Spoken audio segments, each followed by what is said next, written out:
5. Hail Karuga! Kapla! I'm going to take this opportunity, however, to suggest that we all hail Karuga. Oh, that's all I'm saying. Forgive me, Doctor. I'm receiving a number of distress calls. I don't doubt it.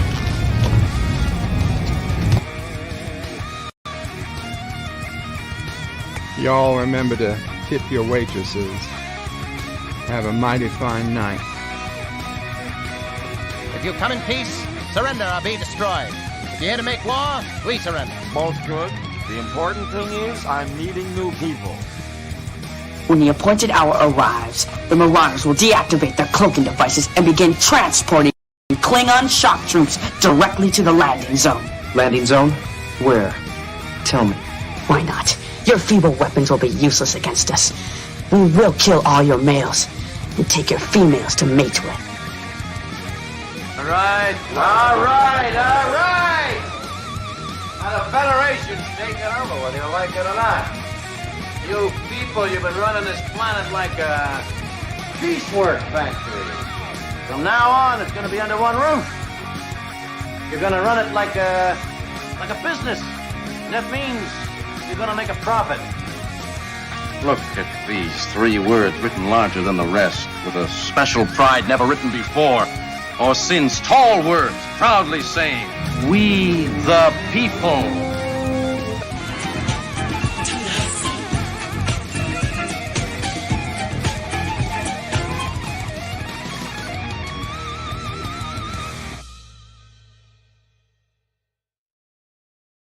Hi, I'm Nicole DeBoer. I played Lieutenant Ezri Dax on DS9, and I welcome you to Birdo Prey 5 channel. Hail Karoga.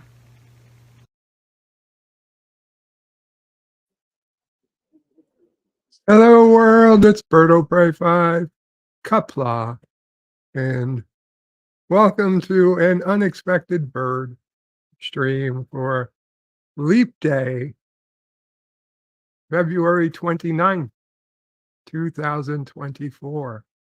That very elusive day that only once every 4 years actually comes around.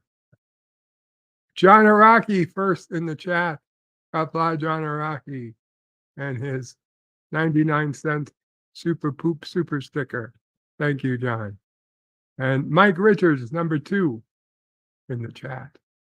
Says greetings from Columbus, Ohio. Greetings, Mike Richards. John Araki says krapla, indeed. 70 degrees yesterday in upstate New York. 27 degrees today and 4 inches of snow. And John Araki says, subscriber mode, activate. Krapla. Yes, well, you have your blue, your very blue 5, John. It is a symbol of a long-term subscriber.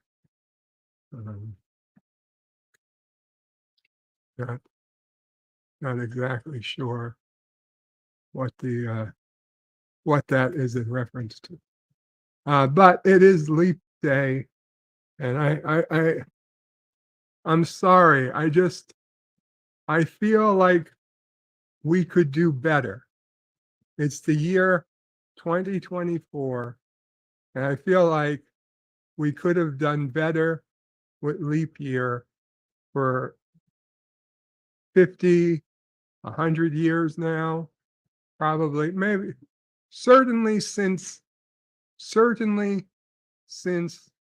we've already changed the definition of a second, okay?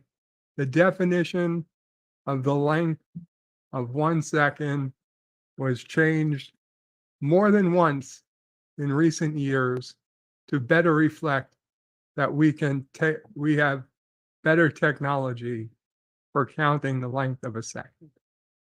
But since we went ahead and changed the length of a second, why didn't we just alter it ever so much so that we have an even amount of days over the course of a year, over the course of 100 years, okay, even the course of 1,000 years. We could play with the length of a second, and maybe, if need be, even the length of a minute. Surely, between those two, if we made one a little longer and the other imperceptibly smaller, we could iron out over the course of a century the need to have leap days.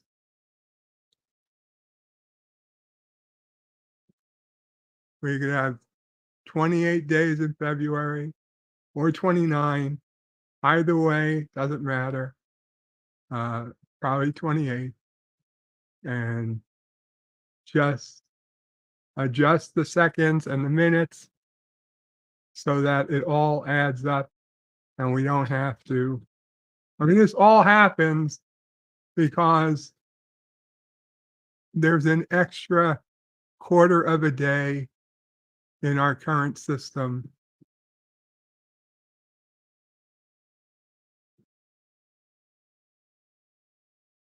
And, you know, I don't understand. Why not just fix it? Fix it now.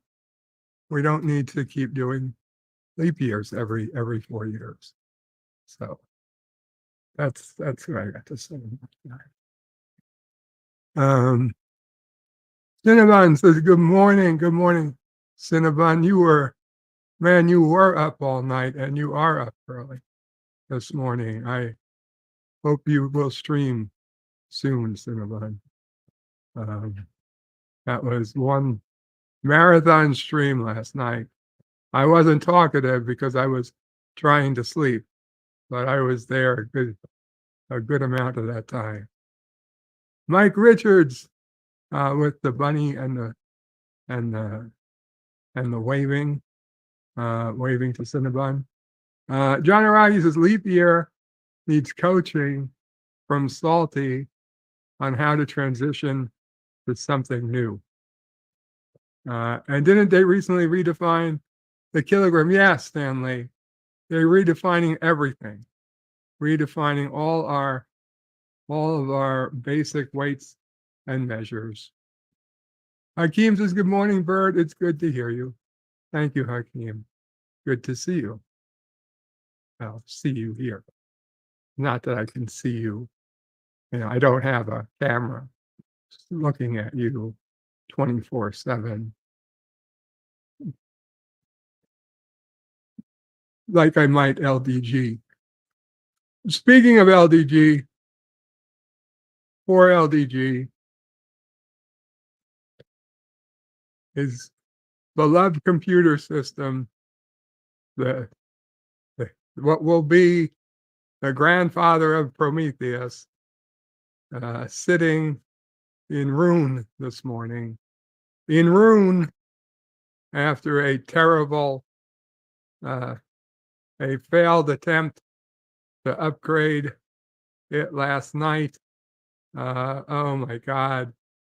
All the problems you do not want to have when you're upgrading your computer, he had them, and he was out of it this morning. He was not doing too well. When I spoke to him early, he's not sure what's going to go beyond his agenda for today to try and get that computer back up and running. He was broadcasting from his cell phone in the backstage. So then he fell asleep. Hopefully he gets his day straightened out, and it's a better day than it was looking like it was going to be. John Aragi says leap year is settled science. Nothing is settled science. Miss Lodell's groovy movie says Kapla. Kapla, Miss Lodell. Lee Career. Kapla. Lee Career. Hello. And Miss Lodell says there's nothing wrong with the leap year thingy. I think we can do better, Miss Lodell. I think we can do better. And I guess I did say this was going to be an open panel. So let me go ahead and link to the panel.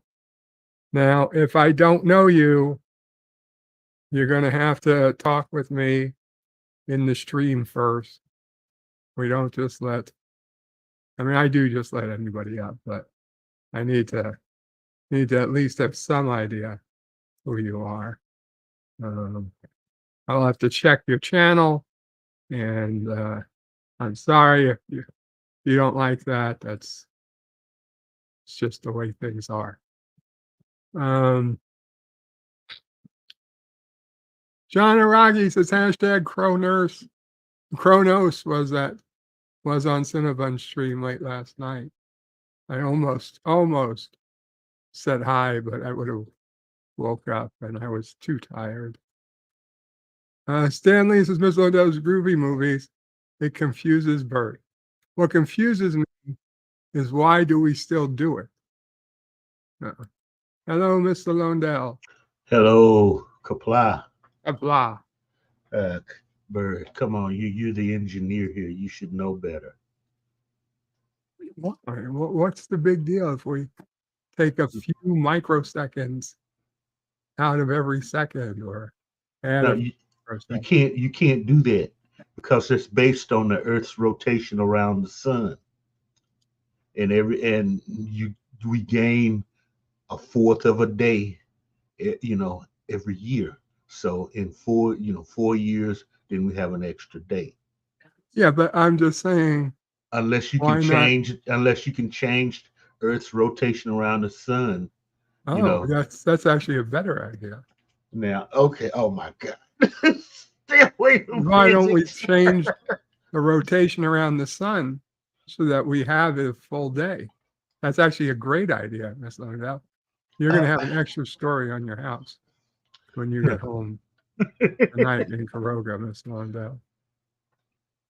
An extra story on my hovel.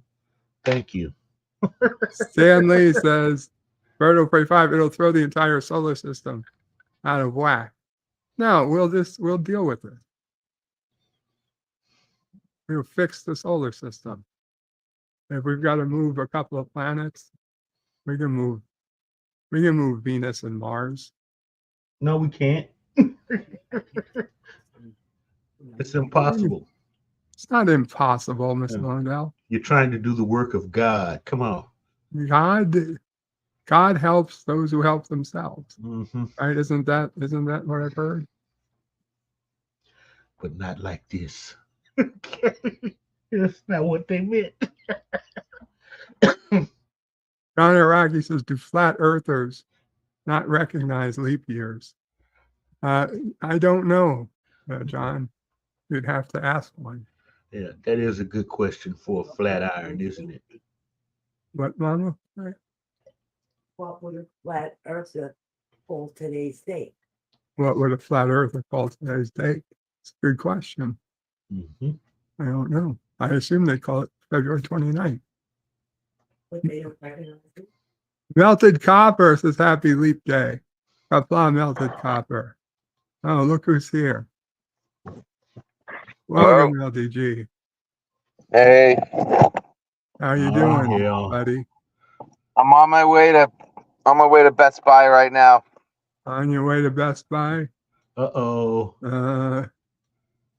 The you fucked something up your last resort. Fat fingers, didn't you? I don't know. I took a nap waiting for 10 o'clock, so I didn't know. I just.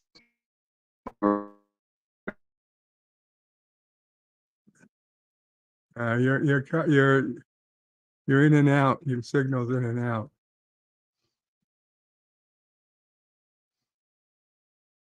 Earth to LDG. Earth to LDG. Sounds like Hello? he's in his car now. Oh, Hey, yeah, switching over to cell phone data. All right, so like I said, I took a nap waiting for 10 o'clock so I could head over. it's What's going on? 10:45. Did you already out me? Huh? Did you already out me? Yes. Yes, All I right. told people I said that we were feeling bad for you.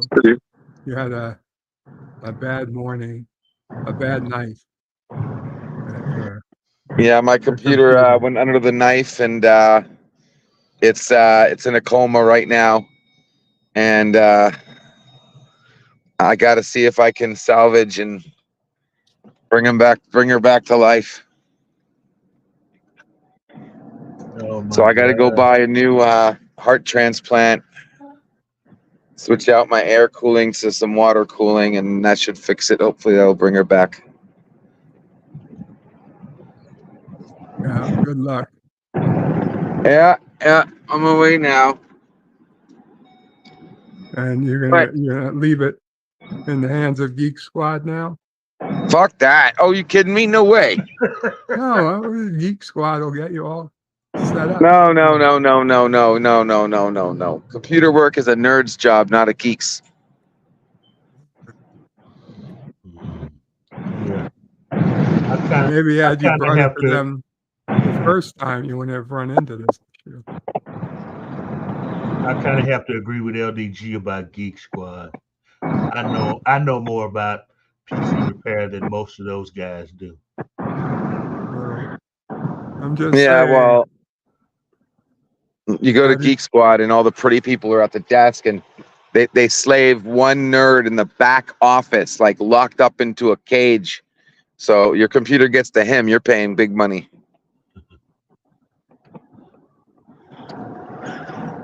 Oh, maybe it would have worked. Okay, it's going to work. I just need to change something out. Oh, okay. I measured once and installed. I didn't measure twice. So that's all. Simple fix. Nothing super serious. She'll be okay. Get my baby back up, and then when she does get back up, she'll be faster than ever. Oh, cool. So appreciate your concern. No, in all honesty, LDG, I wish you the best of luck. Oh yeah, no, of course. Yeah, I just gotta hope. I checked online. They have a number of AIOs, so I should be able to go there. And as long as I don't want, I can't get that Corsair one. I hate the Corsair one. So if they have the Kraken, I'll get the Kraken, and that should fix me up. Then maybe I might even see if I can maybe get an accessory or something if they have something useful as well. So we'll see. John Araki says, God punishes those that meddle. And they pump LDG full of the same chemicals that keep Biden going. I was up late last night, like late in the night, trying to get this to work, and oh God.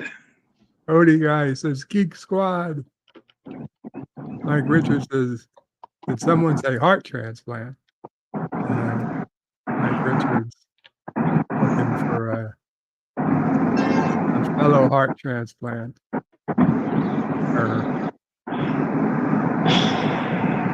John Wright says, LDG stopped using Geek Squad because they refuse to come to his house anymore if he's not going to wear pants. Hakeem says Geek Squad are scammers majority of the time. Yep. Stanley asked, is it Adele? Grab me too. Oh, grab me an M2. I would never buy a Dell. And not for a main computer. Dude, is it Adele? What was that show? or what was it? A commercial or something? Yeah, dude, I'm Dude. getting a Dell. Yeah, dude, where's my dad?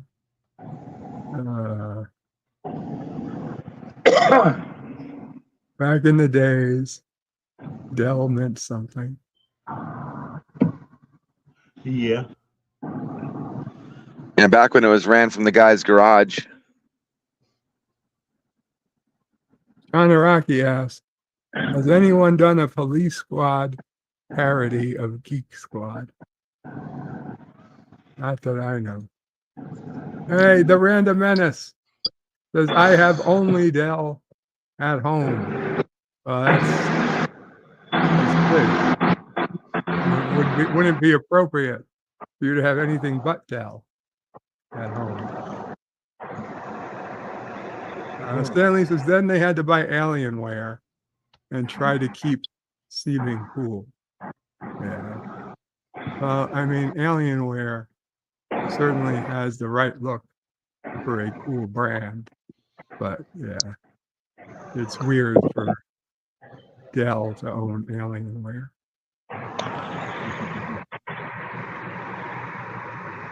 So to be honest, I still think of Dell as a pretty good brand. Yeah, for the record, Dells are okay for like office machines. I got Dells for my my drones. My drone PCs are Dells. They're actually pretty good. For main PC, I can't do Dell. I'm sorry. It's got to be custom. Says Alienware is overpriced. It has to be custom. Yeah, it definitely has to be custom. I mean, my baby's pushing frickin' what, 26,000 on the benchmark. Is it right now, or because I thought it's not working? No, right now it's pushing fucking 0. Yeah.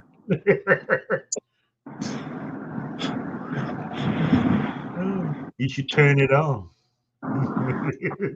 Yeah, I'm gonna turn my foot on in a second. Oh, there he goes. It's not a day with LDG without him threatening his foot. So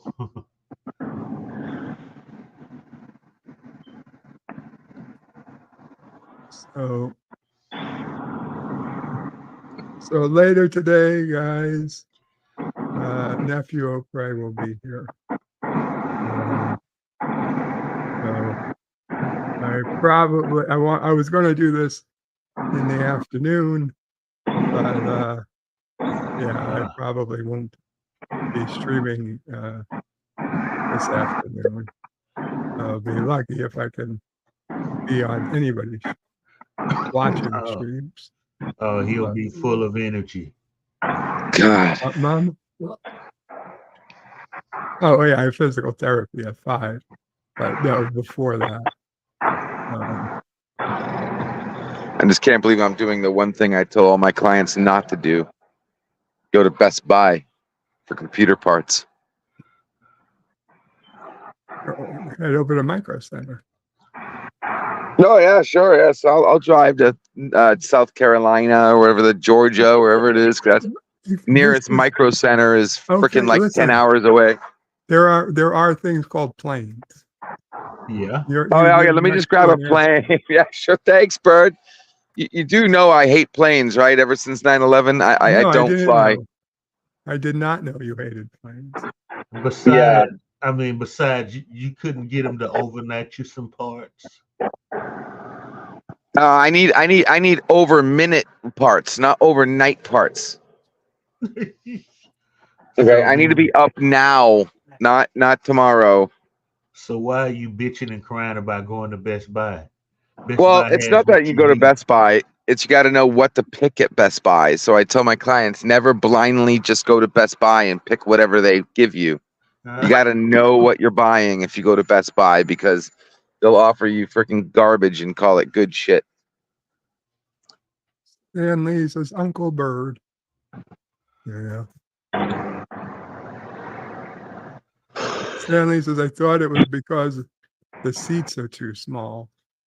That's why you don't like flying. No. After 9/11, I took an airplane and we hit an air pocket and dropped like, I don't know, God knows how many feet. And I watched my plate lift off the table. You know how you have like little plates, full out, whatever. It literally lifted off the table like the Matrix, like 0G kind of stuff. Yes. I almost shit my pants. Thought I was dead for like 5 seconds. And oh no, that happens all the time. Like, yep, never again. Not for me. I'm done. Thank you. I do. I hit an air pocket. We were flying, but we were. It was a long time ago.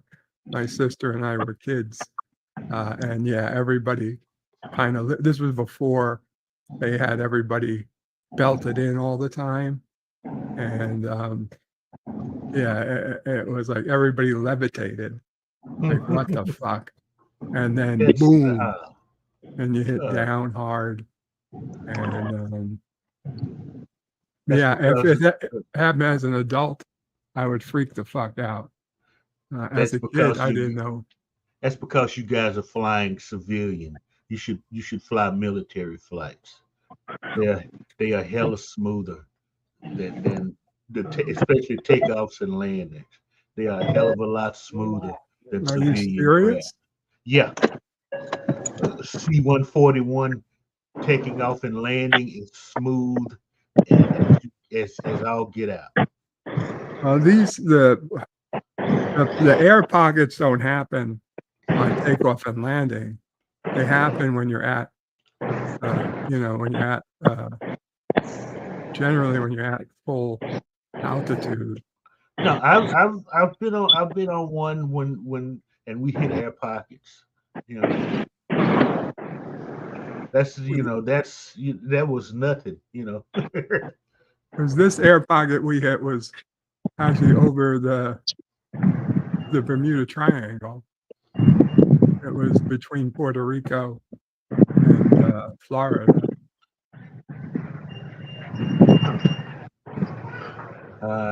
I'm not gonna get into skeptic mode just yet. It's a little bit early. It's not even 10 o'clock here. So LDG has entered Best Buy. What do they even have for sale anymore? They don't have any fucking DVDs. The games, TVs, big screens, computers. Nice racing game here. Yeah, everything you can get on Amazon for cheap. Oh wow! Oh my God! I want to buy this. How much is this? Yeah. I still want to buy this. Are you serious? They have a. Oh, this is cool. Are you seeing this, guy? Mortal Kombat 2 stand-up video game. Oh. Arcade game. Is that for sale? Or is that just an advertisement? Yeah. How much is it?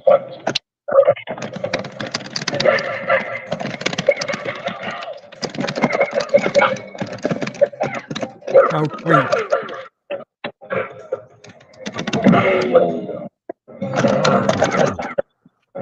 Cody guy says they will want you to get an extended warranty on everything. Yeah. Stanley says 0G.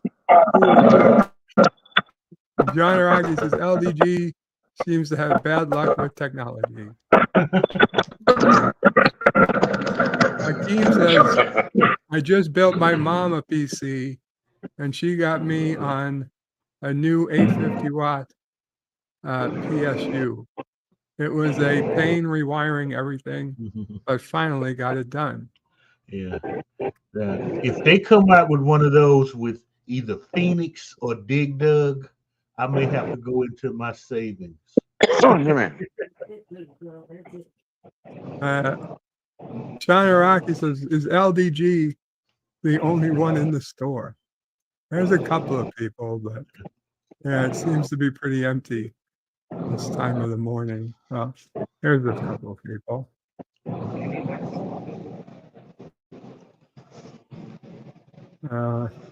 Cody Guy says one-up cabinet. Yeah, one player cabinet. Stanley says, is those mini one-up brand ones.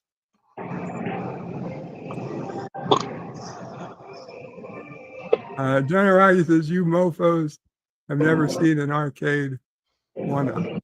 Of course I have. But I haven't seen it for sale in Best Buy. And to be honest, they should be two-player. Yeah. I'm sure it was a two-player, I would guess. I wasn't looking that closely. What the hell does Best Buy even have? It's been. Just point me in the direction. AIOs. 5 AIOs? or 6 years. It's been like 5 Water or 6 cooling. years since I've been in a. Water cooler. Oh, thank you. Nothing.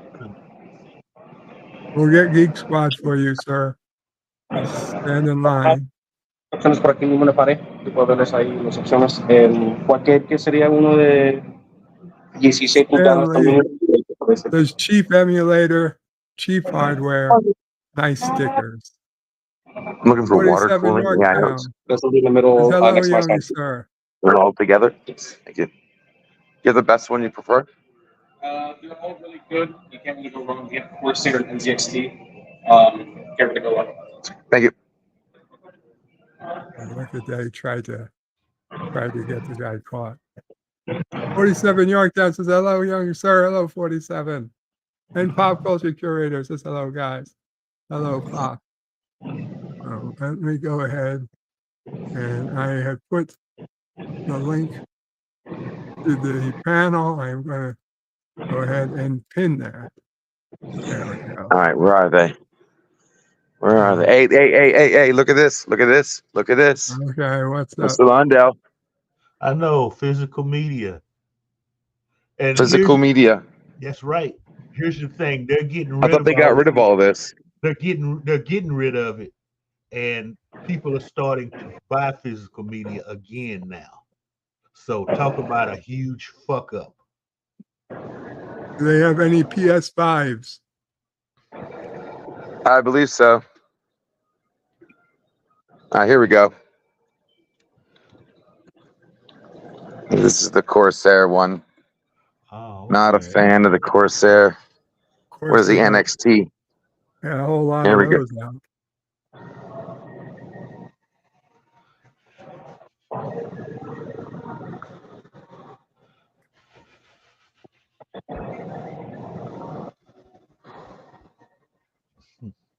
I'm surprised that they have so many, that there's so many options for cooling or whatever, that they all fit in your case.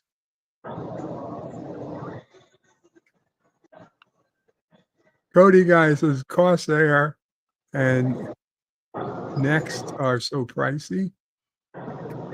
Stanley says just go air cooled. Now that was the problem. I can't. Stanley. That was the He problem. tried to go air cooled. It's not. It's too big. It doesn't fit in his. It doesn't fit. Yeah, in his she case. complained. She complained it was too big and she couldn't. She couldn't fit it all. That's what she said. I got it. She needed a smaller man. The Random Menace says, we need only drag the moon closer to us. Exactly. Then we won't have to waste all that rocket fuel. Yeah. And then need- see, we- you do that, then Florida would flood. Yeah, we need Because of people. Who tidal can, forces. we need people who can think outside the box. Joseph is a great outside the box thinker. Oh no, he's not. Okay, well, we can deal with the tidal forces, water in Florida. No, look, if it floods Florida, that means the LDG is probably going to move to Texas. Okay, I don't think we want that. Sorry. I'm sure you'll be okay. There's a lot of people moving to Texas. Yeah, and most of them we don't want. Yeah, but LDG's from the United States. You have to take them. Yeah, sir. Okay, so I got a unique issue. All right, so I have a unique issue. I fucked up my computer. 1 second, guys. We gotta get it. Oh man. I have a unique issue. I'm a computer super genius, but I messed up my computer. I don't know my left foot from my right. I need Geek Squad to come help me, but I can't ask you for Geek Squad. So I'm going to just say words, but you know I mean Geek Squad. And get them up here as quick as possible, please, please, please. How quickly can I get a squad of nerds to fix my computer? I need Nerd Squad. Huh. What the fuck? Is that guy even got a shoe on? No, just a sock. I guess it's a... There's no telling. It's Florida, you know. Yeah. Worse than California. Yeah, I think it's like a Croc. White Crocs. Oh, fuck. See, I hate those shoes. Yeah, they're not even shoes. I know. What the hell? Oh, Crocs, they don't even look comfortable. I don't understand what it is with Crocs. They're cheap. They're made out of rubber. Yeah. Stanley says LDG is too hot for fans. Actually, he has plenty. He has quite a few fans. When he's streaming from his home. Yeah, those he bought all of those fans. Let's be honest. He spent how much money on fans? Surprising amount. Daniel's Hot Topics says, hello, Bird. Hi, Mr. Londell. Hello, Daniel. John Araki says, I think they're cane footwear, not Crocs. Well, John, I have no idea what that is. Yeah, so. What the hell is cane footwear? I would venture to guess you have a better idea than I do. I'm not a fashionista. There he is. There's Nerd Squad. He's laughing his ass off. He's at LDG's channel right now. He said, you have how many subscribers? Sucker. Yeah. He's watching his video. Yeah, we're talking about the fat guy. John Aragi says Cane Footwear is a new brand that sponsors a bunch of athletes. They are a foam made from sugar cane. Jesus. You get hungry and you eat your shoes, says Mama Pray. Like old time, like those sailors who used to eat their boots when they get hungry.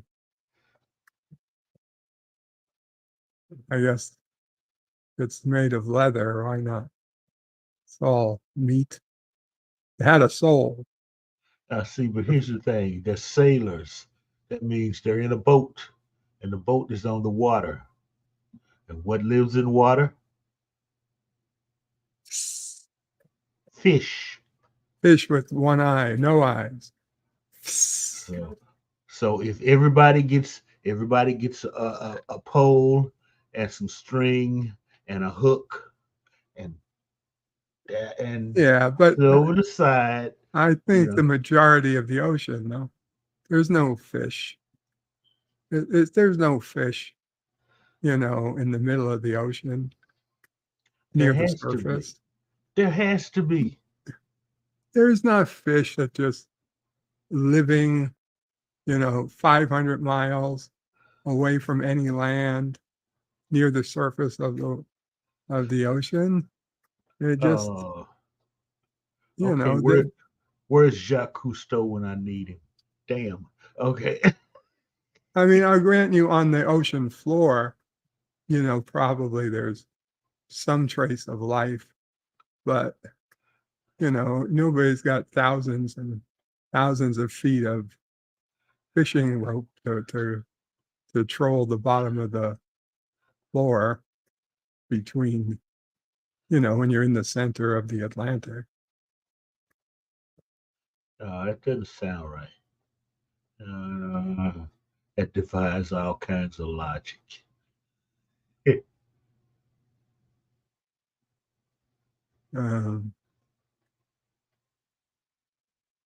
Daniel's Hot Topics says, I heard that Lorker, or Captain Lorker, may return in Discovery Season 5.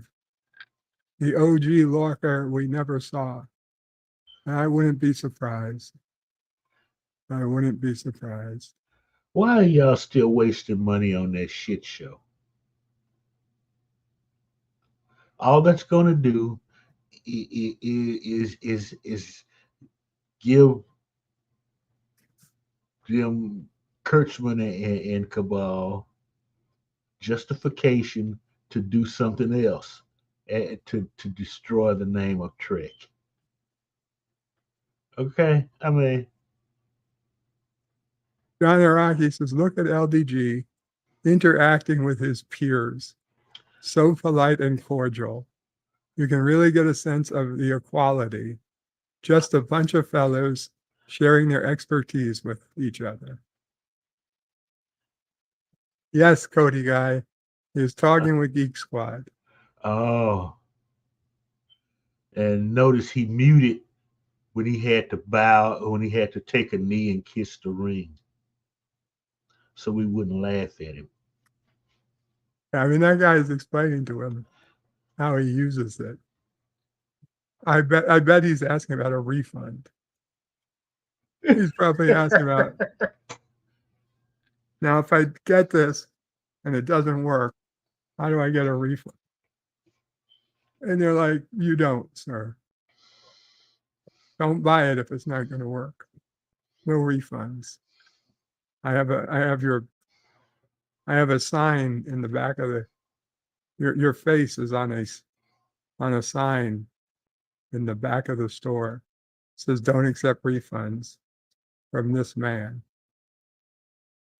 Daniel. And also don't go to the buffet with him either. That's a really weird one. And Daniel quotes the worst Star Trek movie made. Oh, God. I'll get there in a second. John Araki says perhaps LDG will walk away with some new knowledge. And Daniel says, people ask, why do you watch Discovery? And I quote Kirk when he climbed the mountain in Star Trek V. Because it's there. Indeed. Now, but who was Kirk quoting? I forget who. Sir Edmund Hillary. That's a good one. John Araki says LDG is asking for an application. Uh-oh. You might need one. Part-time job in the Geek Squad. Oh my God. You'll never live it down, dude. Don't do it. His boss was looking for him, and he had to tell him that I don't have a computer working because I screwed up my upgrade. I don't know how much longer he's got. John Araki says LDG is going to walk away today with a part-time job. Dun dun dun. I Oh. in college, I applied for a job at Micro Center, and I didn't get it. I can only imagine that it was because they ask you like 200 questions. They give you like a test with like Oh 200 yeah. questions, and like I really just didn't give a shit. So like I was just answering anything. Like I felt I was so over qualified for this job. Like I felt stupid just even like, why are you asking me this shit? But I guess they saw into it, and they didn't even call. That's the weird thing, was that they didn't even call me. The other possibility was the very next day, I did get a call, but it was to my cell phone, which was the only number I gave them. And I happened to leave my cell phone in my car while it was up getting an oil change. And so when I got back, like 45 minutes later, and I looked at the phone, I saw a missed call, but the number it came from was one of those numbers that didn't accept calls. So I was like, God, let me guess. That was the guy or person from Micro Center calling me back, and now I'll never hear from them again. And sure enough, I never did. So I don't know. Either that was the one call they tried to make, they didn't answer, so that was it, or they didn't even call me back because my answers in the were just so off the wall in the test. Yeah, not for us. So I couldn't even get a retail job. A couple of months later, I got a career job, no problem. But I was trying.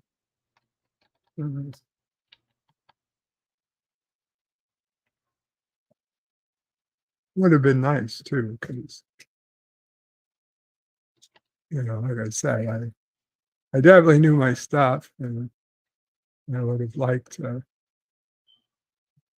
get some publicity, not publicity, some work experience. We got another Geek Squad member. I think a lot of that is just overblown. Either the schooling is overblown, or the experience is one or the other. Because most of your job you could have learned. Most of what you did on your job you could have learned right there without the college education. Oh yeah, I mean, see, that's the thing. That's the aggravating thing about all of this. Mhm.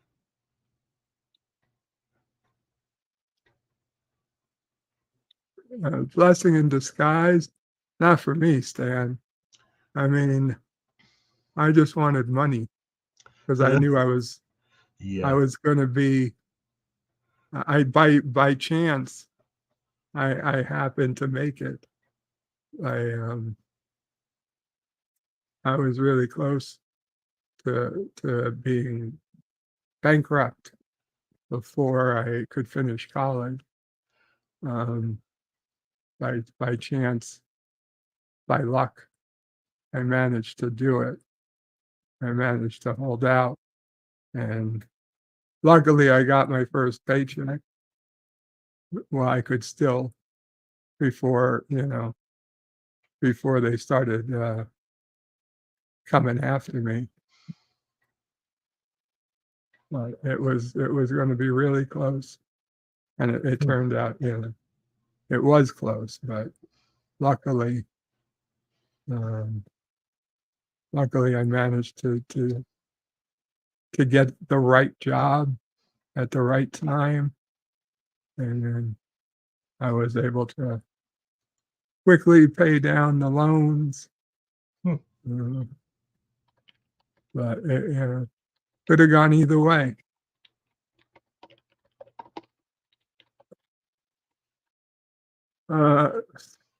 Stanley says, would you have gotten the career if you had been working the Micro Center job?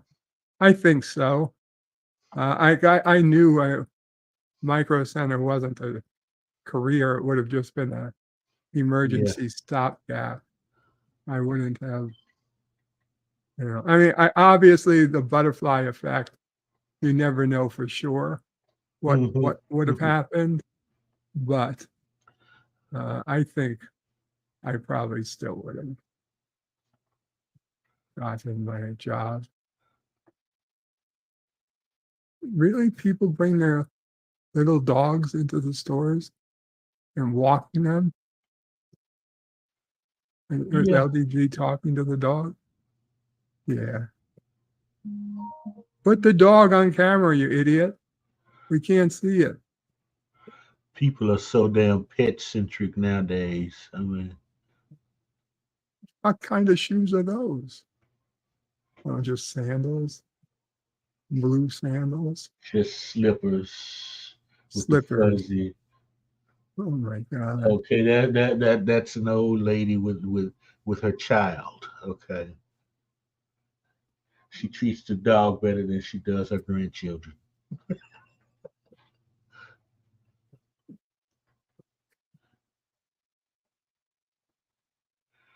Does he know he's still muted? John Araki says they just asked LDG, did you plug it in? And he rage stormed off. He would make a mistake like that. Stan Lee says it's an emotional. All right, so there you are. Hey guys, sorry, I was talking tech here. Is this? Oh, wait a second. Is this open? Please tell me this is not open box. Tough gaming. You just opened it. You bought it now.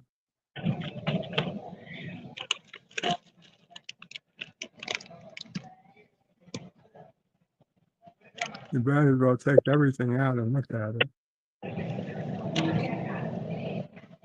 Why is it open? I don't know. Better swap it out. Is there another one on the floor? Okay, he just violated the warranty, folks. I don't see a sticker like it ever had a sticker. Hope not. Cinnabon Bunny says, breaking news. Florida man eats dog. Local Best Buy. Ask for a discount, says Stan Lee. Yeah.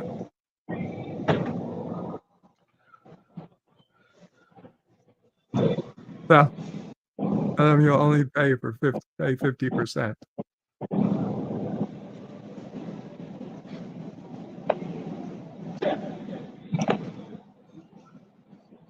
Very suspicious that there's no plastic.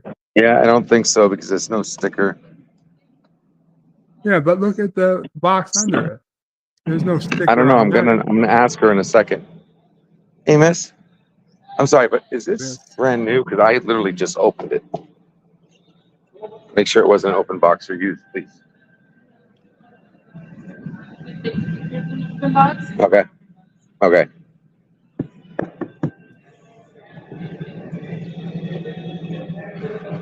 Are there others on the shelf? No.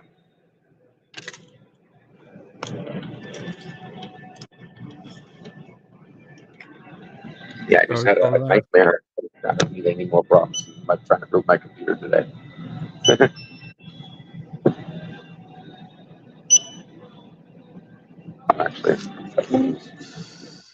John Araki says, If LDD was in New York, you'd Yeah, just please so. feel that. That's true. Why pay for it? Just take it. It's basically a lending library. Stanley says, did they ask why you're buying computer parts at Best Buy? Because that's the only place you can get them immediately. He needs them. He needs them right now.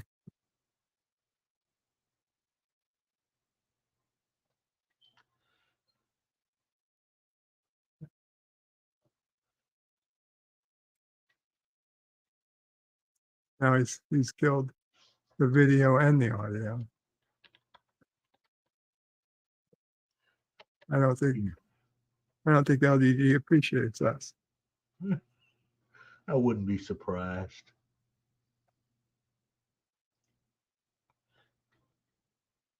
John Araki says, excuse me, miss.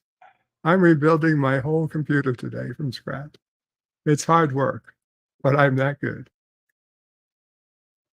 It's true.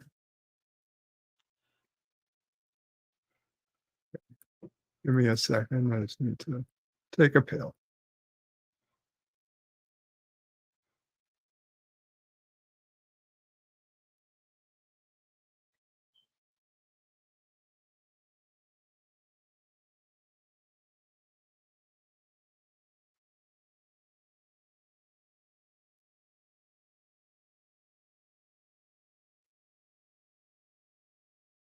Hey, there's your PS5s.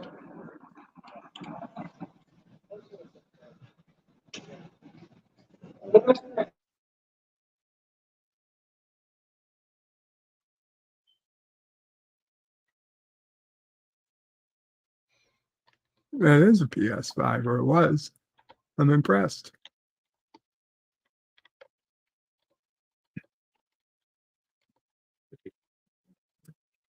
Stanley says to John Araki, did he get her digits? And John says, what are you doing after your shift? You can come over and I'll show you how it's done. That's not bad. Is she single? I didn't look at her, to be honest. But she's a female, so I assume that's good enough. At least she sounds female. Oh my God. I'll assume that's good enough.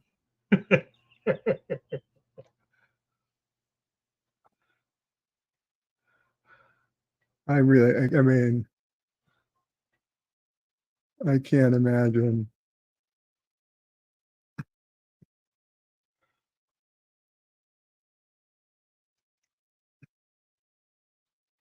You know, it's not it's ma'am situation. Don't be surprised, though. I mean,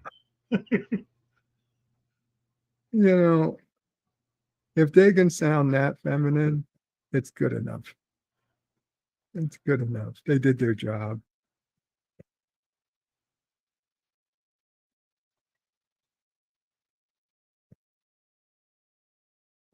Like back in the early 2000s, there was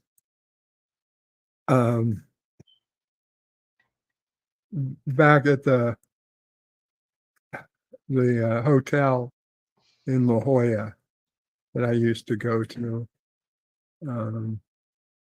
for years and years there. One of the front desk clerks was clearly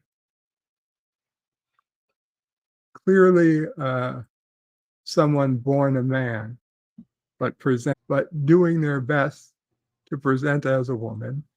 And so you, in the rare chance you had to call her something, you didn't mind calling her with female pronouns because they did their job. They attempted to be, and it was obvious that that's what they wanted to be. Okay.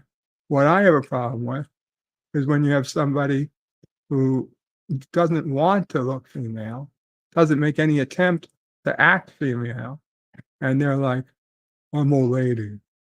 Like, sure you are, buddy. Sure you are. Oh no. To me, it's just insanity. John Arakis is computer repair and pickup artist.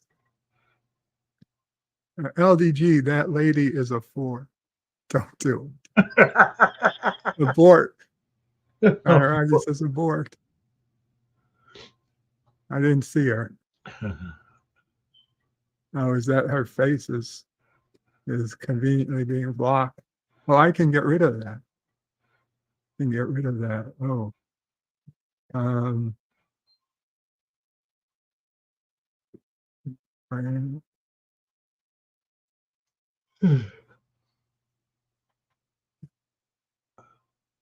Ooh. She's not a 4. She's a 5. At least. I don't think Why so. is that upside down though?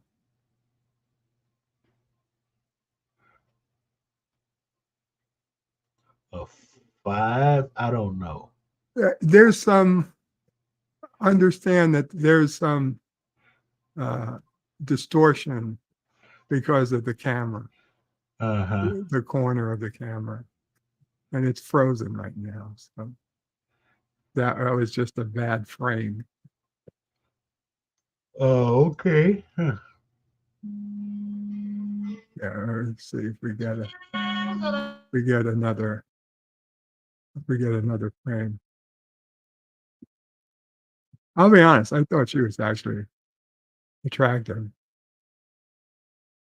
I wouldn't throw her out of there. She was cute. Let's put it that way.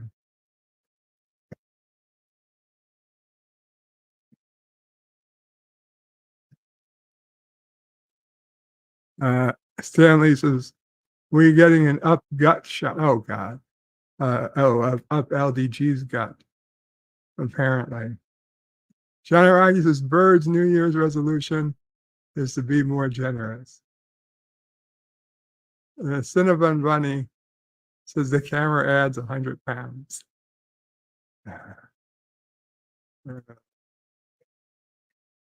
Random Menace says, women, 1980s, Bush, 90s, landing strip, 2000, shaven, 2024, cock.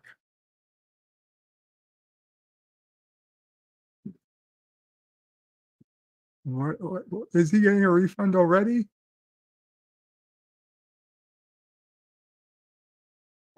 Yeah, I'm asking about the Mortal Kombat container now. Oh, okay. Did you ask about your refund yet? Oh, what, do I need to do something? No. Now I'm just waiting. You wanna grab something? No. Go ahead. Finish up. You? Yeah. Okay. So, I'm sorry. Do you wanna pay with the card that you just... Yeah, I want to pay with the card, please. Thank you. Just ask a few questions there. No. Just you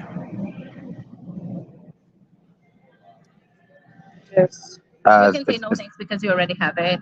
It's just not showing. Oh. Did you ask her if she's single? Funds already pre-built.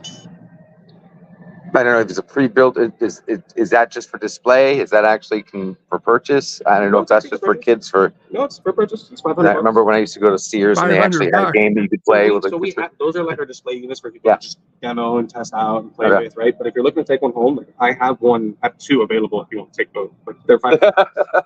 How much? They're $500. Okay, sweet. And is it just Mortal Kombat or? That's the Mortal Kombat 2. It's the deluxe arcade game. So it'll only be Mortal Kombat.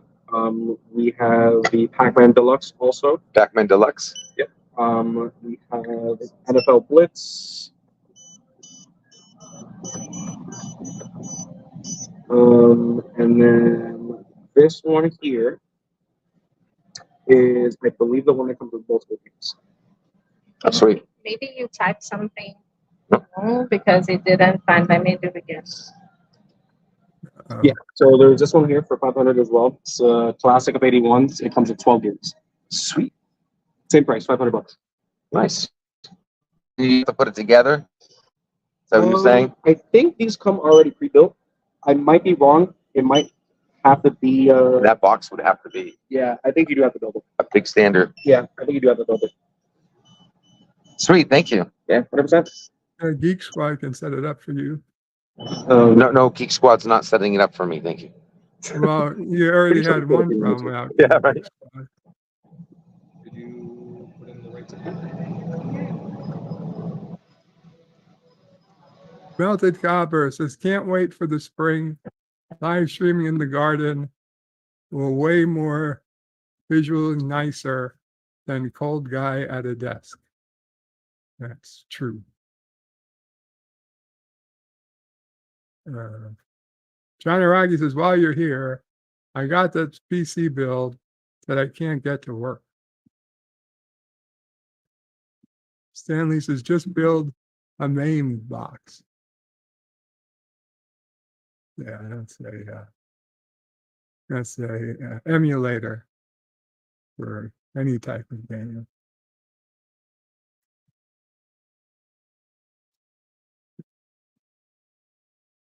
It's been so long since I've been at Best Buy. This is my virtual visit to Best Buy.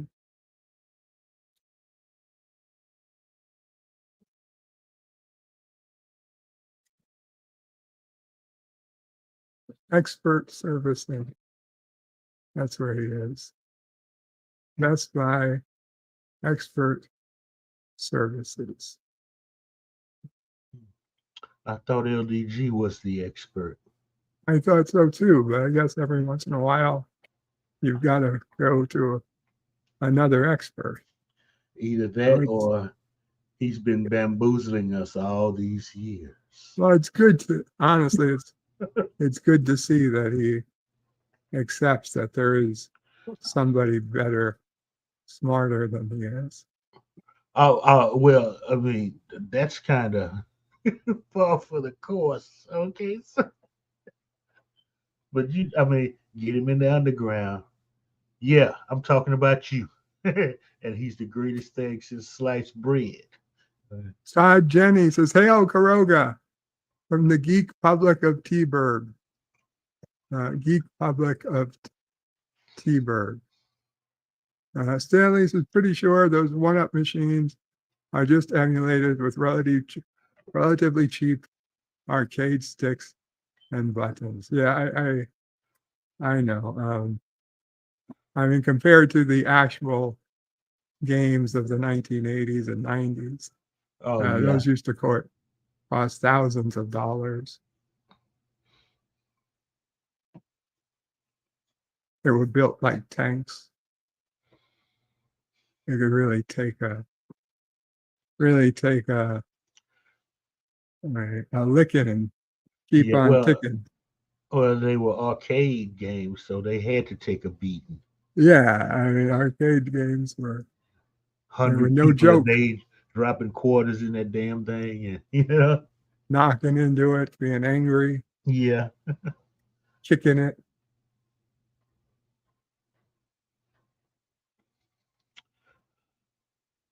Jenny says, "Is that a urinal can on LDG?" It's a. I don't think it's a urinal can. Yeah. Notice how he goes black whenever he's doing something suspect. Jenny says, "LDG, breed the Jaloja." Melted Cobbles is back in the Turtles, the arcade, and the X-Men arcade were badass. And Final Fight.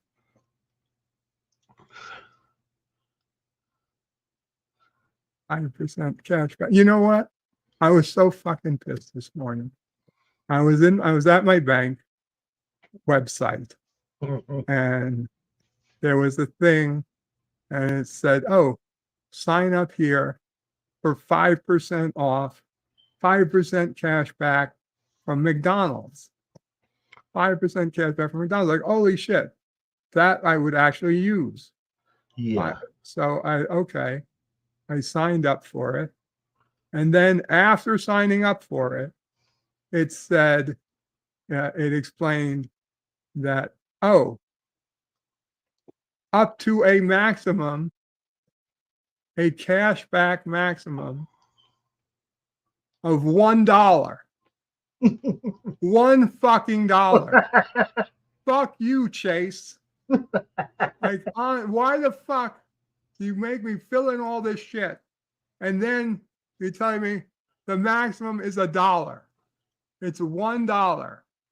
And not only that, it has to be done at McDonald's, McDelivery, or whatever. You can't do it through their website. It has to be in person. Now, I'll be honest, the in-person thing I was kind of expecting, so I knew I was probably not going to get it anyway. But Jesus Christ, if they had told me it was a $1 limit anyway, I wouldn't have bothered. I wouldn't have fucking bothered. So I mean, as expensive as It McDonald's doesn't cost me becoming, except time. yeah, It's just As ex- time. The one thing you don't have, the one thing you can't get back. Hockey salsa chips. Do they fucking sell chips at Best Buy? oh yeah, right there at the They cashier. sell. They Not just sell. any chips. Wow, they sell. It's like Blockbuster selling candy and Bird's shit. Bird's favorite treat, Cheetos. Cheetos. I love Cheetos.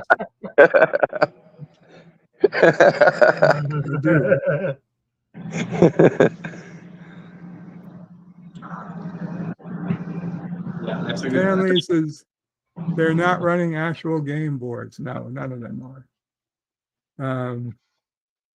Todd Jenny says Turtles, Bubble Bobble, 1943, ate so many quarters. John Araki says, I hope LDG doesn't leave his camera on when he stops at the sexy Asian massage parlor on the way home. And of course, LDG mysteriously disappeared. Oh yeah. Melted Copper says, Bubble Bobble upset me as a kid. If you could beat it alone, it says you need Bob too. Way to go for the lonely kids, Nintendo. Gorilla's Random Thoughts says, sue them for discrimination since you can't get there. That's right. Hakeem says, extra spicy chips. Todd Jenny says, I'm looking for a new bank, jacking fees again. $18 a month for gimmick interest rate, offer emails, and not even give me a 2% interest, not 0.2% for being a customer 30 years. Jesus Christ. Stanley says they know their clientele. Hardware and snacks, says Stanley. The Multi-Gun Man, says Bird. Hey, Multi-Gun Man, kapla. I was so fucked. $1. What? I mean, what? Why would you even advertise this? It turned out the whole thing was just to try to get people to buy their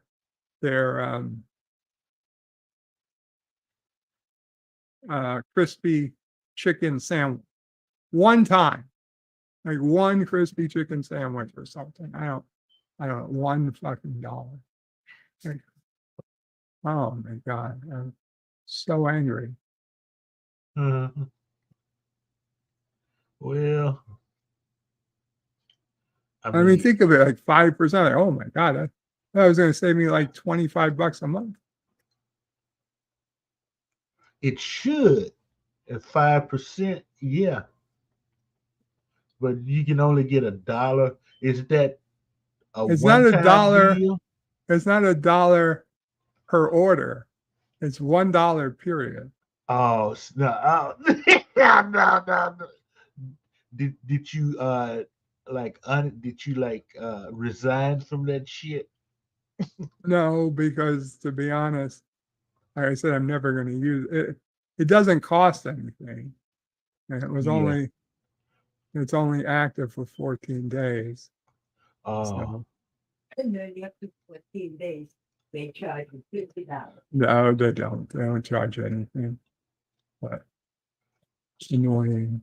You know, Yes, Mom. I have something interesting. Oh, you have something interesting? Yes, and it won't embarrass. Oh, I okay. promise. Hi, guys. hello. This happened this week. I had to change names on a couple of accounts, not bank accounts, ordering accounts. Like I would order, Joe needs a bunch of different medical supplies.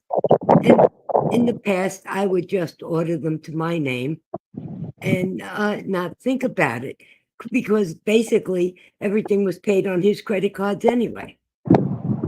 But due to the fact that we're trying to get some help taking care of him, home care, everything's got to be up and up. What's his is his, what's mine is mine. So I'm going through and I said, this is going to really be a pain in the butt changing these accounts. Something I have on auto water, like once every 2 months or whatever. And then as I changed the first one from my first name to his first name, and that's all I had to change. And it went through. I said, my God, of course, I'm in 2024. People are changing genders and it doesn't matter, male, female. I mean, everything else on the account stayed the same. I just changed it to his first name, Bird. I should have. That's what I should have done. But anyway, and then I did like 3 more and no problem with anybody. Kept the same account, the same information, order history. I'm amazed.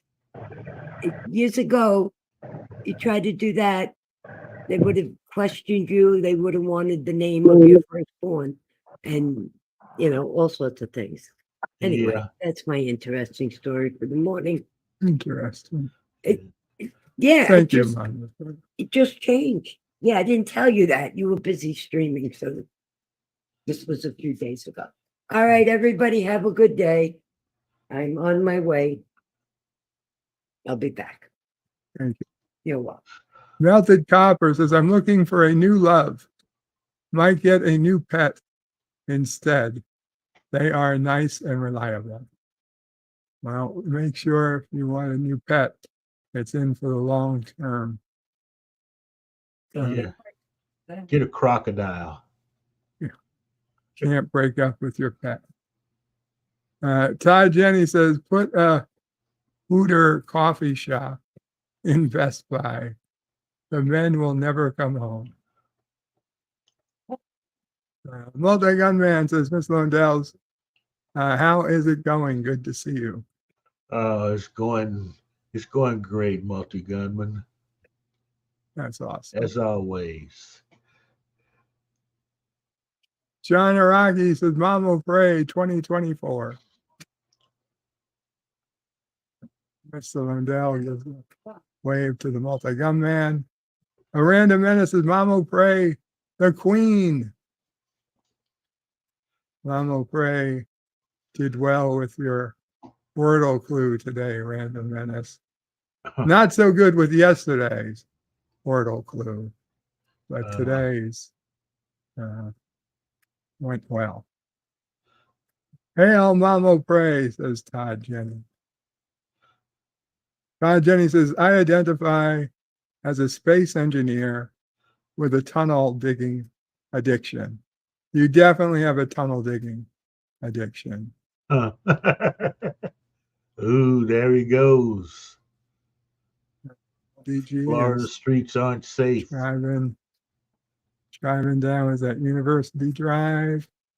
OBT, I don't know. Where is he? I wonder if he's gonna stop for food on his way home. And we are so proud of you, LDG. You actually went to a Best Buy. Yeah. I'm going to be proud of my foot pretty soon, Mr. Londell. Are you stopping for food? I am thinking about it. You should. It's lunchtime. Yeah, something greasy. I'm trying to think of all the places I'm not blocked out of yet.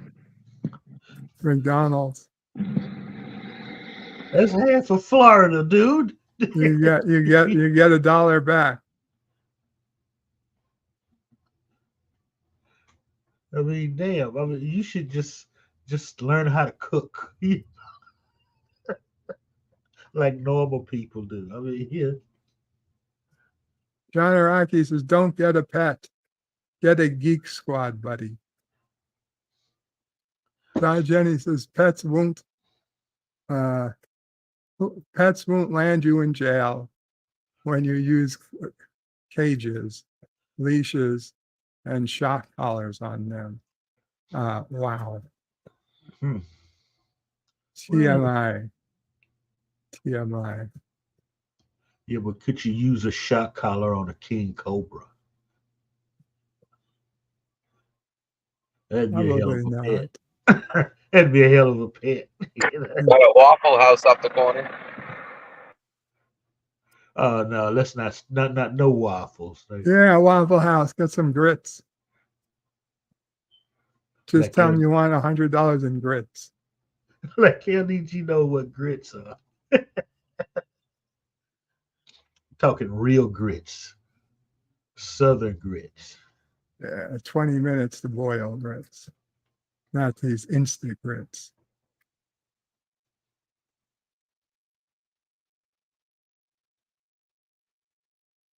John Araki says, "Did you know that for just $150 annual membership, you can feed a geek squatter for a whole year? That's less than 50 cents a day." Todd Jenny says, "Louis drives great. Free the accelerator."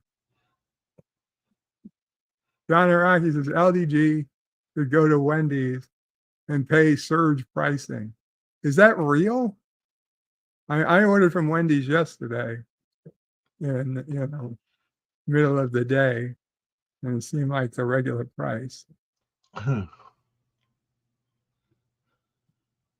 Stanley says, "Well, he cooked his motherboard, right?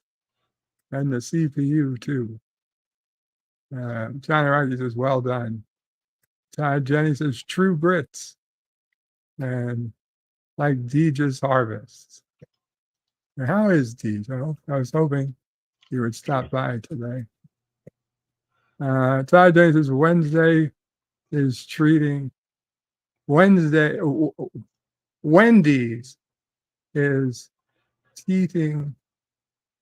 means testing surge pricing. I saw they were going to be testing surge pricing. I don't understand. Hot dog. I don't understand. What the hell is surge pricing? Yeah, like why would it go up, or why would it go down? I don't understand. Like what's the point? They're gonna price their food like it's on a damn commodities market?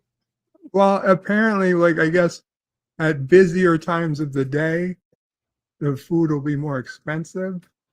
Like first they were trying to say that like some things would be less expensive and some things would be more expensive. But that doesn't make any sense. No, it would make sense if everything got more expensive when they were busier. So I could kind of understand that. Okay, that's no different than when they installed temperature gauges inside of soda machines. So depending on how hot it was outside, it would be more expensive to get a drink. I never heard of that. Just another example of one-sided capitalism. It's never going to get cheaper than what it needs to be.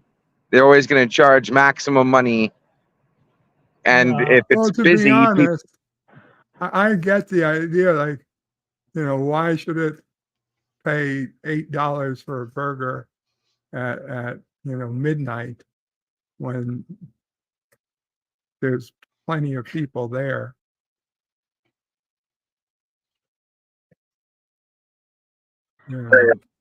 another example of hyperflation or garbageflation, whatever you want to call it. Okay, look, the way you combat this is you don't buy from Wendy's, period, regardless of the time of day or whatever. Whether there is, just don't buy their shit. Or you just pay with pennies. No, you just don't buy it. And when they start asking why aren't you buying, but when they start asking, surveying about why aren't you buying from Wendy's, because of stupid shit like this pricing thing. Okay. It's cheap. Well, it could bite them in the ass, because if they raise their prices artificially, and then people ask for refunds when the price is higher, they're gonna lose more money. You don't get refunds. Yeah. Right? I mean, if you refund a $5 thing, but then that $5 thing costs $10 during a certain time, then you're basically refunding two of them. No, they're not going to give you a higher refund. They give you your money back. A refund's your money back, man. Right, but if you only paid $5, they're not going to refund you $10. No, that's not what I'm saying. If you have something that's worth $5, but then that $5 item, which you have on your books as $5 of cost, you start charging $10 for it during, say, noon. Then if someone buys it at noon and asks for a refund, you're basically refunding two burgers now. You just got to give back more money. You get what I'm saying? I guess the question is, why would they refund it? Oh, I'm sure you can find reasons why.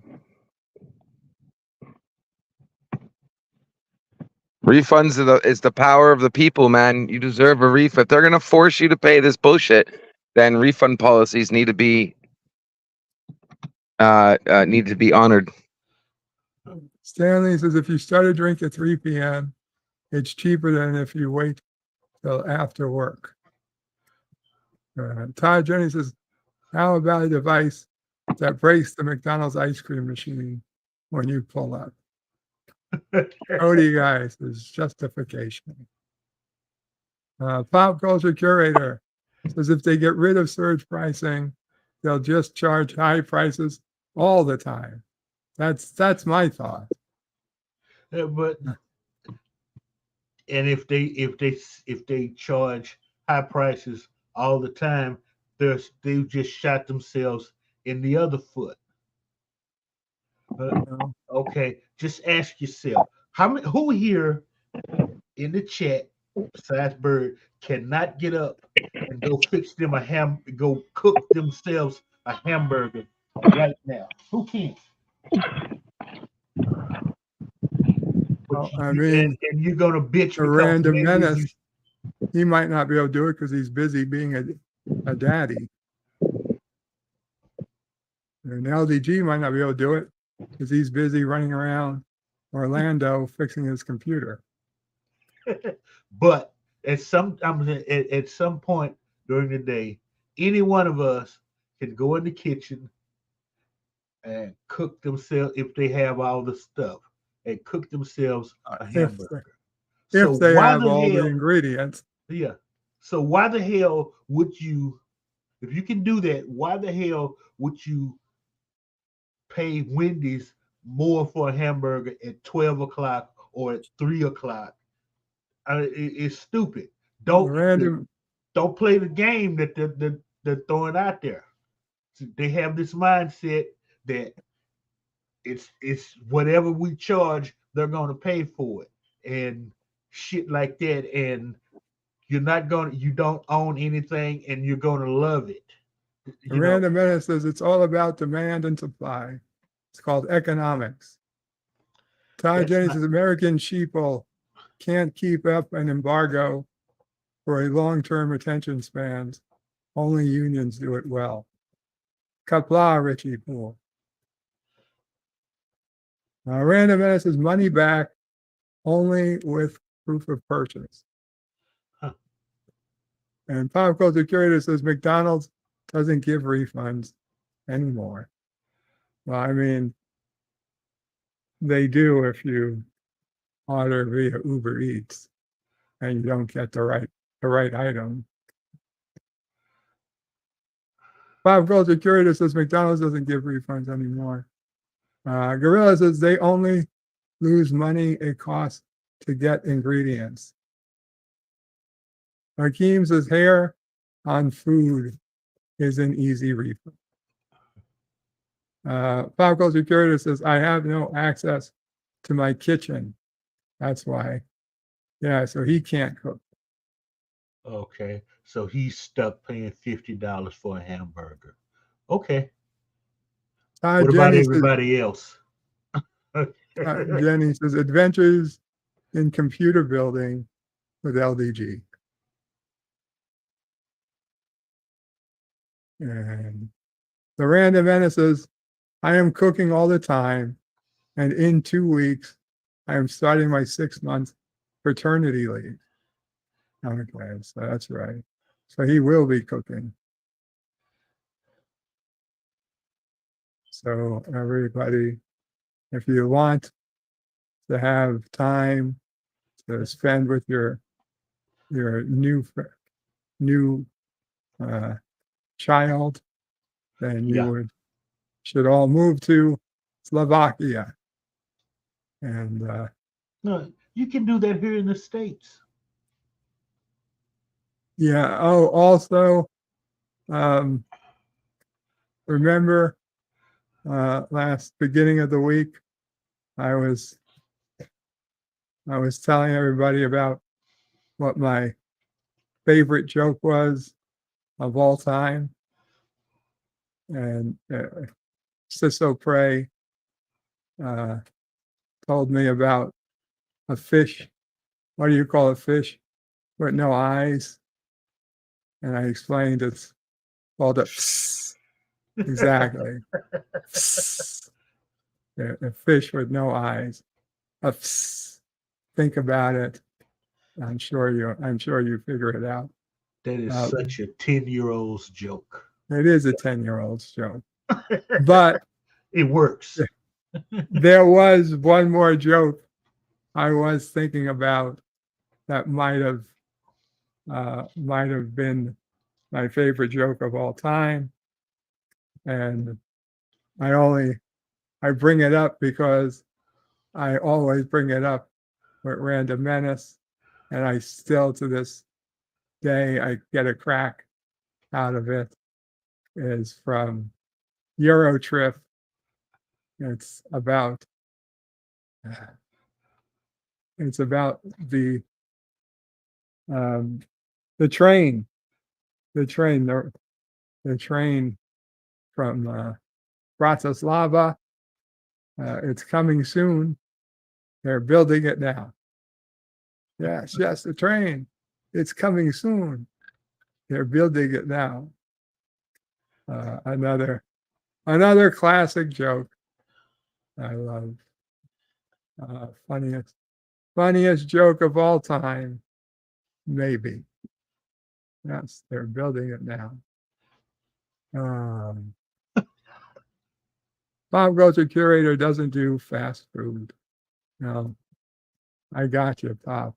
Unfortunately, for me, I do fast food, and it's very easy to get kind of addicted to it. But it is. I think we're in a year where fast food isn't necessarily bad food. It's good food. It's getting better. How so? I think that places they're using better ingredients. They're not. They're not.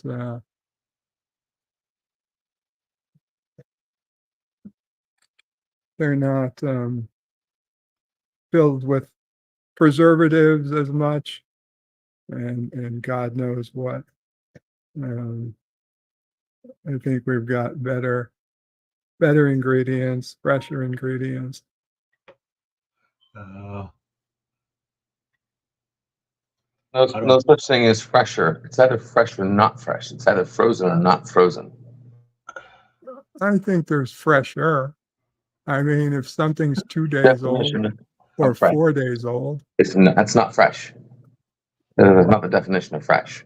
it's Fresh means fresher. not frozen. Look up the definition of fresh. I hate to pull a Darren on you.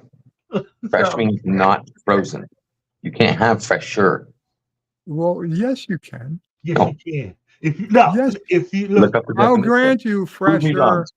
Fresh might mean non-frozen, but also within, there has to have some type of, see, some but type of relative. You're looking for another word. No, it's a relative, fresh amongst its peers.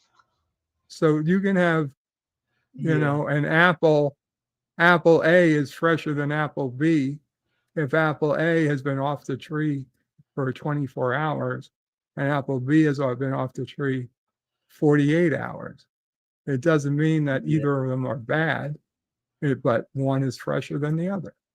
yeah, but that's kind of splitting hairs, Bird. I mean, Yeah, but it's see, okay. because following that, okay, if I pick an apple off a tree at 10 o'clock in the morning, and then Full I hose. go another one at noon, okay, the noon apple is fresher than the 10 o'clock apple. I hate to burst your I took bubble. them both off the tree the same day. You can't pick a rotten apple off a tree. You know that, right? You got a fresh rotten apple. Not in Texas. We have better farmers in Texas than in Florida when it comes to apples. Okay. That's kind of, but the point is that's kind of splitting hairs though, because I picked them 2 hours apart, but I picked them on the same day. I'll grant you, you can have shitty apples still attached to the tree. Yeah. It was just an example. Okay.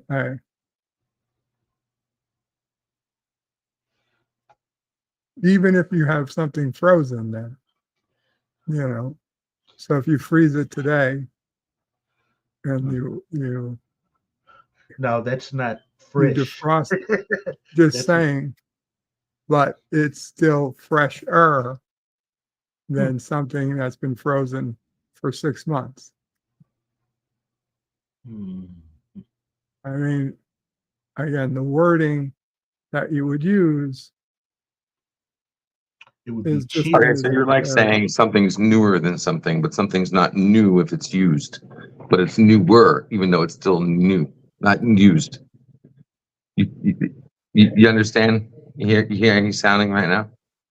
Why do you keep throwing sand in this shit, man?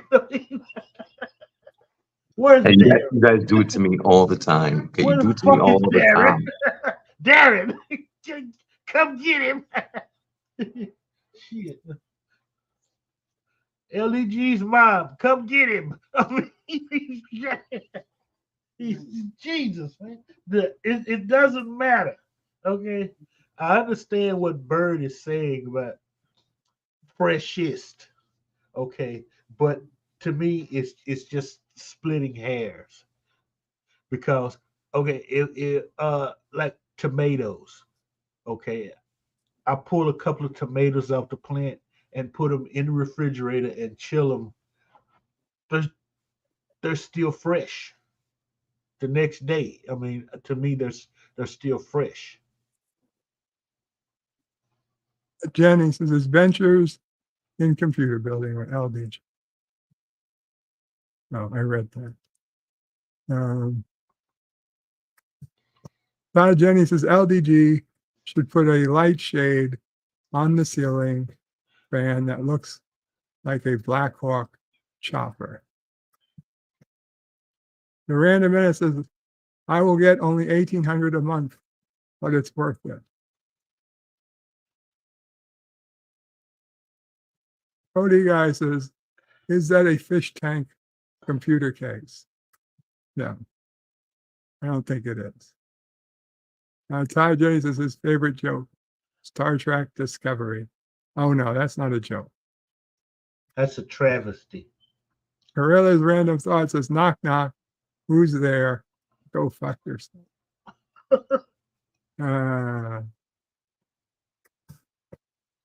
Ty Jennings says, I'm only down 25 pounds, but I'm thinning out all over the place by sacrificing processed and fast food. Those are the best foods.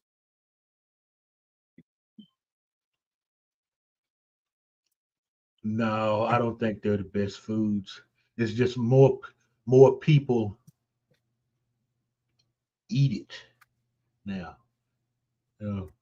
We love Jenny says the follically challenge should not be splitting hairs.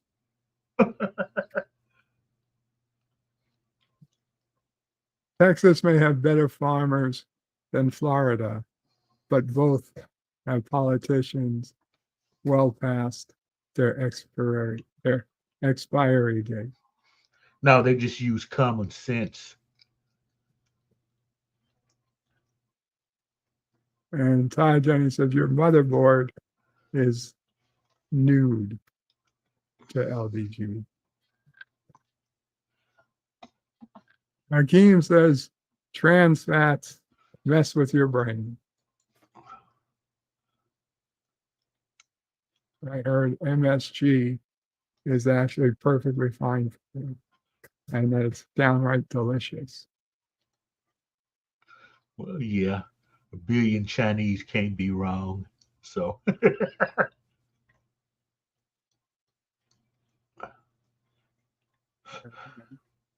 Gee, you know you're muted. That's a good thing. I hope he's talking to somebody else. Okay,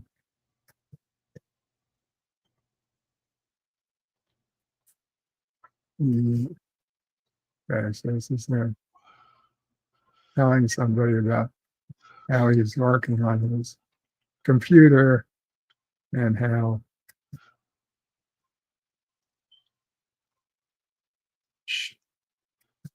nobody knows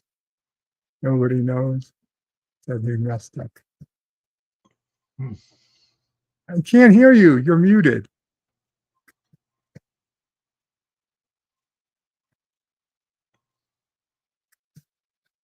I don't know if he's serious or not.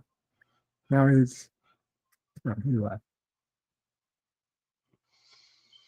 Oh well. He's probably getting ready to hook up his main system again. Probably. Miranda Menace says, stop being trans fat phobic. I'm not trans fat phobic. Trans fats are bad for you, I thought. Are you even allowed to say trans fat anymore? Yes, you're allowed to say. Oh, yeah, that's right. We could be getting Bird in trouble. Melted Copper says the missus probably found out how much he spent. Hope he is okay. LDG's not married. Mrs. He doesn't have to explain to anybody what he spent. Whatever. What about his accountant? Well, okay, maybe his accountant. But that's not going to change at this point. So Doesn't matter whether we talk about it or not.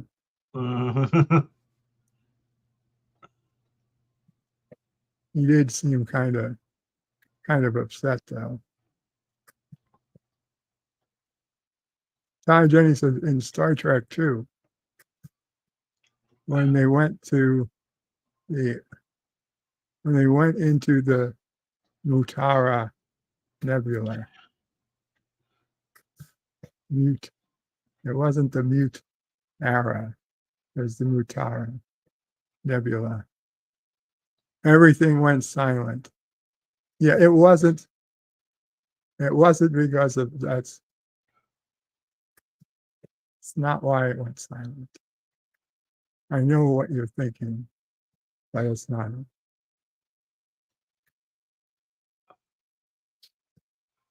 Yeah, it doesn't make sense. They should have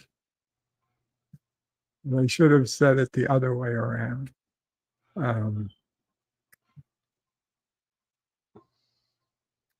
Visuals would be virtually ineffective, but somewhat, and tactical wouldn't work at all. That's what should have been. Right? Yeah, it would be no tactical, and visual would be very blurry. Instead, I thought that's what happened. Oh. He said it's because the sensors weren't working. Remember, they had to shoot by windage. They had, Yeah, but it kind of, when they go in and you could see the ship, and then just, all of a sudden you could barely see the ship. Welcome, JP's up off. Oh, Hey, JP. How Hey. you doing? Just woke up. Just woke up. Yep. Did you see the adventures of LDG? No. His computer didn't get back together. Oh, there he is. So I had a phone call coming. Oh, no worries. How goes the I just took out my processor, Ryzen? cleaned her up, Okay. taking out my RAM because I bought a new motherboard too. So I've got more than a cooler. I'm going to replace my motherboard because this one's newer. So spent a couple extra dollars on that, huh? This is a fresher motherboard? Yeah, it's a fresher motherboard. Yes. Yes, Bird. And so it's okay. Your house has the smoke detector beeping. Yeah, I don't know what that's going on. My smoke detectors are not battery powered. Well, one of them is. They're plugged into the wall. One of them is battery. Where is it? I mean, maybe one of your roommates has it in Open their it. room. It's over Open there. it up and see. Where is it? I don't have one over here. See? That's, There's clearly something that's making that sound. And raise your hands up like Jesus all you want. It's not going to change the fact that it's clearly coming from your house.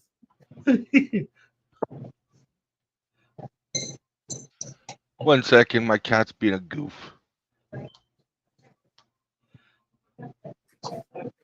Joe Aragi says LDG is an incel. I don't know about that. What the hell is it? I mean, I'm so behind on all of these terms. An incel is an involuntary celibate person. Sorry, I'll be right As back. far as I know, it's pretty much everybody. How you feeling? Did you take more medicine? Jenny says everything should have went silent. Well, take one. I thought you had school today. Where is that coming from? That was LDV. Okay. Everything should have went silent, says Todd Jenny. Pop culture curator says, I'm sorry, everyone, for missing my streams the last couple of nights. Haven't felt well. I promise I'll make up for it. Sorry to hear that, Pop. No problem, dude. Yeah. Feel better soon. Get well. You're no What'd good you to say, anyone Mom? sick. Yeah, Mama probably wants to know how you're doing now. Jenny says he didn't bring any cat treats. Hakeem says, hope you feel better soon for Pop. The Random Menace's wife just made banana bread. The smell in the house is so good. Pop culture curator says, thanks to Hakeem. Ty Jenny says, the next Strange New Worlds musical number. Let's do the time warp again. Melted Copper says, he is back. Yay. Miranda Menace says, hope you have the latest BIOS installed. Some of the motherboards are so demanding. Cody Guy says, my cat is terrified of that beat. Melted Copper says, Jesus Christ, superstar. And John Araki says, LDG looks like a middle school science teacher, but sounds like a high school guidance counselor. Todd Jenny says, incels say all women are the reason for their untarnished virginity. And Miranda Menace says, incel is involuntarily celibate, Mr. Londell, but LDG is not one. And Pop Culture Curator says he's getting an infusion now. They are trying new meds.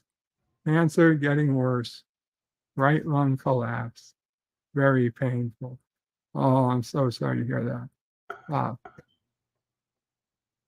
I had a lung collapse. The plus side of it was that it happened while I was in a coma. So I really didn't feel it. Oh, so yeah. You didn't go through that pain.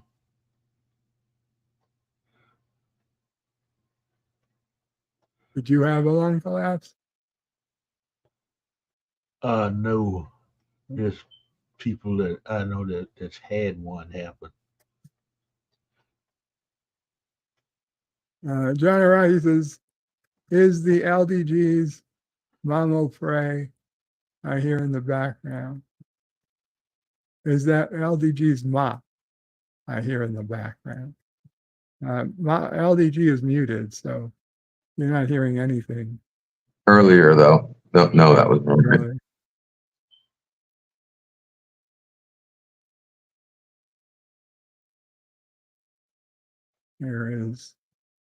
There is the motherboard.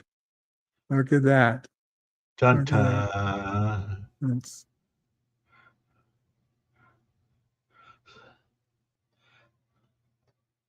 Okay. He's not grounded. He's not grounded. Oh my God.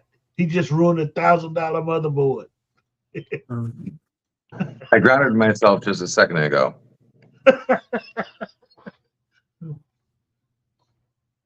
That's a fair. No, but you're supposed to have a little thingy on your wrist. You're muted. You're muted. We can't hear you. You're muted. That's a good thing.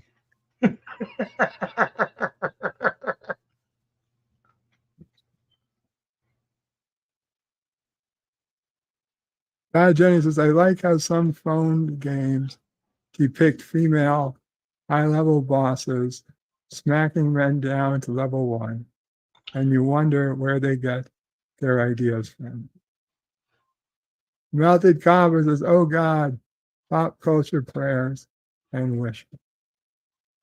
Definitely. Jenny says BIOS is now UEFI or FUBAR.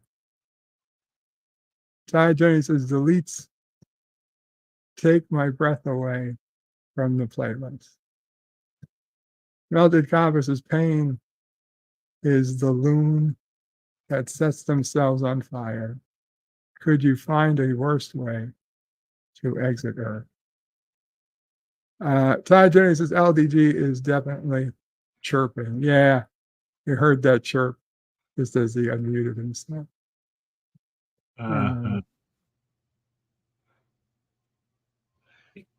By later today, he'll have to find the source of that. It'll be driving him crazy. Good for another 10 minutes. Yeah. Okay. I'm giving it. Okay. Okay. Yes. Thank you. Okay. What?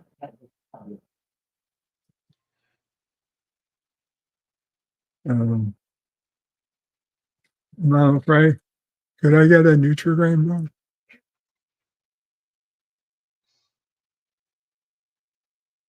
Well, 2 if you've got.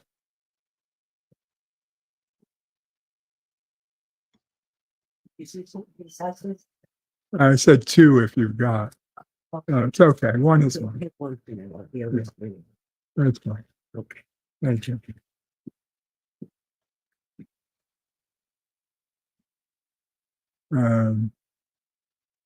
Hakeem says, where is the RGB?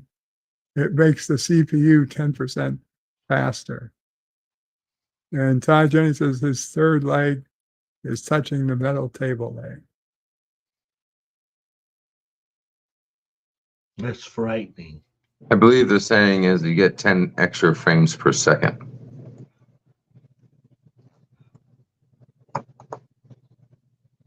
Extra frames per second. RGB adds 10 frames per second.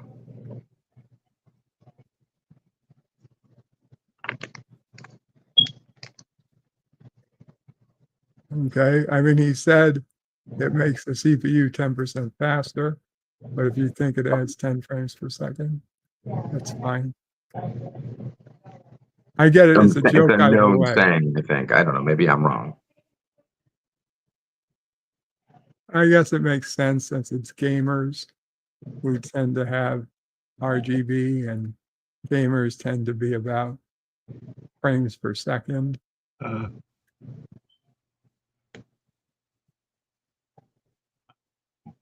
Gorilla's Random Thoughts says someone put an Anoya bot or whatever it's called in his house. Check every USB port for it.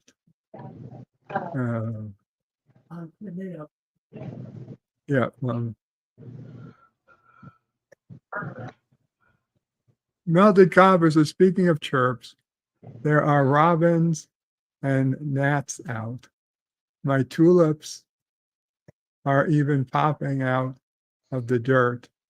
The lack of songbirds helps winter suck.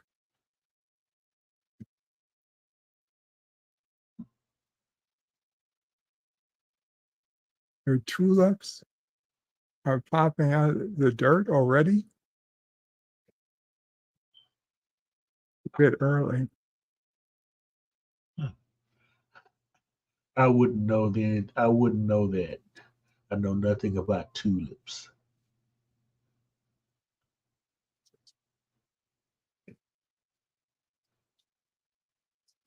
Yeah.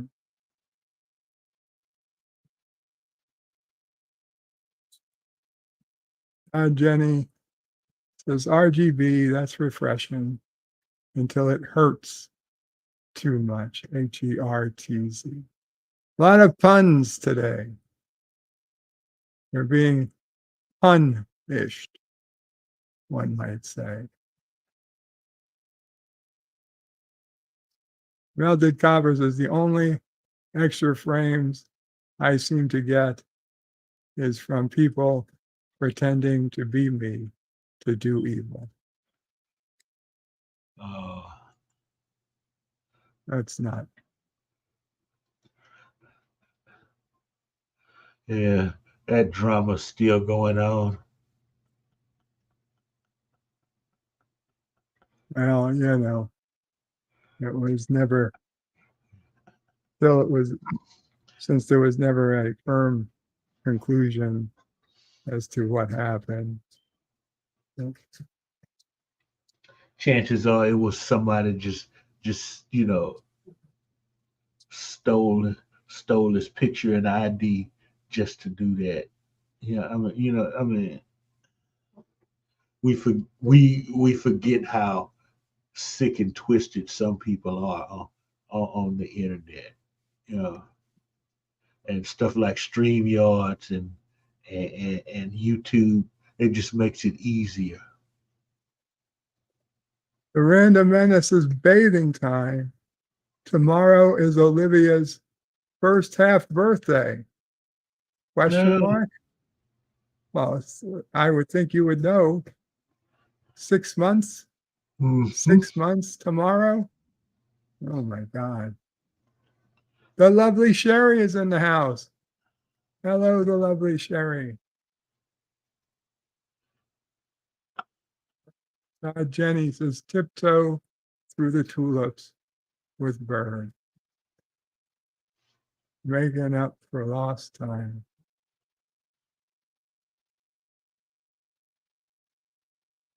Jenny says, got to get back to work and only use personal phones on breaks. Well, take care. Thank you for hanging out with us.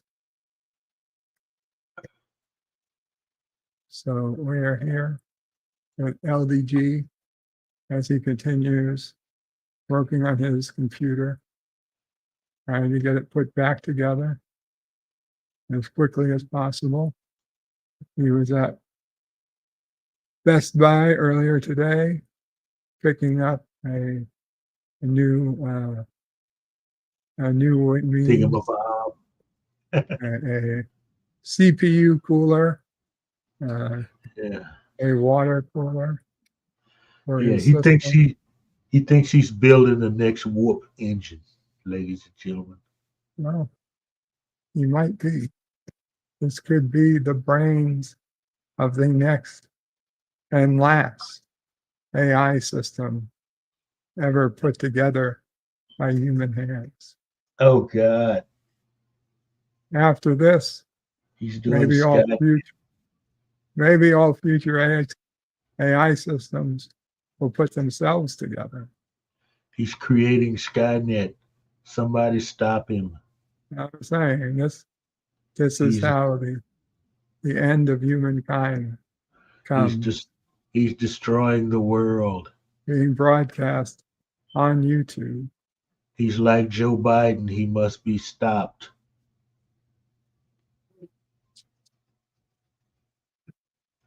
Well, to be honest, I think there's a lot worse. There's a lot more at stake here.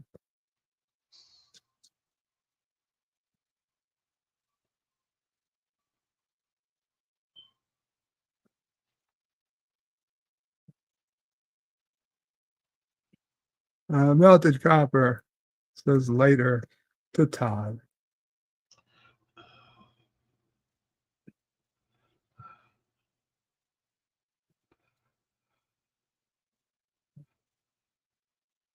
Okay, he's frozen. No.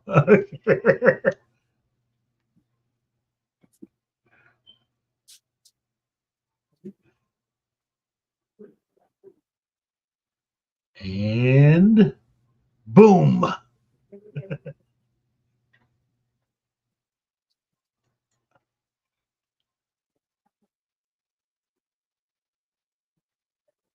Be right back.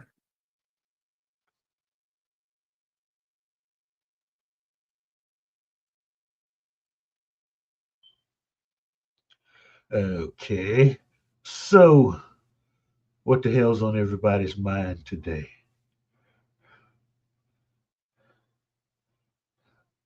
Me? I'm having fun. What the hell is he mumbling about? Nobody can hear him. It says we're still live. We're still live, right? Yeah. Oh. Okay. Todd Jenny. Without leap year, the equinoxes would eventually proceed to being opposite. It's to keep the farmers from planting in winter. Todd, I think farmers know that you can't put seed in the ground when it's snowing. So that's not viable, shall we say.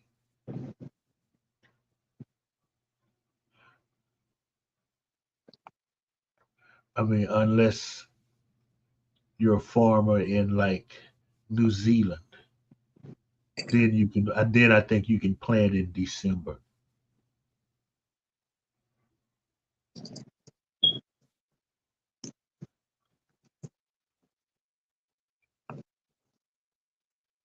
Fun things to start March off nicely. I don't know. I think we should all like photobomb the White House. Next time Biden does a photo op, we should all be there. Yeah, I don't know.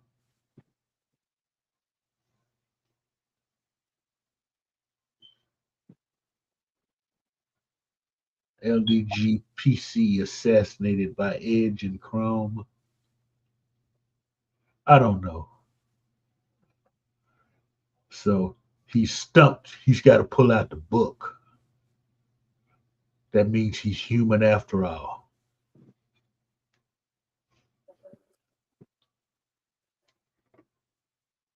Yes, I'm quite surprised. Actually, I'm happy though. It's good to read the book.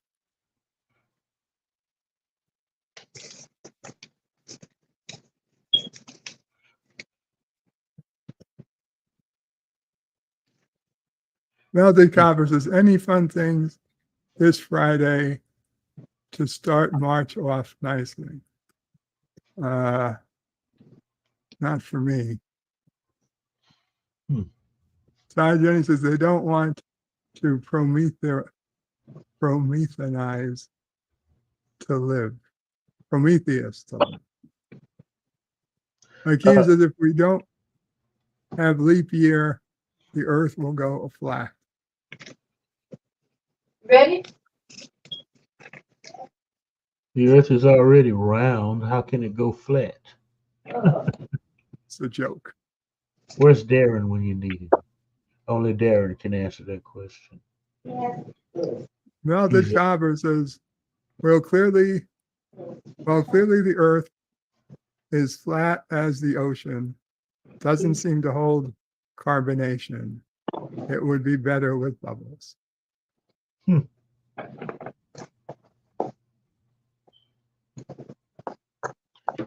I thought it was carbonate. Well, it doesn't matter anyway.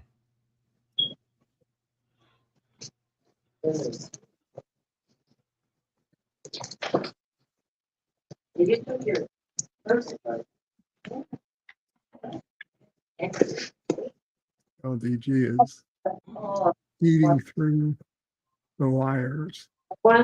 Yes. We're witnessing a mad scientist at work, ladies and gentlemen. I think so. If he ever gets that thing working, God help us.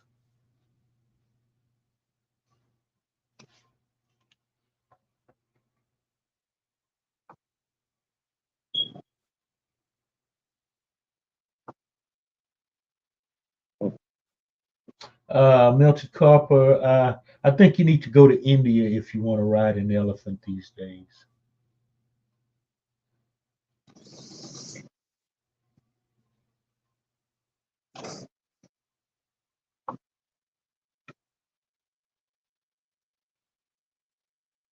Because I know Peter ruined Ringling Brothers with that shit. So Yeah, you can't do it. Can't do it at a circus. Probably have to be outside the United States. Yeah, that's why I suggested he travel to India.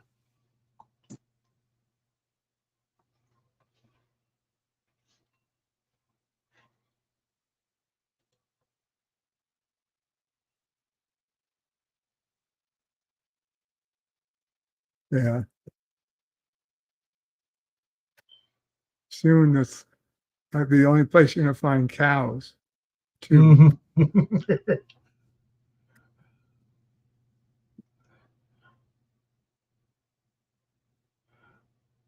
There's going to be a black market on cows coming out of India. No, it won't. They'll have so many cows, and only people like Bill Gates will be able to afford the meat. That's what this whole thing Yeah, but is it's about. illegal. It's not legal to kill a cow In India, yeah, that's a religious thing.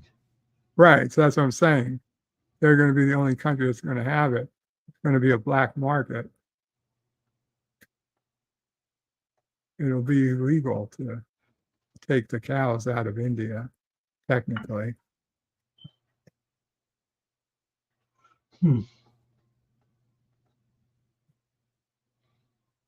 But when the cost of hamburger is $100 for a 2.5 ounce burger patty,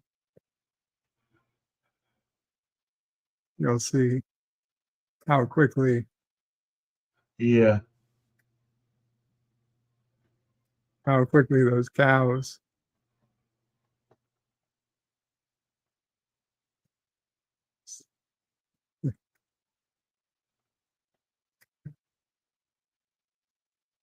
and the greenies will love it.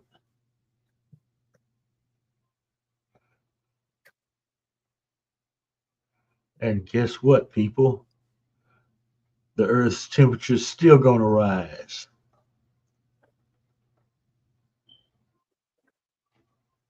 I guess LDG had to drop off.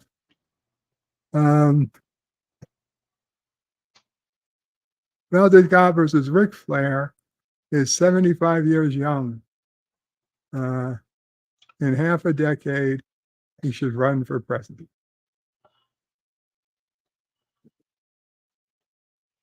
Hakeem says India has all those skinny, sick-looking cows.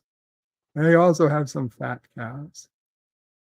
Todd Jenny, I apologize. Todd Jenny says, I was commenting on the beginning of the stream because I accidentally tapped the screen. No worry. I'm driving to Florida to find LDG's church. Bye, folks. Good luck, Todd. Welded Copper says, I don't know if I want to visit some of those places in the world, like on TV. Monkeys everywhere. Looks fun. In reality, I can pass on that. And Cody, Go ahead. Cody guys says, isn't The Rock running? I don't believe he is. If he is, I'm not aware. And all the horror stories I hear about monkeys, I don't think so. Okay, I'm back. Welcome back, please. Got the cat fed and watered, and then my body decided to turn into evilness. I don't understand. That's what I get for eating pizza all day yesterday.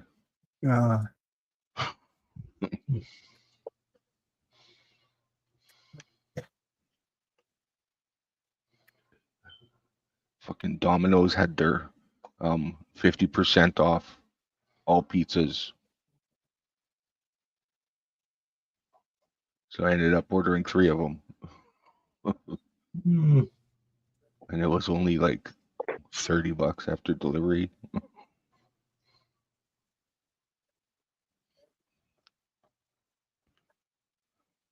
For Domino's, that's not a bad price.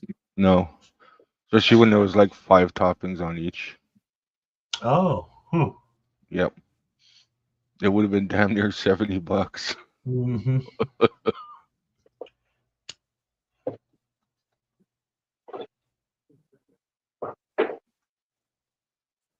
And those were just 12-inch pizzas.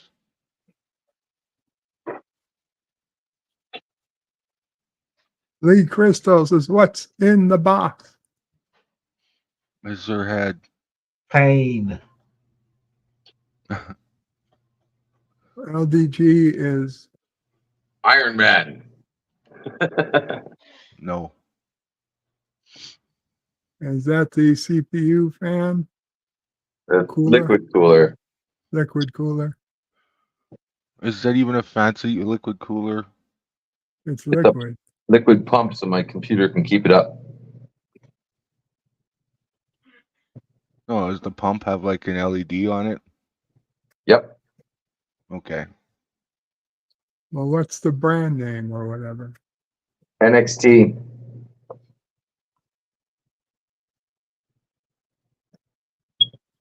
Isn't it NXZT or some crap like that? Yeah, NX. Yeah, NX. Whatever the hell. NZXT. That radiator's Big awfully radiator. small. Lee Crystal one says it's a big radiator too. It's not thick. So I can't believe there's liquid in here. The thin one too. Yep. it's pre-filled. Yeah, You they don't all have to are. fill it up. For the Yeah, all in they have ones, to do. they come pre-filled. Now this one's going to fit, right? Because this whole thing was because It your better old one fit. didn't fit. Don't tell me you're putting the radiator in the front. No, it's gonna go up the top. Okay, good. But I already have fans on the top, so now I gotta.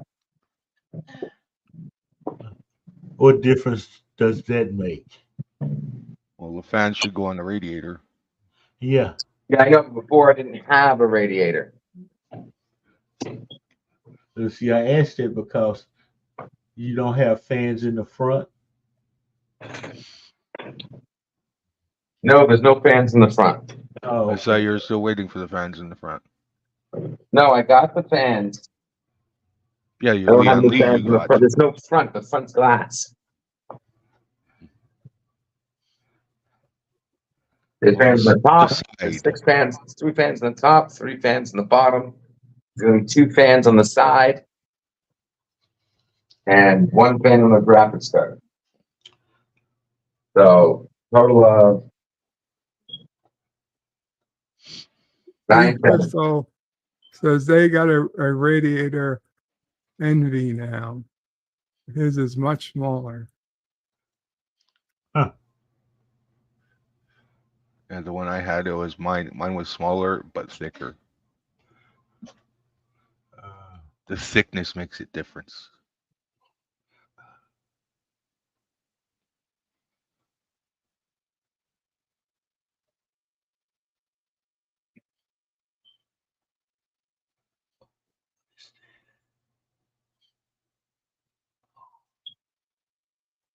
I highly Cody doubt guy says not enough fans. I highly doubt he's gonna be putting all the fans in every spot.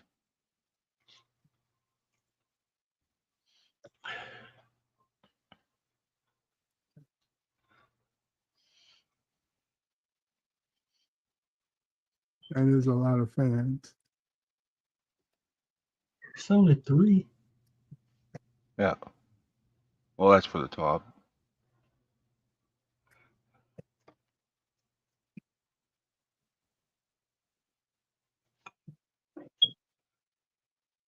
John Araki gifted 5 memberships. John Araki, thank you so much. making this a memorable leap day. Okay, no. Professor Brainy Specs says B5 greater than DS9. That is all. I'm Wow, so Professor. tired of that. Okay. They're I, both I, they I agree both with take that. place, they both take place on space stations. Okay. They okay. I mean, but the two damn shows are so opposite. Trek Okay. has its better writing in Star Trek, period.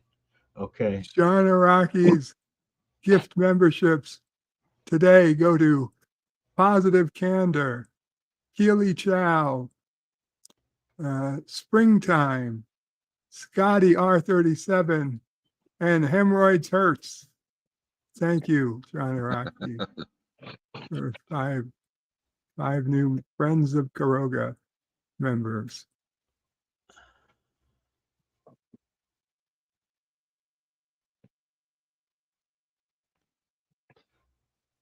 Lee Crystal says, who would want to fill it? I got a radiator. Right. Cody guys is not enough fans. Lee Crystal says, who would have thought we would be putting radiators in our computers and not just our cars? Well, honestly, I don't even think the new cars have radiators. Well, considering the fact that supercomputers and the damn data centers have to be like damn near Yeah. below zero, this is just the next logical step that a home PC would run so damn fast that it would need some type of cooling system. John Araki says that's like saying chemistry is better than physics. Well, that's terrible. Yeah, that's a good point, John. But chemistry is better than physics. No, Babylon 5 is chemistry. DS9 is physics. I'll take physics over chemistry. Yeah. The Random Menace of Professor Penny Specs. Some men just want to watch the world burn. Okay, where's that coming from, Menace? Probably LDG.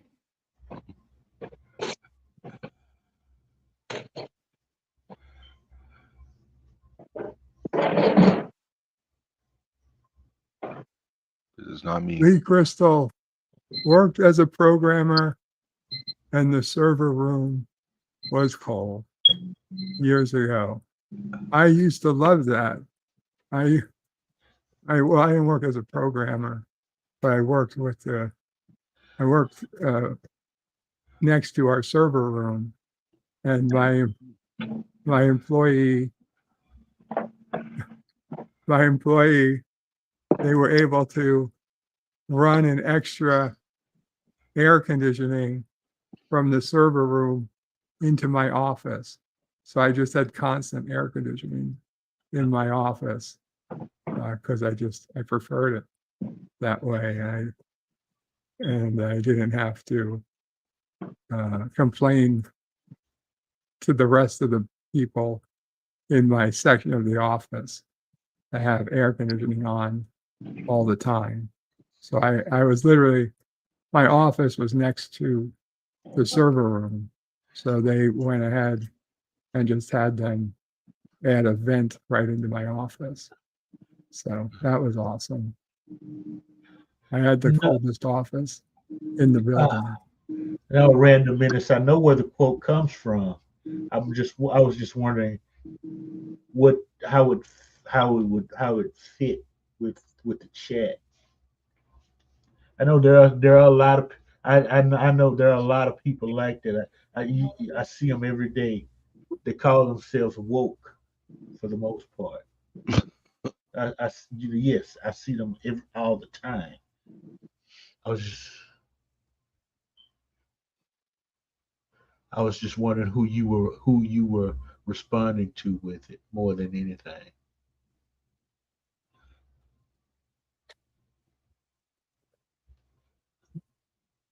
John Araki says beep. Oh, another one. Lee Crystal says Iceman. Yeah, I'm hearing the chirp too. What the fuck, LD? Change your batteries, man. He can't find it. He said they're all plugged in. I said, They have battery backups. Okay. by afternoon, you will have figured it out. Okay. Somebody's going to get very angry at him eventually. It may not be a Figure smoke out. detector. It may be a carbon monoxide detector. Carbon, what is that you're going to say? Carbon monoxide. He'll figure it out after he takes his nap.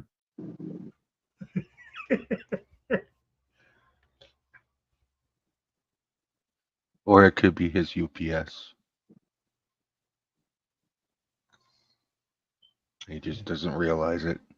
It would be hilarious if he gets this up and running, and then the minute it powered up and everything's running great, UPS delivers.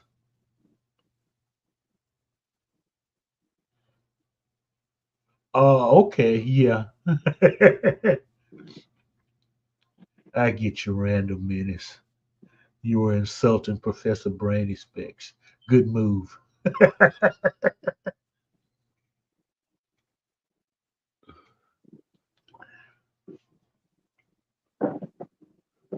And what I was meaning by UPS was the uninterruptible power supply that he runs for his computer backups. Because when those things don't have I gotta power, they beep. undo everything I did last night. Oh, hey.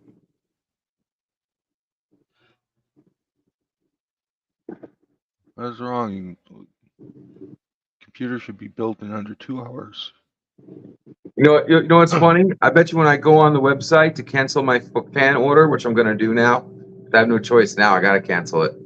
I bet you when I get my computer finally online and I go to Height and I go to hit want a refund, it's gonna say shipping already shipped.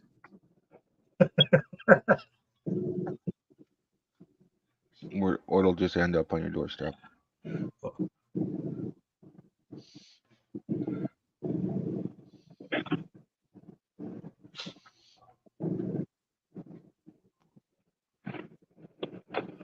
Oh my God. He's reading taking out the instructions manual. again. All right. He's Who the normal. hell does that? Normal people do that, JP. No, you just throw it away. After you make sure you've done everything correctly. Nah.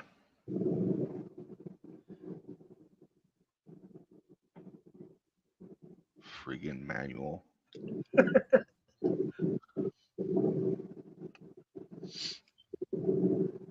Out of all of this, all I have to read is bottom squares. Actually, you should start at the top.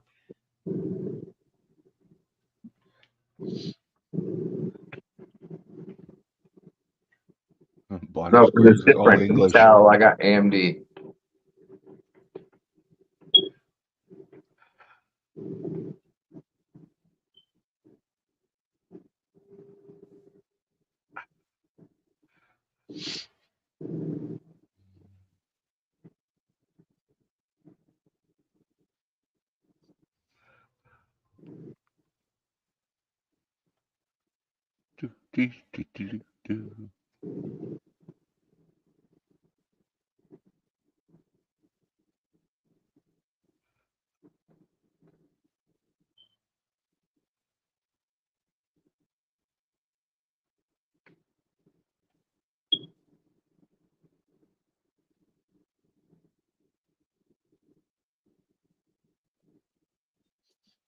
Random Menace says, a real man gets rather caught. God damn. A real man gets rather caught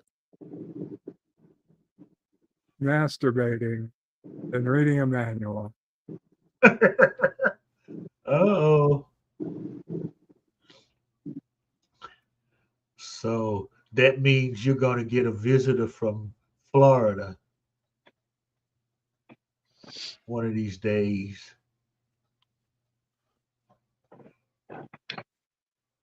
And he's going to insert his foot.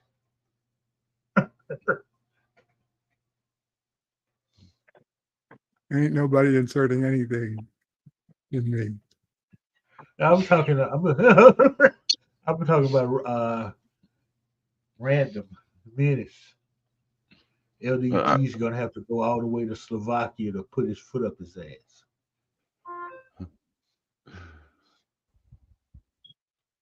It'll Maybe take them a that while train. because yeah, that's what I was just gonna say. They're building it now. Yeah. Damn it, Bird, you beat me to it. Father Stomp. Hey, Father Stomp. Says, hey, Bird. I see Anti-Tracker is a wrestling channel now. Yeah. Oh, well. I'm not a wrestling fan. I know there are those guys out there who really love it, and they can enjoy it in Kurdistan. Piroga is not a wrestling channel. Melted Copper says, remember before phones when you needed to buy maps? It's like I was raised Amish by today's standards. Yeah. I mean, yes, Mom. I did not throw out the map. Yeah, They're in Mom. a box in your closet. Mama Bray kept all my maps in a box in the closet. You never know preferred when map technology is books. going to fail. You never know when technology is going to fail.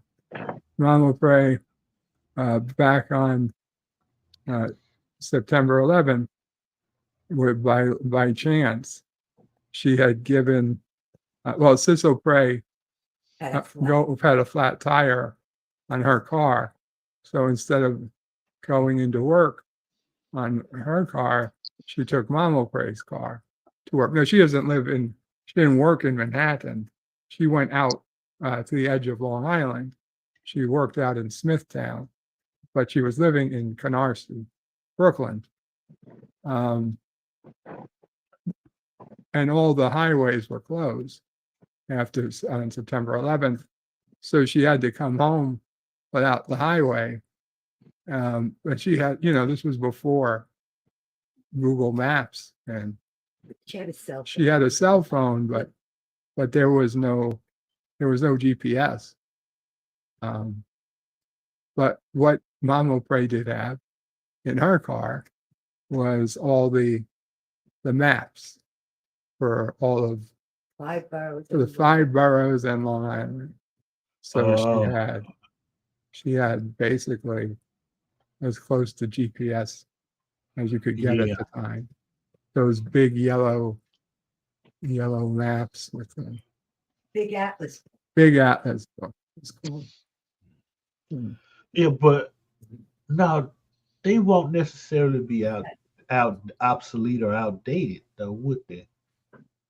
No, they're not obsolete or outdated. I mean, eventually they do kind of get obsolete because they've added more highway entrances, or I can think of maybe new housing developments, Sometimes they rename streets. renamed streets. But in New York City, there's not a whole lot of changes. Well, I mean, there are. I mean, there's new, they add, they add like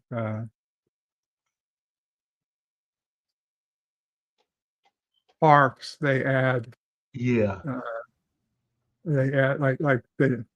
when the Nets moved to Brooklyn, and big sporting arenas, sports arenas, those types of things. Those are, those require changes. Yeah. When Shea Stadium went down and the new Met Stadium went up, and the old Yankee Stadium, the new Yankee Stadium. So, Lee Crystal, thank you so much. Lee Crystal won with a $20 super chat. You get Salty's donation today. Lol. Oh, thank you, Lee. I appreciate it. And make sure you tell him. Make sure you tell him we appreciate it too. Chances are he's lurking. Okay.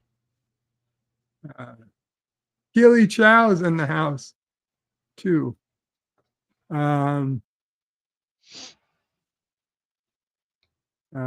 Stanley says, yeah, Salty's turning into a wrestling channel. Yeah. John Araki says LDG has those DeSantis high heel boots. So if he chooses to put a foot up your A, it's going to hurt. Miranda Menace says, is that case stretching? Is that case stretching is recommended?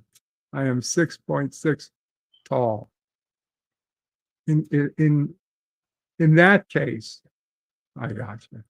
In that case, comma, stretching is recommended.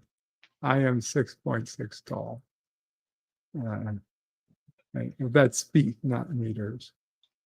Stanley says, my old car was full of printouts from MapQuest. Yeah. Cinnabon Bunny says, my McDonald's had to buy one double Big Mac and get one for $1 today. Awesome. Buy one double Big Mac and get one for $1. Damn, that's not bad. Keely Chow says, hey, everybody, good early morning from Hong Kong. Kapla, Keely Chow. Holy crap on a cracker. What's going on? LDG is rebuilding his PC. I complained about Leap Day earlier, and we're basically just hanging out. John Araki says, if Salty loves wrestling, he's really going to love the NFL. Hashtag scripted. Gilly Chow says, thank you to John Araki. Is Salty on right now? I don't even know. I wasn't looking. Stanley says, I'd print out multiple maps of my destination and also print the turn-by-turn direction. Yeah, that's what I would have been doing in those days too. But I also used to keep the atlas books for my current city and nearby cities. Melted Copper says, howdy to Keely. John Araki says, no doubt. Pearlies, says Stanley. Stanley says, well, a lot of new roads have probably been built, indeed. Yvette, the lovely Yvette, says, good evening, Bird and everyone. Good evening to the lovely Yvette. Is it evening or is it afternoon? I guess Evening it's for evening. her. It is evening for her. Oh. Yeah, it's getting late here. I got to have lunch. Stanley says, oh, was Pearlie's only an Ontario thing? Well, I don't know what it is, so maybe. Let him know. Okay. I will let him know, Lee. I will let him know. Not at this moment, but eventually. Stanley says, is Salty okay? I don't think he got around to doing his daily church stream yesterday. I thought he did. I thought he did, to be honest. Huh. Well, honestly, I think it ended. I think it ended. His 40-day fast should have been over. I saw the 39th, and so the next day would have been 40, and then this would have been like 42. So I think it's been over a day.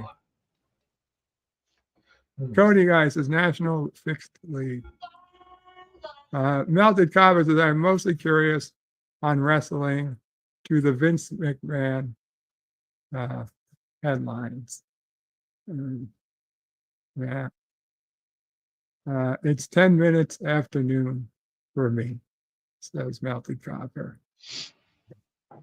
John Araki says McMahon makes R. Kelly look like Mr. Rogers.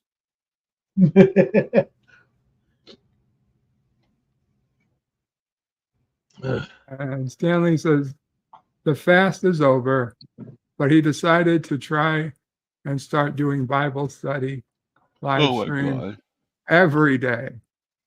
Oh, well, then that I was not aware of.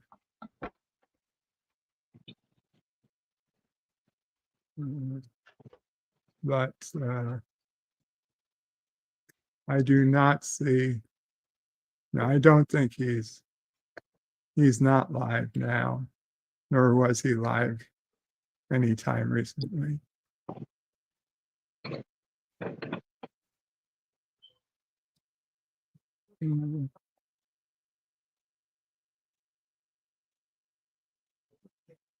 Stanley says he made 2 days in a row so far, but missed yesterday.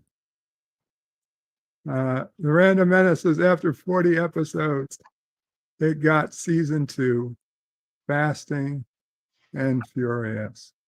So a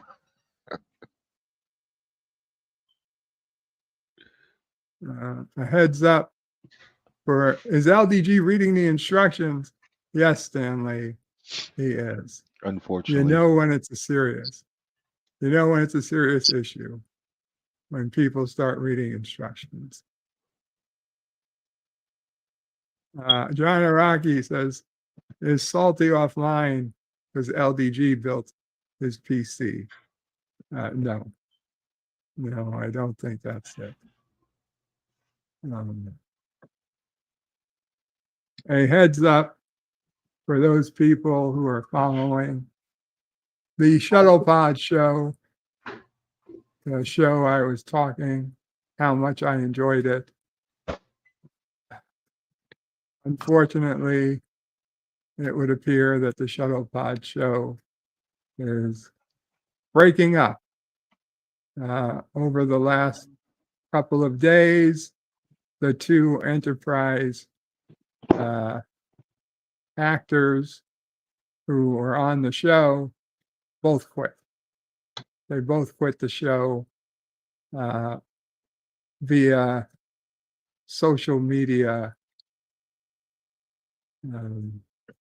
They did not even have, okay, I'm not going to say they didn't have the decency. I do not know what's going on behind the scenes, but the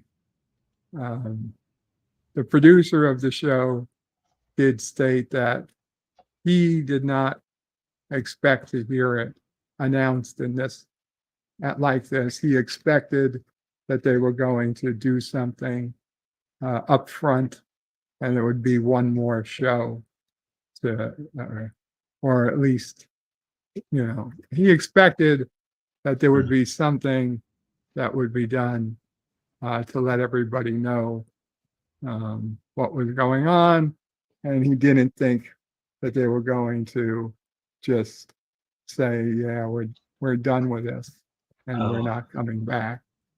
And so he's Mark is in a bit of a weird situation.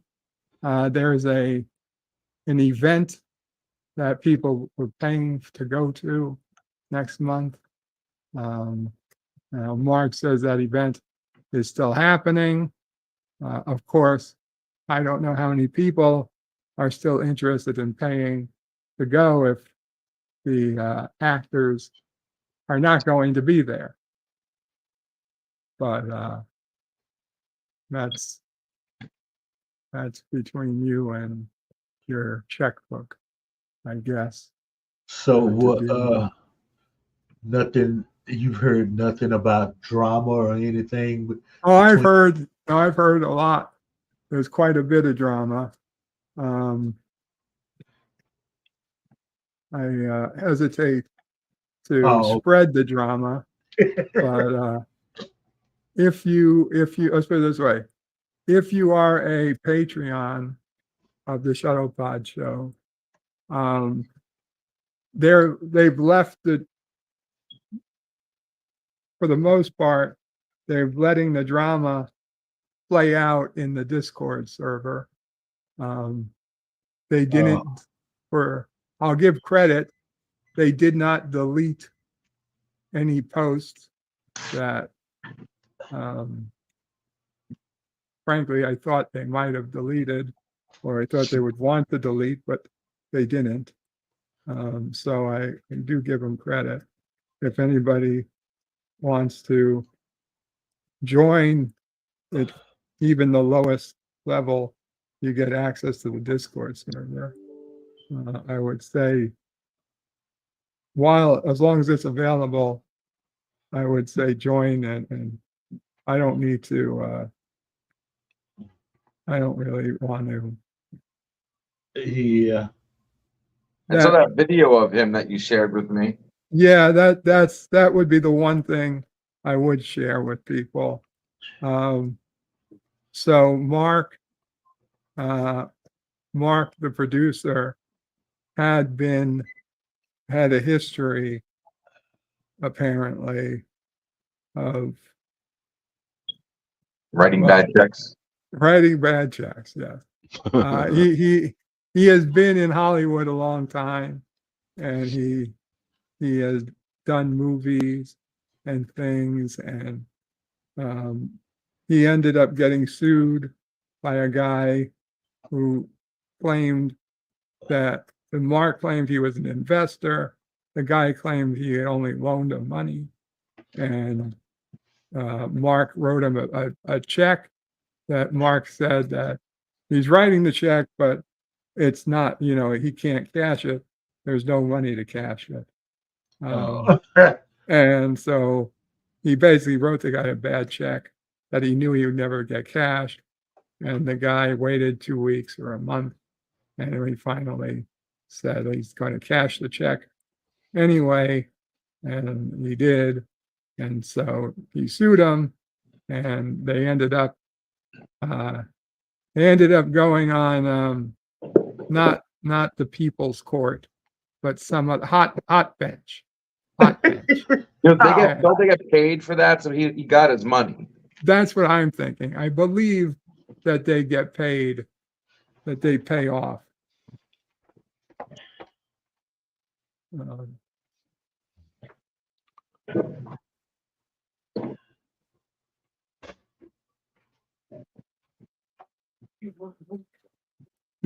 So I'm pretty sure they got paid off. But it was really weird to see him there. It's on YouTube. It was weird to see him there defending himself about this, and the judges all talk about how, while he's completely in the wrong, it really doesn't matter. He lost the case the minute he wrote the bad check. I mean, what the fuck? I mean, Hollywood is really, really just filled to the brim with charlatans and hucksters. It is. I knew there were Hollywood. I knew they were there, but the entire world. Well, I'm talking. I mean, but I didn't know they were there to to this extent. It's not only this guy. Okay, the Axonar guy. Okay, if you've been watching some of the Robert Meyer Burnett stuff about him, You know, no wonder CBS clamped down on his ass. Okay, and so it's just, and it seems like a lot of them, or the majority of them, are concentrated in these franchises: Star Wars, Star Trek, stuff like that. So maybe we should like leave that shit alone.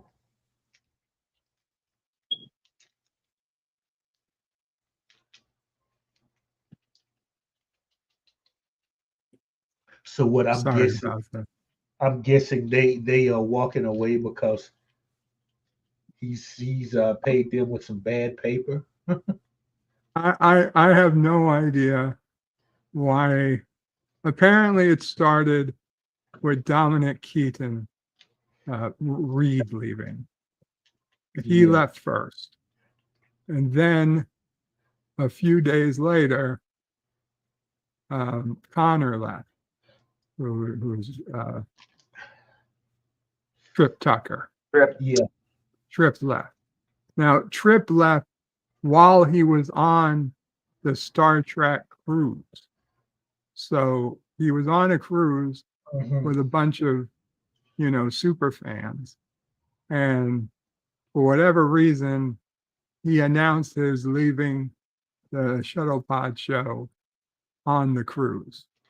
I do not know if they are leaving because Mark's history has come to light. I can't imagine they didn't know about Mark, but maybe they didn't. I mean, I think it's the money, period. well, that's the other thing.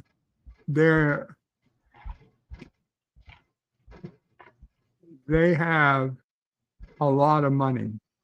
There's a lot of money flowing into that venture. Yeah. Patreons.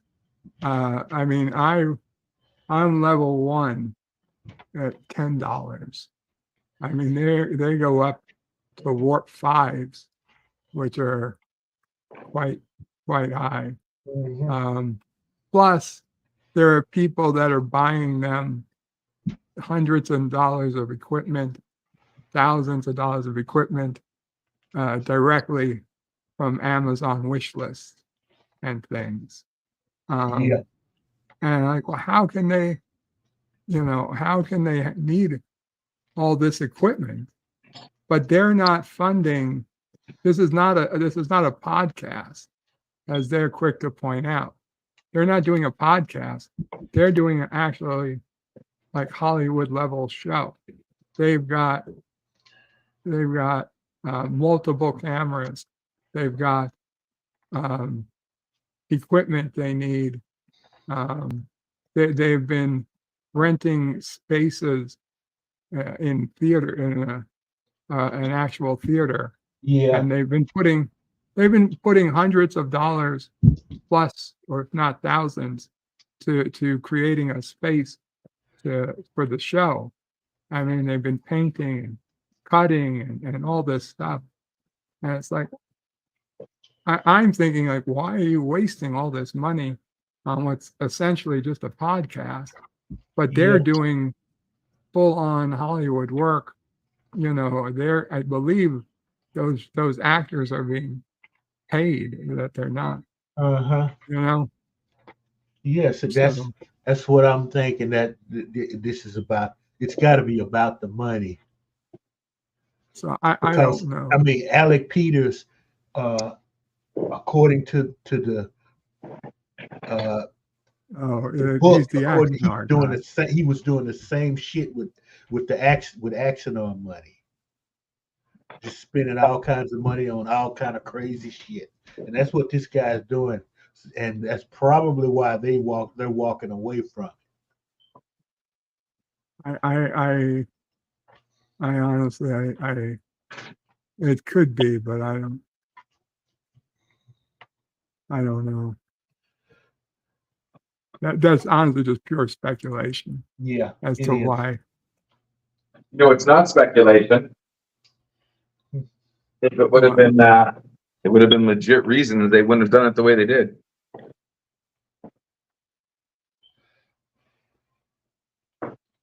Melted Copper says there's a healthy group of religious doomsday channels, supposed like movies and video games. If you're focused on ending, you're missing off the entire fun of the whole adventure. Stan Lee says AIO, full custom hard pipes or go home. JP says custom is a pain in the ass.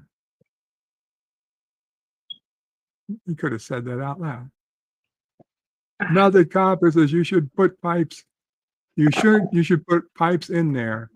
Then your ass won't hurt. You shouldn't put pipes in there. I think he meant.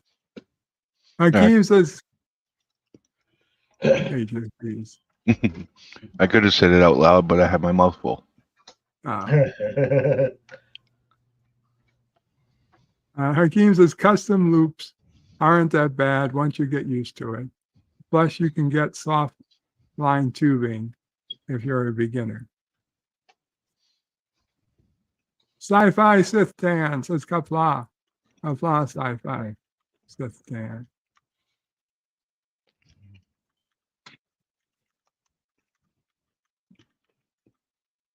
How goes it, LDG?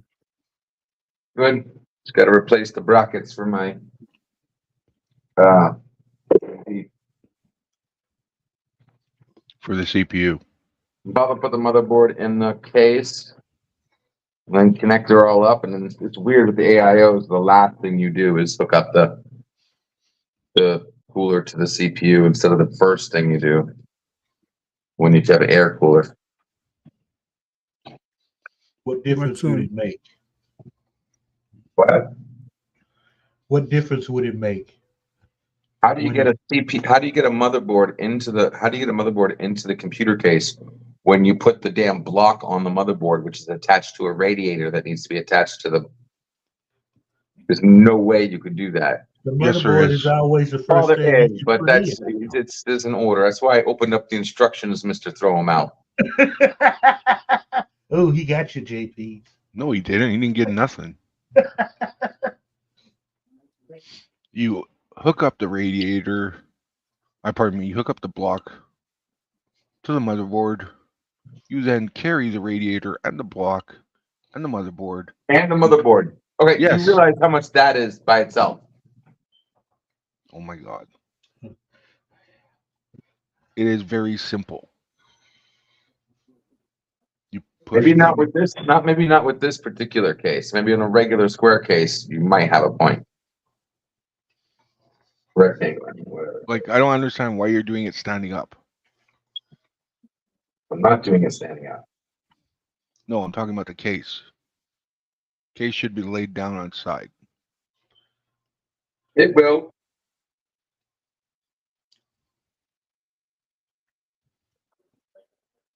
This way you could put the reservoir in there. Damn it, JP, you just made me screw up. Shut up. Melted Copper says, Jesus, computers are like cars. Now, what annoys me is my phone seems to work better than my giant PC. So this needs to be 6 o'clock. You screwed up as soon as you started reading the instructions. No anti-static band, Stanley. Yeah. That's only suckers. I gigged him on that hours ago. He says he's grounded, so okay. Don't need that either.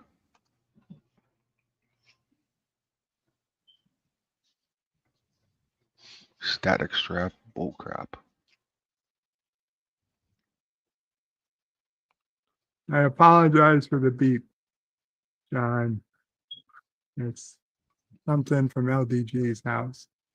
Well, it's me. I'm sitting there with a little beep button doing it just to annoy everybody. I found out where the beep's coming from. It's not a fire. It's the motion detector for the alarm.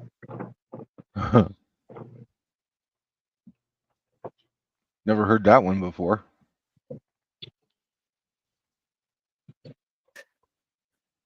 Yvette says, Bird, I had a Jehovah Witness at my door, call at my door today.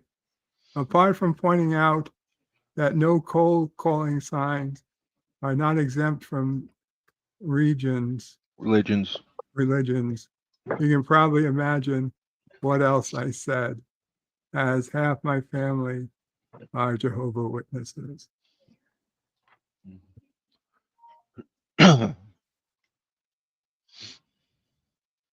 You know how to stop them from coming to your door. You answer the door naked. I just don't answer the door. Okay, you know when they're going to come by. They have specific Saturday morning. Well, now they have specific times of the year that they will assault neighborhoods. Okay, Easter's coming up. From Good Friday into Easter, expect them. Okay, the same around Christmas time. Any Christian religious observance, that's when you totally expect them. Okay, and that's when you dodge them. Because, okay, I do not feel like getting into a religious discussion with someone who writes God with a lowercase g. Okay? I write I with a lowercase I. What the? Yeah, I got this weird thing. I don't think I should be capitalized.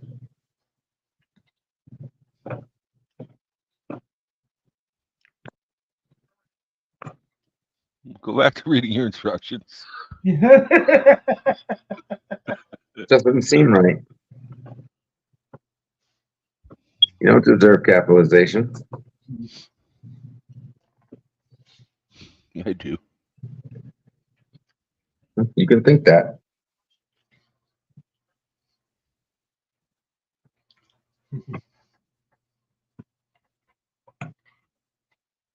Oh, by the way, so yeah. What if it starts at the beginning of a sentence? As the ram. Boo. Mm-hmm. It's got the fancy lights on it, doesn't it? Yeah, it's got RGB on it. Freaking annoying as shit. But the heat sink is double layer heat sink. It's pretty sick. Both sides.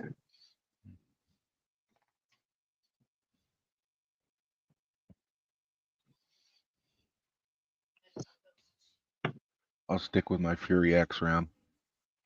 Yeah. Give me Kingston any day. Ooh. I've had any other RAM and it always fails.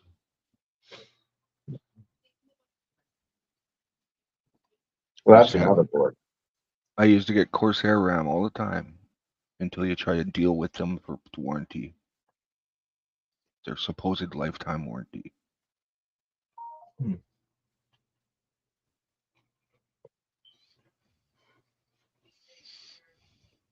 And welcome, Admiral Teague Kapla. Okay. And a $2 super sticker. Yeah, Thank you very much, Admiral. How you doing? Good to see Sorry, you. I was eating. You're allowed to eat. Was it gack? Was it fresh gack? It was fresh bologna. Close enough. I mean, if Some there's people anything might on say this- it's worse than gok. Yeah, I was No, going it's to say on our planet, some people may equate it to gack. No, it's a delicacy. John Araki says, why are there no sexy Jehovah or Mormon ladies that ever visit? I live right near the Mormon recruiting center for Queens. Their temple's like a 5-minute walk from here. So I get approached 7 or 8 times a day, and I have like a week rather, and I have taken to saying, I will convert to your religion if I can have sex with you and you, but not you. No way. Like it's true. Like they might be able to fix themselves up and look cute, but there's like a real like that they're into being plain. Like makeup is offensive to God in their religion. You know, dressing sexy offensive to God. Glad I'm not a Mormon, but it's probably an okay religion, just not for me. You get your magic underwear. I already have magic underwear, but yeah, I would wear it. Of course, I would wear the magic underwear. Wouldn't you? Who wouldn't? Truth be told, I would love a cute Jehovah Witness or Mormon girl to come up. The only one I could think But, of is young Marie. Marie Osmond is the only Mormon girl I could think of who was really cute when she was young.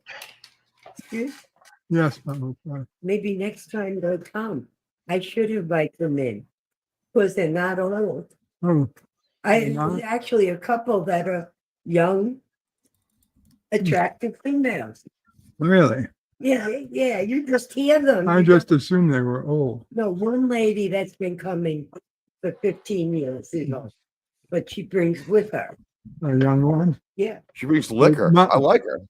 Mama Bray has been talking to a Jehovah's Witness that comes like once every 3 months for 15 years now. They keep trying. They do. Every single time Mama Bray says, I'm busy, maybe next time. And every time they leave like a book or a pamphlet. And The Watchtower. To be fair, they are very nice to you when they come by. They are very very, nice. very nice. They are very nice. My favorite is that a girl went to high school with. I had a crush on her, and then I found out she was a JW. And then all of a sudden, like a month or two down the line, her and her sister show up at my door.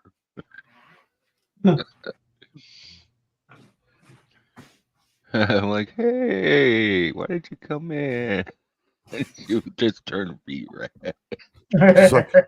She's like, I was really good looking until I picked up this belief system that I should not do anything. Now I have a unibrow, don't wear makeup, and let's talk about how you need to join this religion too, so you can be your best. It's like I don't know. Hey, some look good without makeup. Yes, but I'm saying I don't like it when they a usually woman looks like she fell in a vat of Sephora. yes, at the What, extremes, you do it as a lights on? things are very much the same at the extremes. I'll agree with you with that. I had a friend who converted to Mormon, and he basically said, "Listen, Exactly, Tiki. I'm just going to ask you this one time because I have to. But if you don't want to, we never have to talk about it again. Do you want to talk about what it is, like what it's like to be Mormon?" Or somebody said, I love you. You had a good congrats to you, but no, I'm good. Was he cool about it after that? He's like, I get it. Yeah. Let's go get some beers or whatever it was. That's He cool. was. Well, then you know what? Be That was whatever it. you want. Be whatever you want. He just had to do it once. He had to ask. Okay. I'm a Branch Davidian. Yeah, okay. I would ask No, them it- about all of their secrets. I can't tell you that. No, not Branch Davidians. Their one secret was what? Blow each other Mormon up. secrets. Yes, the Mormon What secret. goes on in the Our, temples. Yeah. our secret To is that be we honest- stockpile guns. They're pretty open about what they do. Oh, there's some stuff that they're not open about. Obviously, that's like, I mean, I had a fraternity in college. They're like Freemasons. Basically, they are. I think they're closer to Scientologists, right? It's almost the same No, story. it's nothing like Science. It is nothing like Scientology. Scientology is really weird. Like God killed God, and now God is God because the God that Scientologist used to be is God just got fucking killed. a sci-fi writer wrote. Yeah. Bad It is nothing. sci-fi writer. If Wanted to see Kirstie how far Alley you had could been go more with it. into, if Kirstie Alley's favorite sci-fi writer had been Gene Roddenberry instead of L. Ron Hubbard, she'd have a career. or she would have had a better career.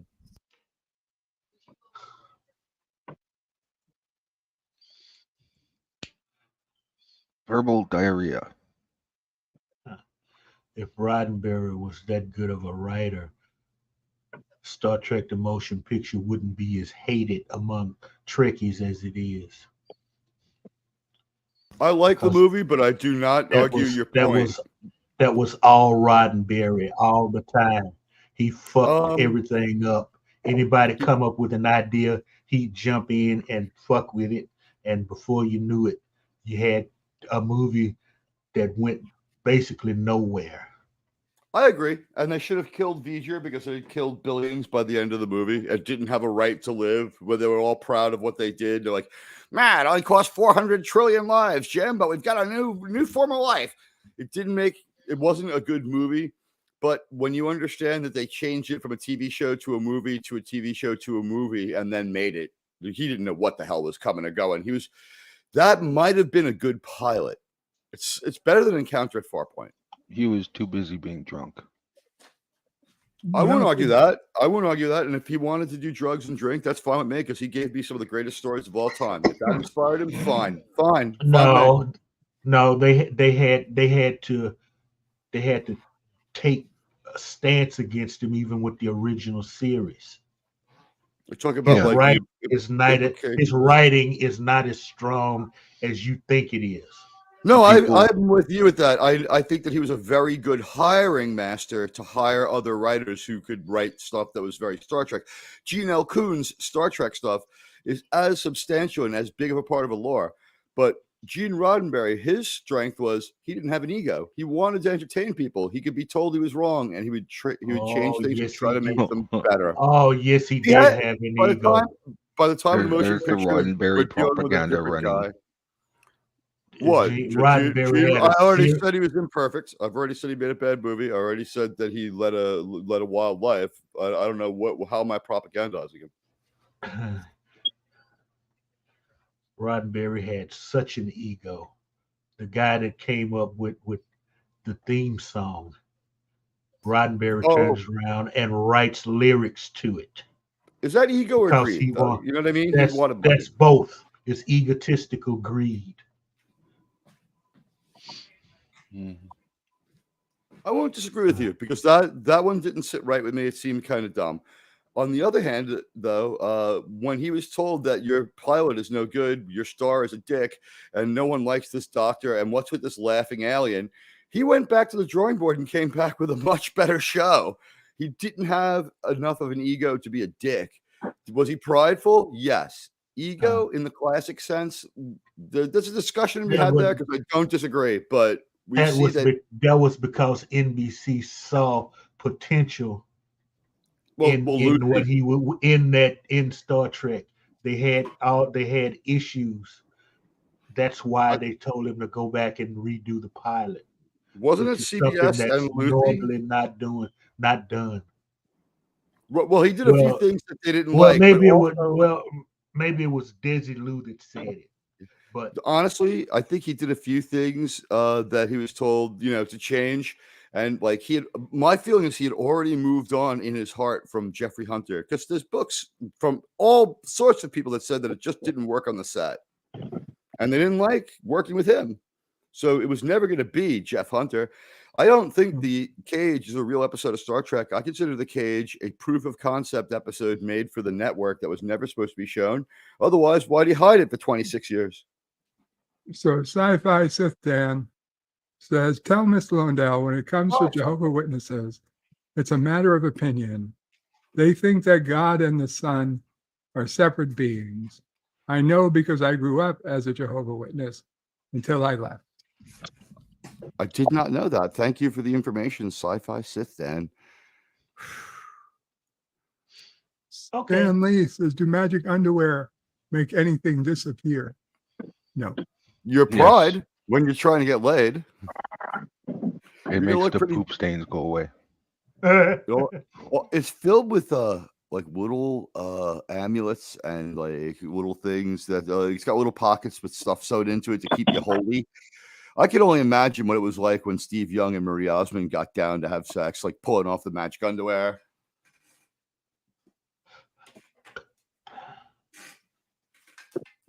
What's his infatuation with Marie Osmond? I guess people give her a lot of credit because although she has many children of her own, she also adopted. And then since she has money for her to adopt a child, you've made someone wealthy who was at the bottom of the social ladder. So I guess that means she's a good person. She also is the only person able to advertise weight loss stuff and keep the weight off because she's been doing it for like 10 years. Tiki of Doom says makeup is false advertising. I'm not disagreeing that makeup is false advertising if you end up like a kabuki person, but a little eyeliner, women have the option. If you look good without it, go ahead. But I'm saying they're not doing other things to look good too. I mean, the Mormon women that I see, and I see a lot of them, they just tend to, they're very Midwestern looking. They stick out in New York, and I guess maybe just lack of style. I like the look of a Midwestern woman compared to a New York City woman. Bert, if we walked around and saw that these particular Mormon women from the center, you'd be like, yeah, maybe New York City women have an edge on these particular women. I really don't know. I'll be honest. I don't like that. I don't like New York City women. I like women and I live in New York City, so I make a compromise. So you're walking back your opinion of AOC. Me? Oh, well, AOC is cute. She's hot. Yeah, No, I she's like not. AOC. That's a dumb broad if ever was one. I didn't say So she what? was smart. So is Jennifer Yeah, Lawrence. to me, she has to be smart. Jennifer Lawrence is dumb as fuck.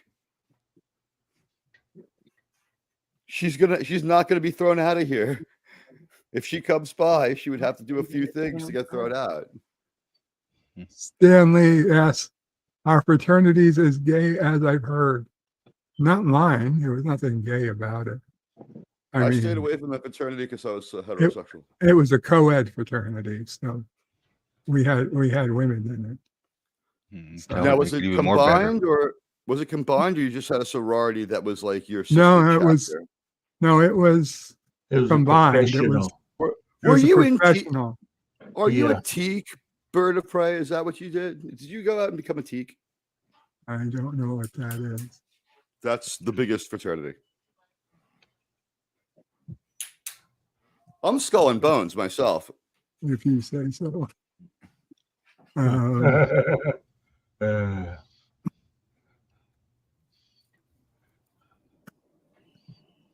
Skull and Bones is the one that. You'd be surprised how Skull and Bones is used in many fraternities. Well, back at school at Gryffindor, we spoke of it all the time. Right. I'm still in Alpha Omega Uranus. Meldick Copper says, "I'm Heaven Gate member. I got my Nike's black sweat suit waiting on the next comment." Cool. We're waiting for that next comment. I would wear that sweatsuit. Stanley says, "Did you get hazed?" No, hazing was legally forbidden. Hazing was done by the time I was in college. It still happens. It happened at Florida A&M a few years ago, and it's always messed up. What happens is you got a bunch of drunk people who are only like 19 to 21 years old. They don't know what they're doing, so they're like, "Oh, the human body can take a fall for 4 stories if they drink alcohol first." Like, okay, this is our like initiation, and like, a lot of people end up like getting hurt, like jumping into like freezing cold water in February or whatever it might be. They cracked down hard on that when I was in school. It was gone by the time Bird got there. Melted Copper says, "What? They didn't like Dianetics." That was the best. That was the best commercial when we were kids. Like L. Ron Hubbard's Dianetics. It was like the commercials, just like explosions and dinosaurs getting wiped out by pyroclastic flows. It's like, read the exciting book. And it's like, wow. And it's like a couple of years later, they're like, read Countdown to Armageddon, the sequel to Dianetics. And I'm just 40 years later. That's one long countdown. Tiki of Doom, apply Tiki. Heated debate, says Tiki of Doom.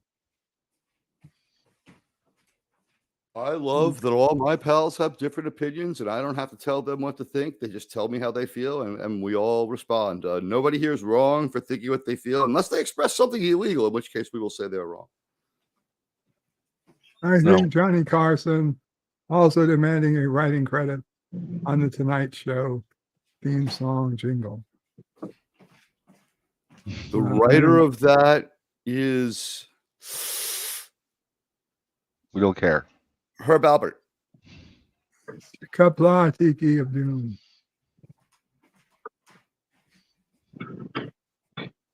Yvette says, Teague, you know nothing about Roddenberry. He had a huge ego. Do some actual research. I never said that he didn't. I said that he was able to work with other people, and it's nice to see you, Yvette. So sweet to see you. You're always so nice to me. Tiki of Deuce is exactly Jehovah Witness believes Jesus was just the Archangel Michael and not God. That's an interesting take. Stanley Yeah, says- Mormonism and Scientology are not too far away with their supreme being story. Cam's Crash Courses. It says, hello, everybody. Bird of Prey panel and chat. Apply Cam. Stanley says, I'd be far more impressed if Chaz had a successful weight loss product. Of that, compared to Ryan Johnson, does Gene Roddenberry have a huge ego? I'm going to destroy everybody's favorite thing totally and completely for laughs. So let's be proportionate here. He had an ego. If he didn't have an ego, Star Trek would have been a puppet show that he showed at his own house with flashlights, and he would have hummed the music, and his kids would have watched him and like, Dad, you're the greatest. And don't laugh at that, because that's how the Lord of the Rings got started. Sci-Fi Sith Dan says, Tiki of Doom, be nice. Everyone has their own religious opinion. You may disagree with them, but they may have a point. I cherish our freedom of worship.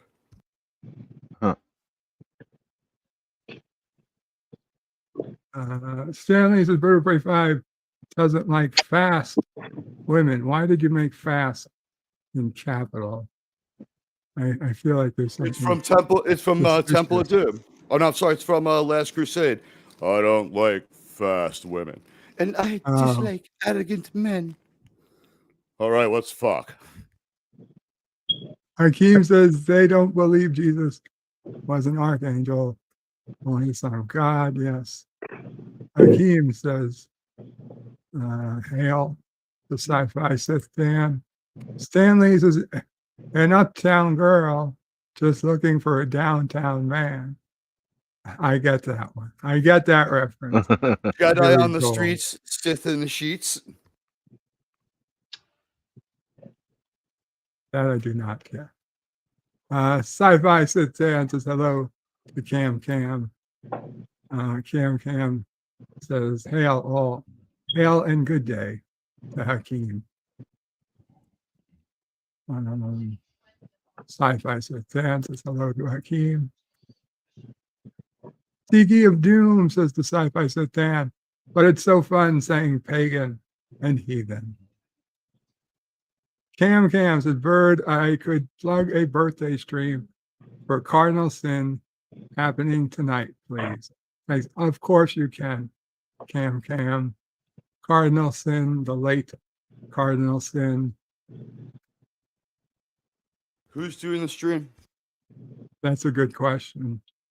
Please, Cam. Please don't be the person I think you are, spiking the football on a good person again.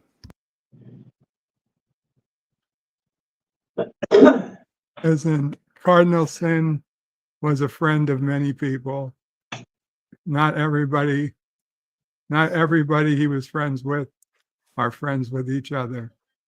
But Cardinal Sin was a very good person, but I could show you something where someone did 12 hours mocking him, and they're not his friend, and he said they weren't his friend, and they just pretend they are now. If you'd like to, I'll give you the link. So yeah, some people's Cardinal Sins tributes have been maudlin celebrations and spiking the football. Other people, much more sincere, and we all miss the great Cardinal Sin.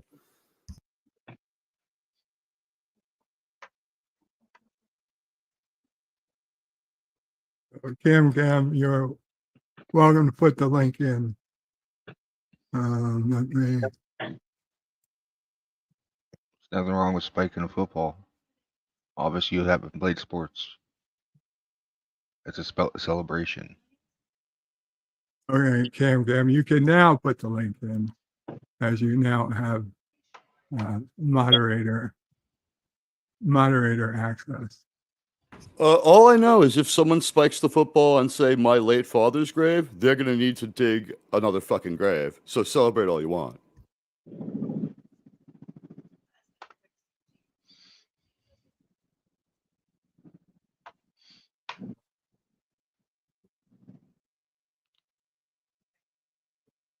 In the meantime, let me keep reading. Tiki of Doom says, hail to Cam. Stan Lee says, I'm sure that'll fit in there. Sci-Fi Satan says, Hakeem, after God, Jesus is the second most powerful after God. Hence, he is God's greatest creation and loved him very dearly. The Random Menace's first date should be a pool party. Scotty doesn't know. Don't tell Scotty. Now that He won't listen, so go ahead and say it. Melted Copper says, no, you can't take a plug stream for Cardinal Sin tonight, folks, even if it is his birthday. Melted Copper, yeah. My heart goes out to his family. He's far too young to lose someone. I pasted into the private chat if anyone wants to see the stream where people spiked the football and celebrated the fact that he had passed away. I thought it was disgusting. Good for you. Sci-Fi Satan says hello to Random Menace. Tiki of Doom says, hey to Yost, who says greetings back. Random Menace says there are too many gods, too many religions. Well, I would venture there's a lot of people who says there's only one, and that's all you need. That was a weird moment for Uhura, huh? Yeah. Oh, they have Jesus too, and it's like, oh, okay. No, they wanted to satisfy the network that they had no padre on the ship. That was something that was like a big fight. They're like, how come there's no like chapel on this ship and no chapel? And then Roddenberry's like, this takes place 300 years in the future. People aren't like that anymore. So they had like constant pressure. It's like, you're pushing atheism. He's like, no, I really ain't. It doesn't matter what I think. I'm just making a show. And they're like, you have to like have some reference to the fact that there's a supreme being. So it shows up at Bread and Circuses, which is like, not the sun up in the sky. Like that was like maybe the dumbest line of any good episode. I still don't know. I always wanted to check, but I always forget if in the closed captioning, do they say it as SON or SUN? They say both because they say it's not the sun up in the sky as Uhura's line. It's the Son of God. Right, but earlier in the episode, when they say the sun. People, I believe that they would be saying it with an O because they know the deal, and it's the people from the Enterprise who don't know they're talking about a person. They think they're sun worshippers, which makes sense in context because they're like, what's with these weirdos who are obsessed with Spartacus? More curious to me is how come in the Patterns of Force planet, some people had German accents? Well, I don't know. There are Germans on all planets. Minutia. It's too bad John Gill isn't here. We could ask him. Melted Copper. Most religions are the same guy as explained by the Tower of Babel, and other gods are technically angels, as from a man's perspective, could be called lower gods. Sci-Fi It's an interesting theory. That's interesting, actually. Sorry to Hakeem if I scared you off with my religious talk. Melted Copper says, I don't know about Cardinal Sin. I am more of a turkey sin and myself. Yeah, I think Melted Car- Copper. Melted is new didn't- to the scene. Yeah, he Melted didn't Copper understand. Cardinal scene was a very nice guy who was helpful to everyone. He loved stories of the occult. Flight 19, he could go on for how many hours? He was a great guy, a lot of fun, and a presence here on YouTube. And when he would do midnight to midnight, just cancel your show because no one's going to watch. He would just suck up all the audience. He was beloved, and he was great. We love Cardinal Sin.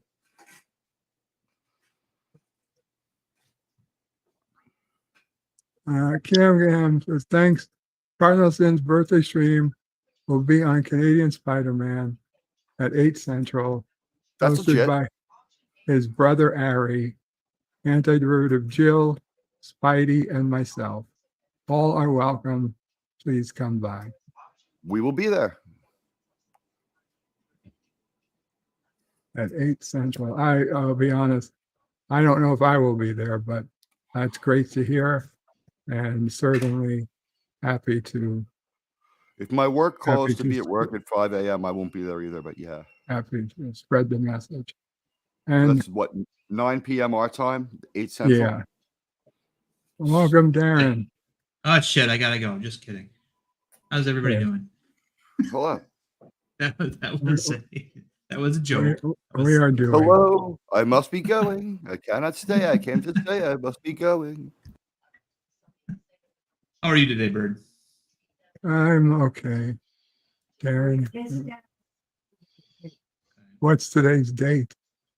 I'm pretty sure Darren knows today's date. Today Oh, is I get February it. 29th. It is February day. 29th. Leap Leap day. day. Mama Pray wasn't sure if people who didn't believe in the shape of the earth believed in leap day. Somebody made Well, the comment earlier. That makes sense. That's actually a logical like thing to wonder about. I would say the Earth is round, the Moon is flat. That's the way I've come up with it. It's funny how this topic always. Yes, comes up Mr. Wandell. whenever I, Well, of course, it comes up around you, Darren. Of course, it's all based on our calendar, which is a thing regardless of what you believe regarding the shape of the Earth. So. If you find it fascinating, check out Amazon has at least a dozen flat Earth documentaries. They'll put on any documentaries. So some of them better than others. But one documentary was really good. They had a bunch of people that like, we're going to prove the Earth is flat by firing a laser beam across like 10 miles. And we have another target. Yeah, we have another yes, target set up. yes, I'm familiar with. We're all familiar with. Yeah, I'm familiar Right, with that. That was Jaron Campanella, and then- the documentary was called "Ahead of the Curve." And Right, ahead of the they, curve. That's right. And the right, doctor, right, the and- scientist was and like, they- God bless Oh him. my But God. lasers- Yeah, they And edited it well, to look like let it looked Darren like he messed up his own experiment. take this one. it was poorly conceived. He said what do you call it? The scientist, when they And asked he him, still he's like- doesn't stop. he said, Yeah. God bless him, but that's going to diffuse too much to be useful. And he was right. When the laser beam was like pencil thin, when it hit the other target like 2 miles away, it was like 4 times the size of a basketball. No, it was cleverly edited to make it look like Jaron's experiment was a failure. He said it was a failure and then declared success. He goes, well, it didn't work, but we're right anyway. Miranda No, that Menace was is an- many that was an editing thing. Argentinians had German accent, especially after 1945. That's true. I believe that. The church helped a lot of them get there. But on the episode of Star Trek, the only person who'd ever met a German, if he had, was John Gill. So you have Hakeem to think it was says monkey see, monkey do. Sorry. Cardinal Sin seemed like a great guy and had some interesting guests. I didn't believe in all the alien talk, lol, but it was cool to listen to. That was what was great about him. He was like, if you don't believe it, that's cool. Let's just have a fun conversation. And he was a great guy that way. Melted Copper says, I haven't experienced that guy. I was just making bird references. Yeah, no, I understand. No one has any problem with it. We know you're just joking around, Melted Copper. Cam says, I try to be friends with everyone. Gil was a close friend for 4 years. I love that man, and he was a great friend to me and many of us. And I am the first person to say that I did not know Cardinal Sin all that well. And I still feel very bad that he passed. And I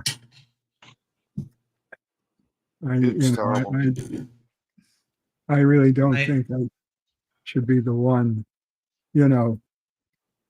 telling people about him, because so many people knew him much better than me. So. Same here. I mean, he was always the guy who, he obviously had LDG, helping him with his audio, which meant he was always having to come into the underground with. I was a tech. And that's how I knew him, was the guy who always interrupted us in the underground because he was muted and couldn't take himself off mute.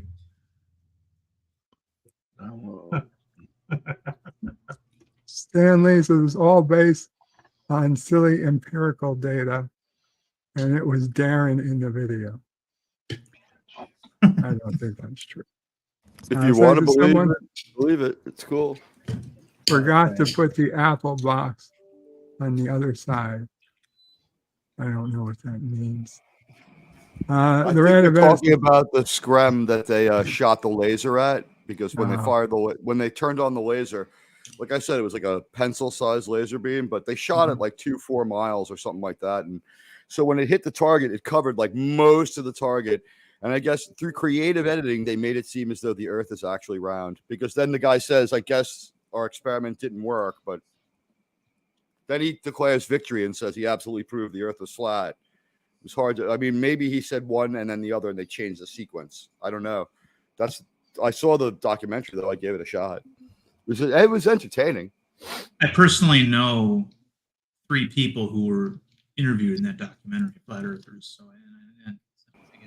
take it or leave it. The thing was, those filmmakers lived with those guys in their homes while they were making that movie for 2 years, and by the end of in the second year, they decided that they hated Flat Earth because they went to a convention and they saw how many kids were coming up to guys like Mark Sargent and Rob Skiba and Jaron Caponella and were interested, and they thought, oh, these guys need to be stopped. And that's when they do. I totally agree. That's when the documentary turned into a hit piece, and they started modifying scenes, editing things. And the only person they didn't do that to was Rob Skiba, because he doesn't trust anybody, and he said, well, okay, I'll interview you, but I'm going to be recording the interview too. That way he'd have an unedited copy.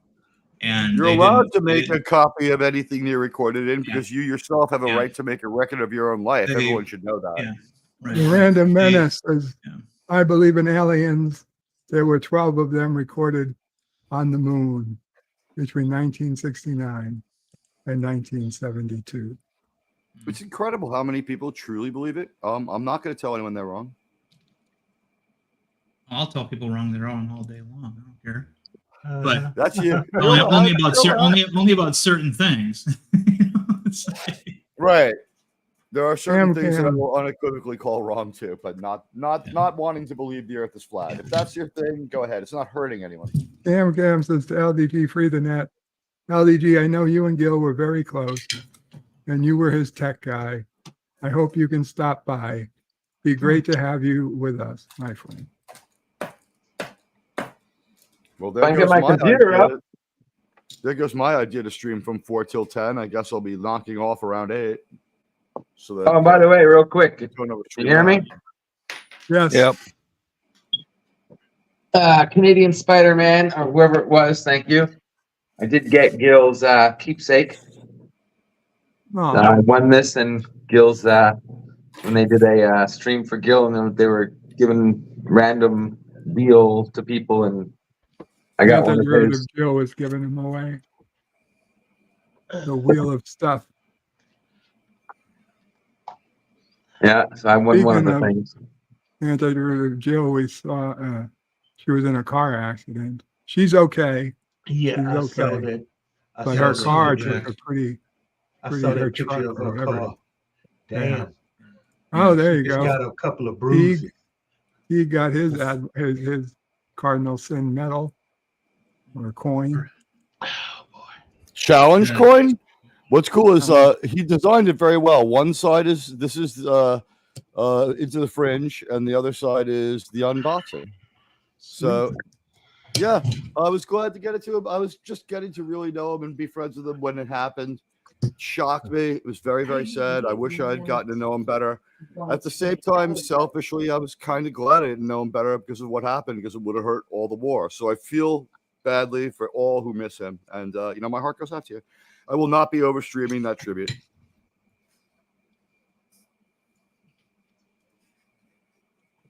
In fact, I will be promoting the tribute at the end of my show.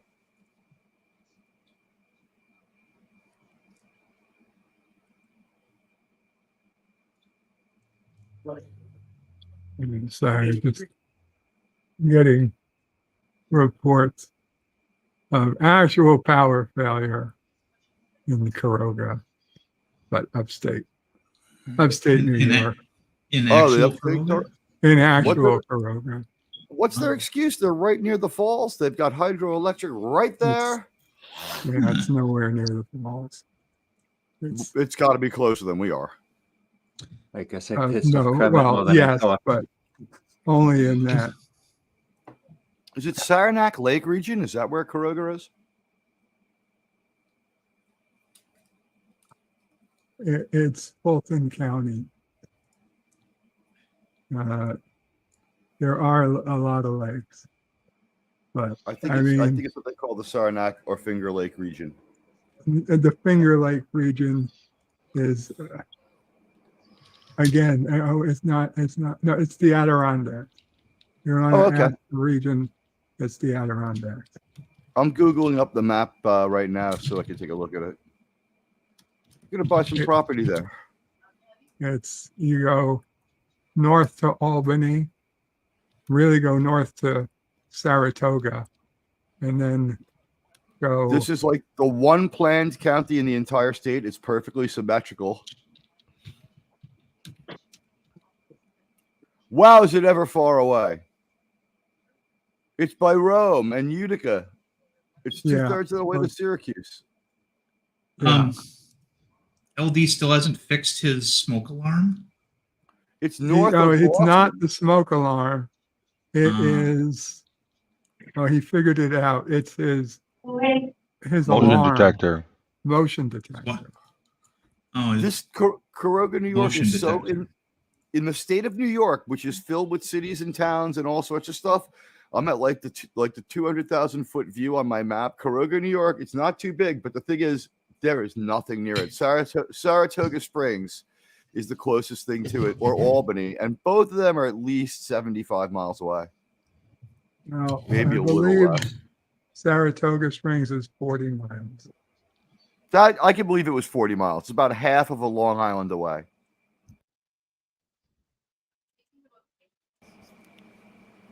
What is it, like horse country? What's the connection? Did you go there a lot when you were young? Elvis country. Yeah, Elvis country. Yeah, my grandfather purchased 300 acres and a house in 1970.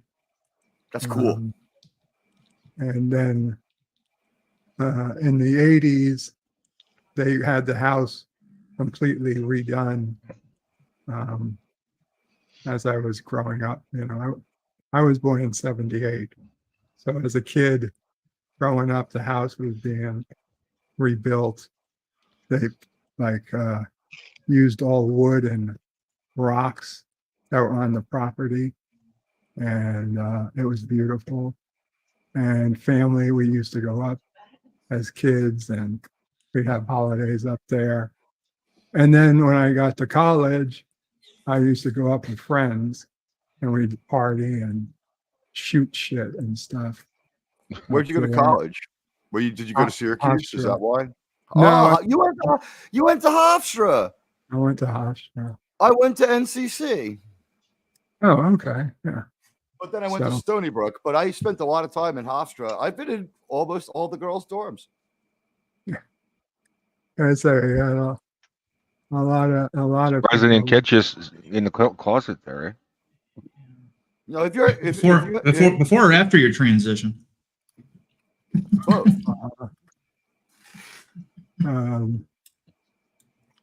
Yeah, had I known now what then I probably would have started at Nassau Community and I gone saved to a lot of Hofstra money for- that way. Exactly. You know what I did Exactly. was I got my grades up high enough to get into Stony Brook. I went there and I was just like, I have an apartment on Long Island. It's only an hour away from my parents, which is just about far enough. And I was like, I kind of like this. And everyone who went to Stony Brook was from upstate. So like it did, from what I understand, if you went upstate, all you saw was people from Massapequa and Long Beach and everyone from Long Island and downstate goes upstate for school. Right. Everyone from upstate comes downstate. It just so happened that at Stony Brook's a university, not a college. So you could take any major there rather than just one. Like if you only do accounting, you could go to Stony Brook, Buff State, or Oneonta. It's an accounting only like SUNY College. That's kind of how those work, or something close to that. That makes sense because my sister, she went up to Buff. That's the other know. university. Buff Yeah. State has the law school. Stony Brook has the medical school. Does anybody in Newark ever use north and south? I'm just No. We have a Dutch way of expressing direction. Like New Yorkers will say, I'm going uptown rather than I'm going to town, which is popular everywhere else. or like north. Like if you want to go to a position in town that's north of your position, do they say they're traveling north or do they say they're going uptown? In Manhattan, you always would say up, I would say. Bird. Gotcha. What do you think? It wouldn't be I'm going up north to Yankee Stadium. It would be like I'm going way uptown to the Bronx. Yeah. Yeah, that's just how it's True. expressed. And I guess there's no south side of Chicago either, so that's just a canard from a song. So I don't know how they Right. express direction. Like I'm Well, going up it north does have a across south the side, river. but nobody calls it that. That's the difference. And there's no south, right? And there's no South Detroit because that is purely made up for that Journey song. It's just a river. Yeah, that's fine. One of my favorite buildings in ever is in New York State. It's the Niagara Mohawk building. Is it up by the Niagara falls? Mohawk. That's Niagara right Mohawk. by us. Yeah. The Niagara Mohawk building is one of my favorite buildings of all time. It is classic 1920s Art Deco. You gotta love that. I love Yeah, that. The Chrysler it's all building's got that. stainless. It's like the Chrysler building, only it's obviously not a tower. It's a different kind of building, but it's the same kind of stuff. It's got a Native American deity on it, called because it was the home of the Niagara Mohawk Electric Company, and so the character on it.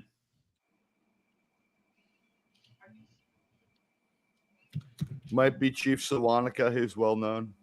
No, it was it's called the Spirit of Light, because it was a power company that brought light, and so it's got this hood ornament on it. So yeah, if you look up pictures of the Niagara Mohawk building, it's just People talk pristine. about people will talk about Manhattan architecture and they'll start talking about the Empire State Building. Bird and I know this one.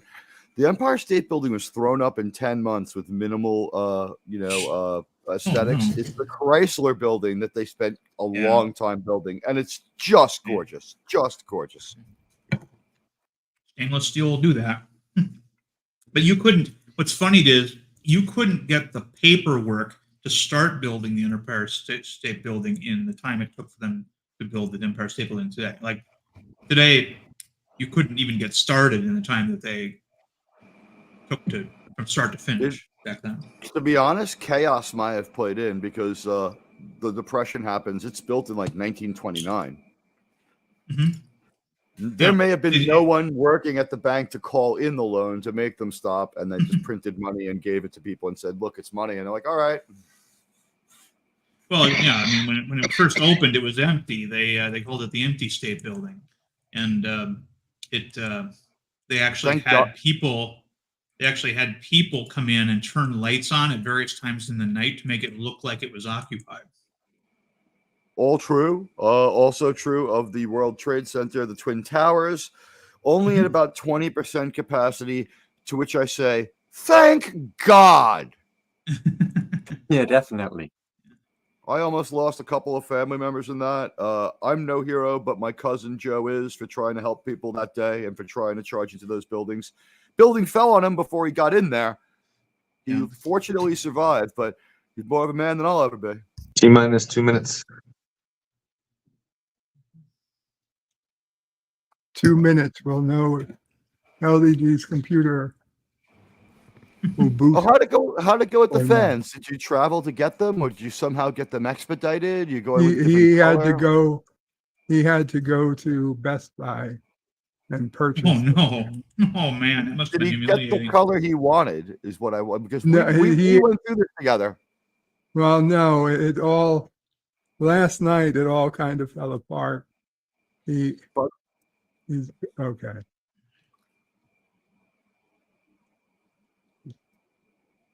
He's got a phone call. Okay. I was there when it fell apart. I was hearing the aftermath of the desperate plan to try to save the build, and it looked like it was just going to have to go on an 18-hour hold. What he did was he went to Best Buy this morning, purchased a NXT, something like that. Another computer CPU retailer. fan, not fan, Cooler. cooler. It's it's a liquid cooler. He didn't want to do it, but he had to.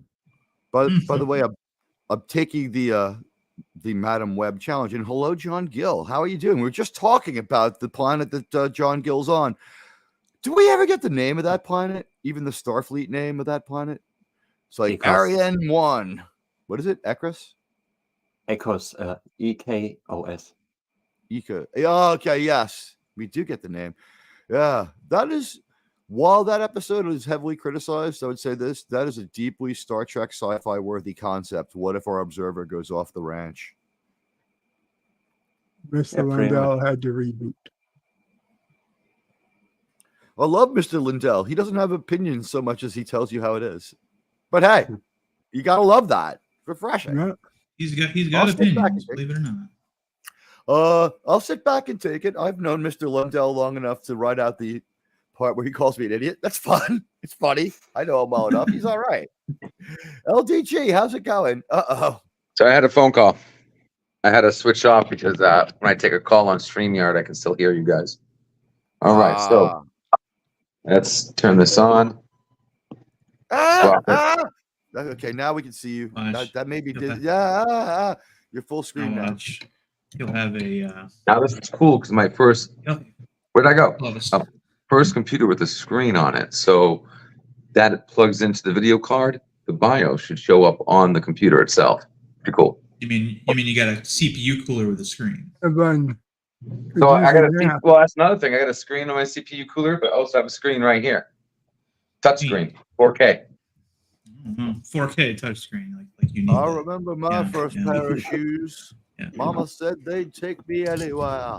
No, All right, guys. Just double check to make sure that- LDG's computer is going to start sparking like a Star Trek console and Oh, rocks. you know what? fly out. Before I have 2 more screws. 2 more He's screws. totally planned something. If it's a true for the Star Trek, explosion. if it was a new Trek console, it would spark, and there would be a flash of light, and LDG would just be a woman. And then all of a sudden, he'd be a lot smarter. He'd fix the computer immediately. He'd solve all the problems in all of our lives in about 8 or 9 minutes, and there'd be no need for Prometheus YouTube would at get all done. anymore. Exactly. He would just have to go on for 3 or 4 minutes a week to advise the entire world. He would become the stronger, better woman. He would be like 8 of 10. We kind of need some kind of Snapchat filter that turns LDG into Wile E. Coyote while he's tinkering. This was something I was. He wouldn't be 8 of Says- 10. He'd be like 11 of 10. 3 of 5. Cinnabon Bunny Yeah, says, I get it now. if you're interested, I'll probably do the Trek quote trivia game again on Friday. Think I Cool. have actual rules figured out this time.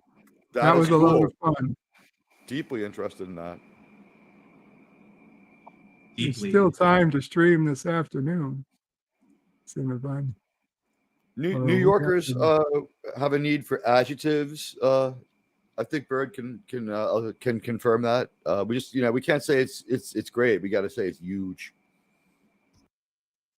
Well, great has just as many syllables as huge. That makes no sense. We add syllables to every word.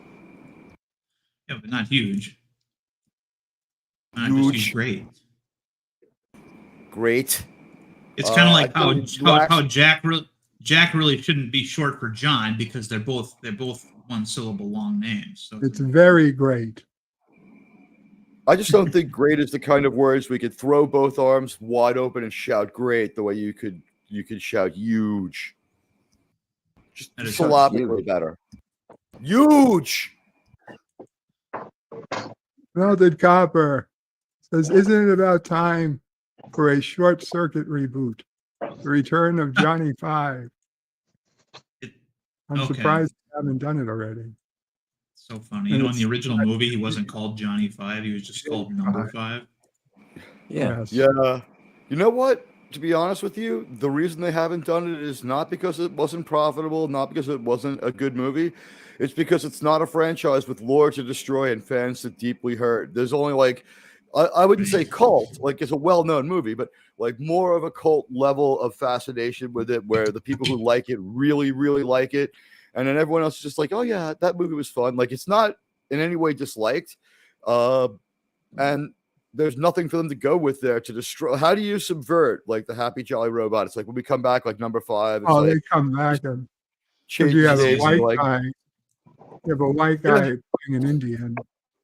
How about this? We paint the short circuit black, right? We just paint him black, and he's just like, ever since this paint job, everyone's been all fucked up to me, and they're just like, get to the back of the computer repair line. We don't serve your kind here. And it's like I am being machinist to people are being machinists to me now, or whatever it would be when you're racial to a machine. Now, when does LBG stop speaking a minute earlier?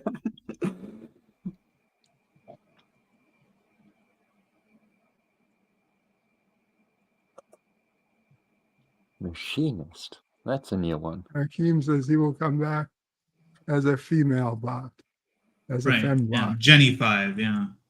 That's my Right. prediction for Star Trek Discovery. I believe they will bring back a Picard, Kirk, Khan hybrid female clone villain for the whole for their whole crappy franchise. They're coming back. They're stopping over at Next Generation in their time travel back, and then they're coming back to their original timeline.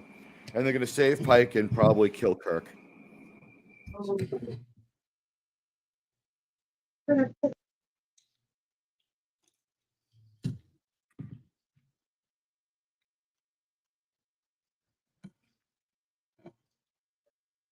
I didn't New know anyone watched the RoboCop. new RoboCop. Or into robophobic. Says Melted Copper. Yeah. That RoboCop remake wasn't all that great. I watched like 5 minutes of it. Then I turned it Oh. off. Just like the Predator from a few years ago.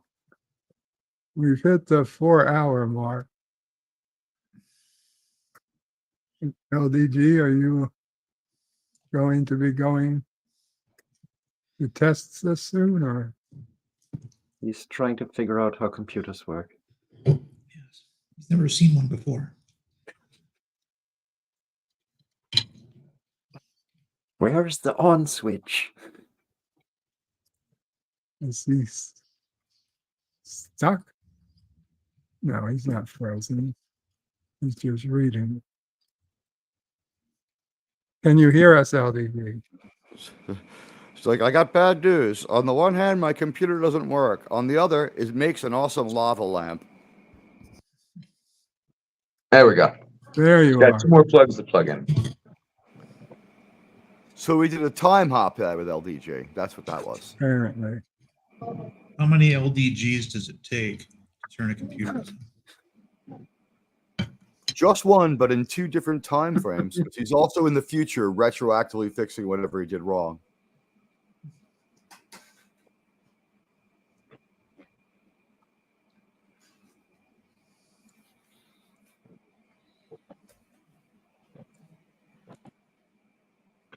USB crap.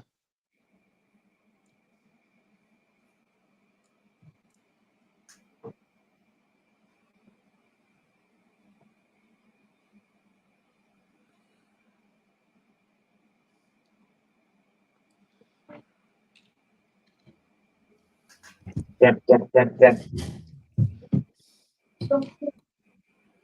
Nothing wrong. One franchise I'm glad they haven't touched is the $6 Million Man.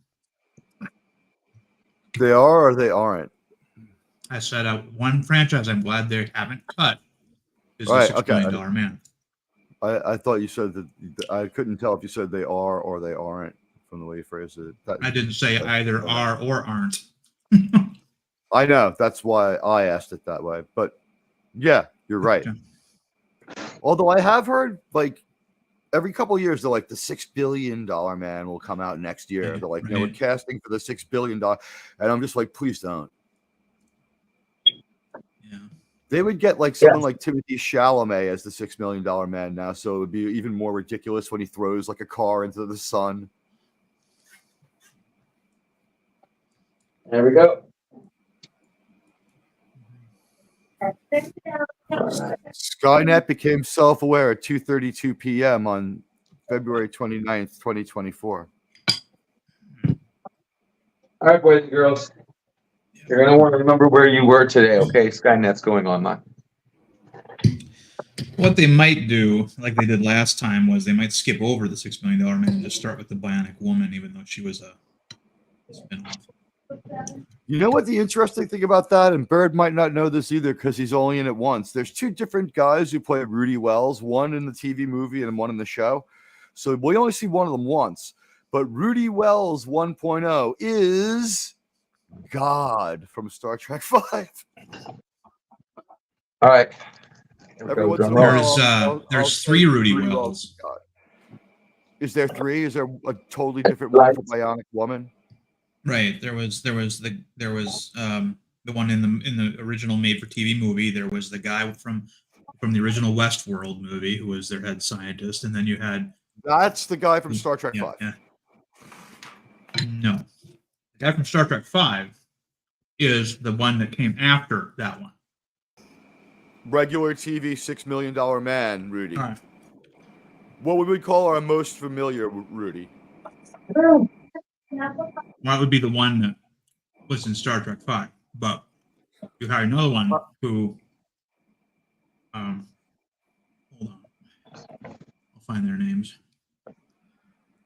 Yeah, that's interesting. I was told by someone else who saw it at the only Star Trek convention that no one videotaped and yelled at me for not believing him that the Rudy Wells that was in Star Trek 5 was in fact the one who only played him once in the TV movie. And I was like, I thought it was the more familiar Rudy, but they yelled at me that they heard it from Gene Roddenberry and that I shouldn't ask them for proof.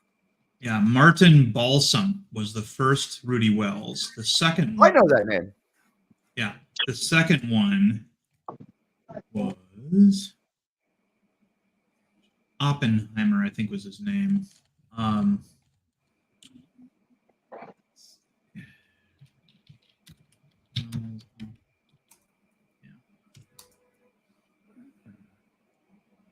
Alan Oppenheimer was the second Rudy Wells, and then the third one, the one that you are familiar with from Star Trek 5, was Martin E. Brooks. We had some very strange casting in that one. We had Lawrence Luckinbill, whose like big claim to fame is simply that he's the ex-husband of Liza Minnelli. George Murdoch is God. I just put in the private chat a link to the Rudy Wells entry on the Bionic fandom if you want to see what those actors look like. This guy was on the X-Files too. Wow.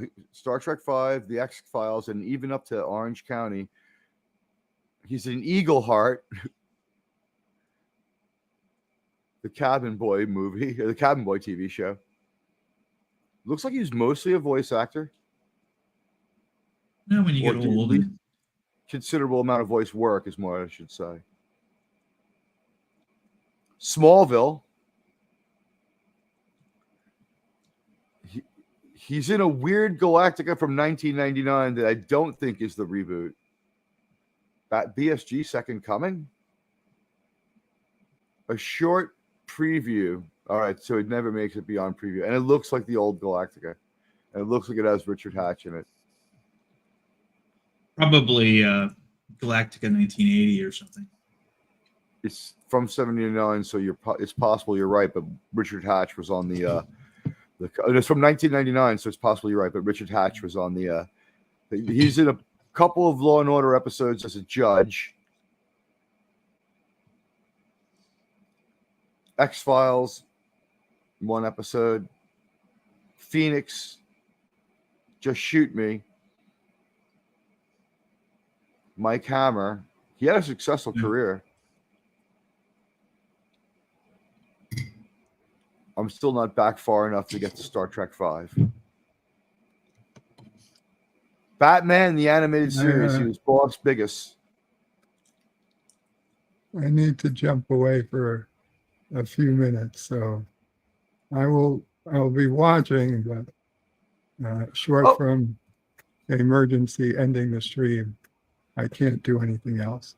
So I'm sorry, Bird, but before you go, just the actor he's talking about, the guy who plays God in Star Trek 5, is the admiral who gets killed at Wolf 359. Like the last time we see him, he's like, the fight does not go well, Enterprise. That's the same guy. I got you. And LDG left. Oh, okay.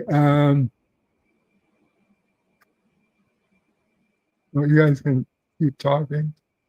That's not a problem. I'll be around. Brooks. Sorry, go ahead. But I can't talk for a few minutes. So, guys, play nice, please.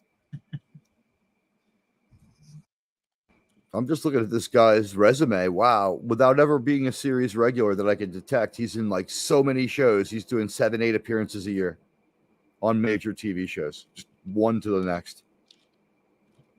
So he played Admiral Hansen, huh? He was Admiral Hansen in the episode. I guess it would have to be Best of Both Worlds. That's the one with Wolf 359. Yeah. And George Murdoch. George Murdoch played Admiral Hansen. He did not play any of the Rudy Wells characters.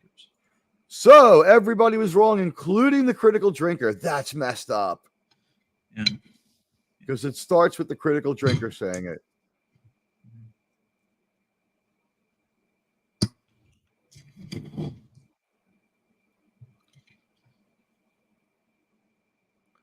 He's in Chips. He's in Barney Miller. He's in Hill Street Blues. He's in T.J. Hooker. A lot of actors had successful careers and never actually starred in a single series. They were what they called contract actors for a studio, where they We was saw it basically on Star Trek. You'd see they people were 3 basically times. Heavyweights is what they were called. Yeah. Fairly heavyweights, great- right? You couldn't build a series on them, unfortunately. Another great example of a good company man type actor was Jack. I'm sorry, but this guy is in the $6 Million Man. One episode, but he's playing Rossi? Okay, this is completely confusing.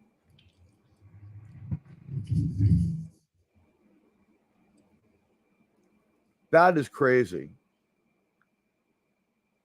Hey, he was in the Mod Squad and Hawaii. But you're right. The guy who played Admiral Hansen also did play God in Star Trek V, but none of the Rudy Wells or that. Right. No, he never. I'm back to 1962. He didn't play Rudy Wells, but I guess the confusion's legit because he is in a couple of episodes of the $6 Million Man. Apparently, as like I'm gonna guess a science-y villain. Well, again, if you just click on the link I put in private chat, it has pictures of all three actors who played Rudy Wells, and you'd know who it is.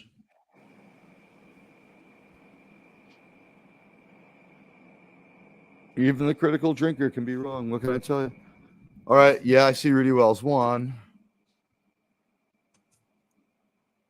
They did a good job of recasting him. He always pretty much looks the same. Yeah, a guy with a Except mustache. Martin yeah. Balsam is not. Well, Martin Balsam, by the time you get to Martin Balsam, he doesn't really resemble Martin E. Brooks. The guy in the middle kind of, it's weird. Okay. It almost looks like they morphed him. They are listed there in descending order. So Martin Balsam was the first actor to play Rudy Wells, then Alan Oppenheimer, and then Martin E. Brooks. Okay, it applies in the other direction. It looks like they tried to overcorrect back a little bit with Brooks. His face is shaped a little more like Balsam. Alan Oppenheimer sort of looks like Chevy Chase with a mustache. You can't tell because he's wearing a surgical cap. It looks like he just finished putting the $6 million man together. He spent like $5.9 million of the dollars at that point. He's like, I'm almost done. Yeah. It would be an interesting concept to do today because we have things that they didn't think of back then, like what if some of his brain was bionic or positronic or whatever it might be. Well, then you wouldn't have the $6 million man. Then you'd have RoboCop. I mean, there's only a couple of things that differentiate RoboCop from $6 Million Man, and you'd be taking away one of those things. Fair point. That's like Batman and the Punisher are so close. Yeah. I mean, the original character in the book had his legs were as they were on TV, where he could run 50 to 60 miles an hour for long periods of time, but his arm was it didn't look like an ordinary arm. I mean, they would dress it up, but basically he could use it like a battering ram. And then his eye was actually just a camera. It took pictures, and he could pop the eyeball out and have the film developed. That was what it was. So they really kind of went for a higher sci-fi angle in the show than in the book. It works so much better now with Bluetooth and shit. You just be like, we're downloading the information from your eye. You know what I mean? Like that. Yep, yeah. You can, yeah. It's strange that they don't bring it back. No one really wants them to because we see how we do TV these days. And like you said, we get the Bionic Woman first because at least then, and if you have to make a woke show or a show where a woman beats up men, bring back the Bionic Woman. Make her really hot. And like at least she's like a cybernetic robot. So when she starts beating the fuck out of guys, despite being 5'1" and 89 pounds, it'll be like a size. That took me right out of the Moon Knight show, and I could never enjoy it again when that woman started punching down. When she punches down 3 or 4 like goonish type security guard guys in a row, one shots them. I've never one shot anybody in my life with a punch. She one shots 3 guys, 3 for 3. Yeah. Boom, boom, boom. Like within like 4 minutes, she's knocked out. Moon Knight just kind of like lets her take the lead because she's so dangerous. It's like, yeah, we'll walk behind the tank. Yeah.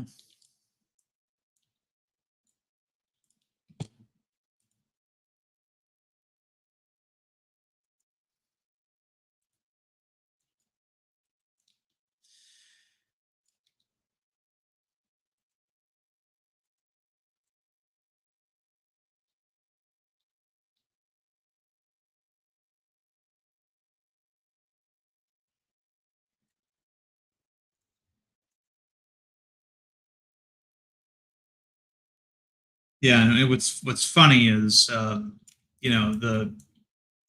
Bionic Woman was not supposed to be its own show.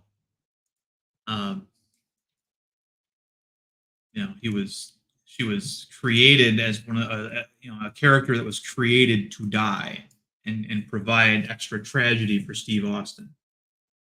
And Kenneth Johnson, who wrote and directed those episodes, they all got inundated with letters from fans demanding that, cursing them out for killing off the character because they really liked that character, and so then they brought her back, and then brought her back in her own series. And for a while there, I think maybe one season, Bionic Woman had higher ratings than $6 Million Man did. And then all of a sudden something went wrong. They lost a writer, the bottom fell out, or it was late because there is only like 1 1/3 seasons total, or maybe 2. If there's 2 seasons, like they barely got to the end of season 2, and it gets really shaky, the stories. Well, the weird thing was that ABC dropped the series, but then NBC picked it up. So you had some stories. That's weird. You had to tune into ABC, like a $6 Million Man episode, and it was going to be continued in the Bionic Woman. And it was at the time they made the episodes, it was all assumed they were going to be on the same network. Well, then you had a story that started on ABC and then would continue on NBC. It was a very weird time. Wow, they may well have been the first people to do a wraparound series to series show, because we know that that's an annual thing for Law and Order. Once a year, someone will be such a bad criminal that the Law and Order SVUs will start chasing him, and he'll make his way to organized crime, where he'll all of a sudden mob up for a little while, and then finally they'll catch him on Law and Order Prime. Sometimes he makes his way to Chicago to commit a few crimes and mess with their fire department before he gets caught and dragged back to New York.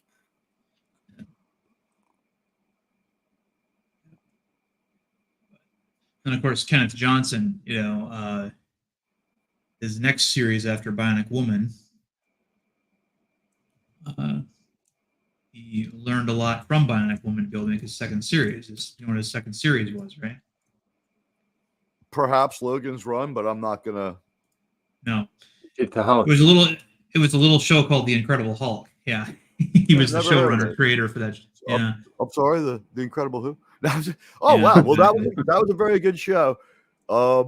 Sometimes in a trollish way, I like to call it the Misadventures of Mr. McGee, because like in a way he's like the Hulk can't really be rivaled, so they gave him more of an antagonist. But Mr. McGee was like essentially sympathetic from a time when people actually sort of liked and respected the investigative reporter. Like he knew there was a Hulk. He was going to prove it. Like McGee wasn't a hate-worthy character, but he drove the plots real well. Yeah, he was inspired by Javert from Les Mis. Inspector Javier. Oh, that's okay. Is that how you say it, Javert? I only saw Less Miserable once. Yeah, probably best to just pronounce it in English. Less Miserable. I went to high school with him. He made a play. I guess he was the author of that play. I went to see it. It was pretty good. I will say this. Last week, I went to the Winter Garden Theater and demanded to see Cats, and they told me it closed in 1986. And I said, listen, now and forever means now and forever. Get those people out here.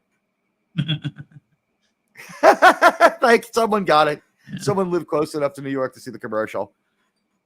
Yeah. So, people are such bastards. Does anybody else have trouble using their Forever Pasta Club card at Olive Garden? Pasta for life to me means pasta for life. Promotions are, exactly. It's that one like made legal law. I think it went up to like jumped up to like the Supreme Court, and they're like, no, they called it pasta for life. If you have the card, they have to give it to you.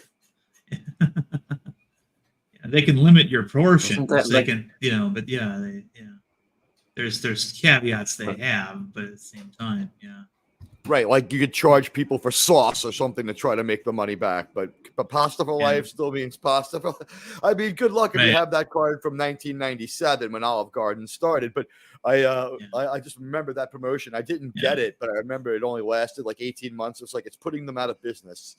Yeah. They have to stop the pasta for life. About 10 years ago, there was a restaurant in Milwaukee that offered all-you-can-eat lobster, and some big LDG looking guy came in and ate all their lobster.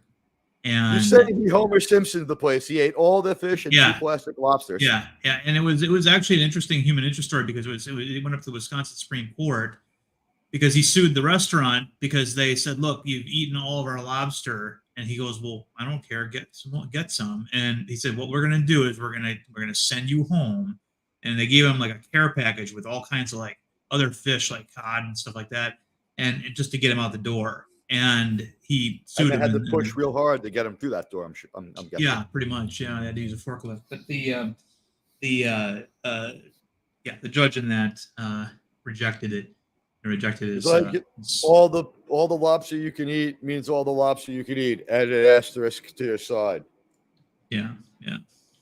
Wow. Yeah. So don't ever slave yourself to like a movable matrix for your business model, or you'll get sued and lose. Well, I mean, you look at how much is going on with that $5 footlong fiasco that subway operators have had to put up with for a long time. Right. It was only it's only like 10 inches long for one thing, right? Well, that's a totally different argument, but yeah, the $5 footlong. Yeah, the somebody measured the foot long and found out it was just under 11 inches, and they're like, well, yeah. They've trademarked the word $5 foot long, and so when you trademark something, you can tell people it means whatever we say it is, and it's not meant to be taken literally, and yeah. I think there's an asterisk now if you look at it, or it's in quotes. Yeah. So yeah, right. They had to make it a legally. Yeah, we can make legally distinct. We can copyright the phrase free beer and still not give you any and call our bar that, but it's word's going to get around and people will stop coming to our bar. Yeah. I mean, yeah, you can have free beer, but you have to buy your first beer, out of that idea, right? So that they get something out of it. And, in Florida, there was a place that served free beer until midnight, and then beers were like $5 or $6 for a can of Budweiser. So they made their money that way, just like throwing beers out into the crowd with a snow shovel. But man, I was happy to get out of that bar, because like when everyone started line dancing, like a bunch of drunk, wasted people, I was like, something terrible is going to happen here.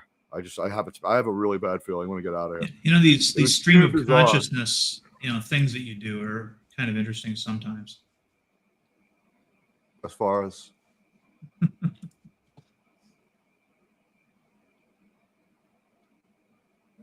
hello, Jedi Bill. Kapla.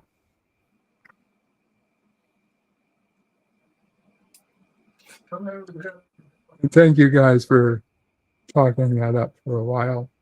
I was getting ready. Is he talking about the Penguin show related? He may have dodged a bullet. I don't know if the Batman 2 is definitely happening. There's some questions.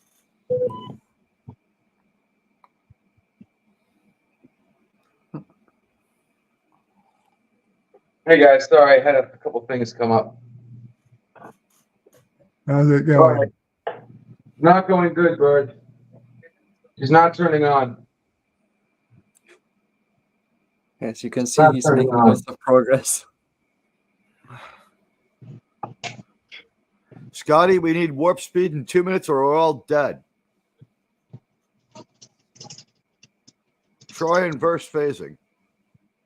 Can I change the laws of physics? I'm trying to put in a second. Thank you, John Gill. Someone had to say it. Come on, baby. What's wrong with you? Have you tried reversing the polarity of the neutron flow?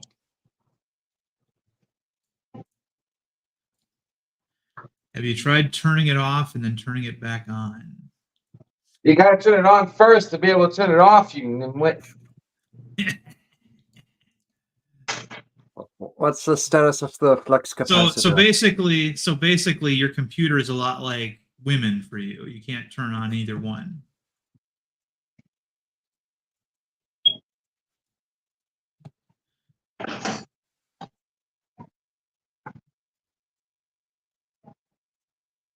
Yes, we really are that mean to you. Just to play devil's advocate here, LDG, are you positive the plug you plugged it into has power? Yes, sir. I see lights on the motherboard. Are you in Europe? Do you need an adapter? A power transformer, perhaps. Hey, Darren, you know what's not going to need an adapter? Only we could make out what you're saying. My foot is one size fits all. All I heard were sounds.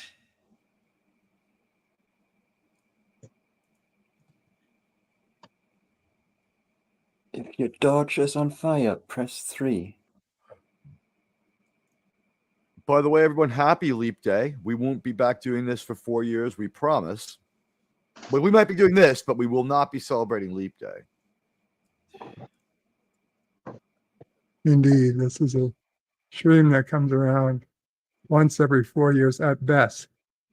And to all you 80-year-olds out there born on this day, happy 20th birthday. Yeah, I was gonna say, woe to the kids that are born today. I would believe you'd celebrate March 1st, but yeah, your license is going to look weird. Cops are going to look at you twice. There's a bias that cuts across all races, religions, genders. It's like people born on February 29th. That could be a movie. The thing is, if you're like in the USA and you were born 21 years ago and want to buy alcohol and your birthday is February 29, at which day can you buy alcohol? March 1st, unless your birthday falls on leap year, because we would be able to do that math, right? You would have to be born on a leap year because you're born leap day. So your 21st birthday, if it's divisible by 7? 4. It's every 4 years.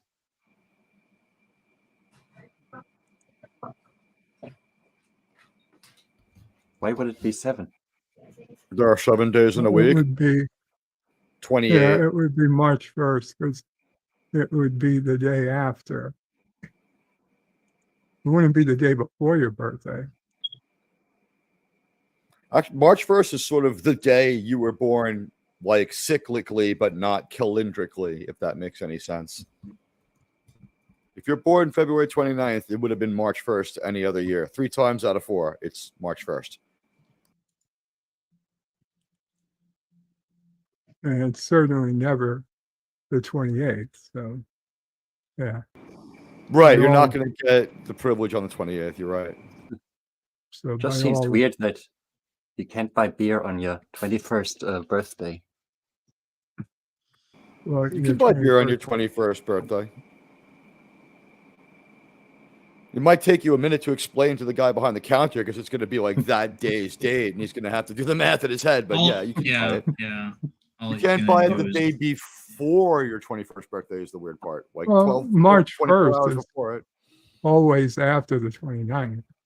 So, Right. The point is that it's the day between the 28th and the 1st. Sometimes there are 2 days. Sometimes it just happens.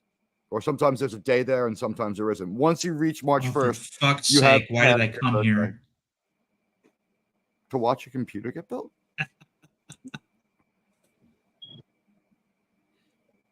To listen to a smoke alarm. That might be by you because I don't hear one. no, we hear Or did I it. miss it completely? Maybe your headphones don't. I'm convinced some people don't hear that beeping noise in their house or anything either. Photoshop said a while ago is asking is this project Prometheus that LDG is working on. LDG, is that the Prometheus server, or he doesn't have his headphones on? I'm assuming it will be. Oh yeah, it is. He definitely talked it up Harry, earlier. did you hear that? Did you hear that? I give him nothing but credit for pulling off that coup with the subscribers. He had a goal. He didn't exactly rob a bank to get the money. You know, he earned the money. He did what he wanted with it, and he got what he desired. I'm happy for him. Where's the father board? Did he go to get cigarettes and never come back? Says Melted Copper. It's possible. Yes, the father board, irresponsible and dodging a paternity suit.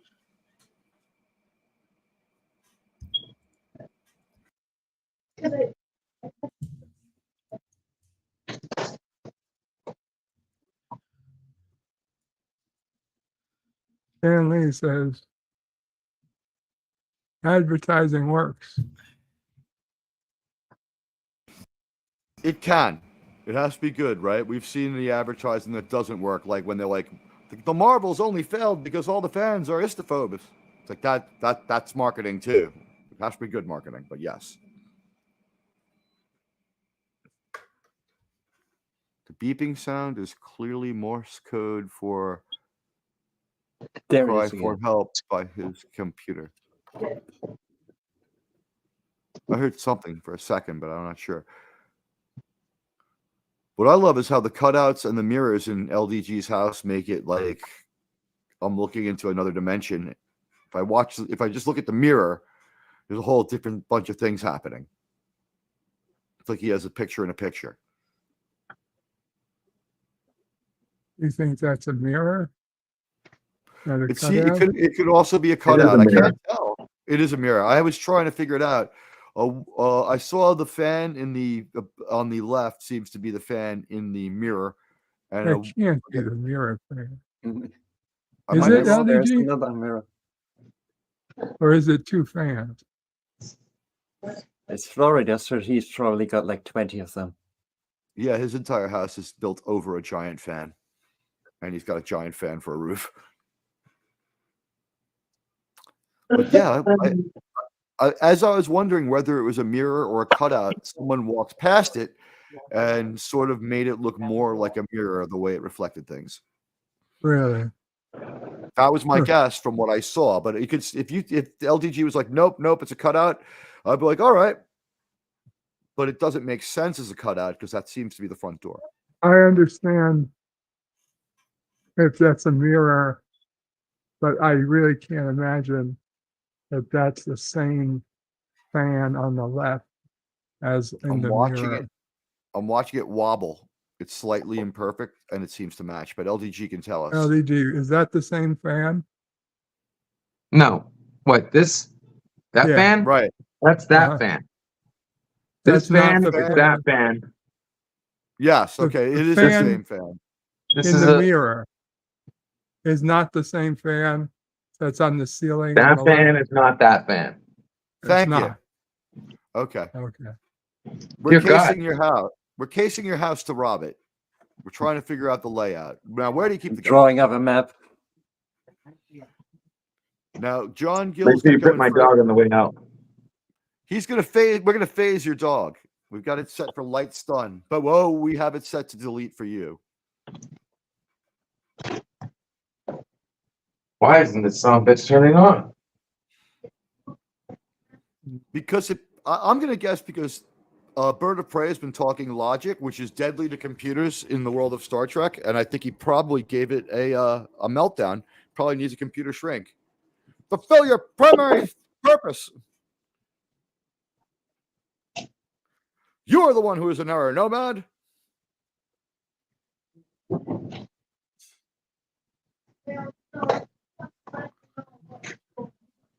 Don't mess around. Bird of Prey was a Jackson Roykirk fellow at the Hofstra School of IT Design, and on the Daystrom Scholarship.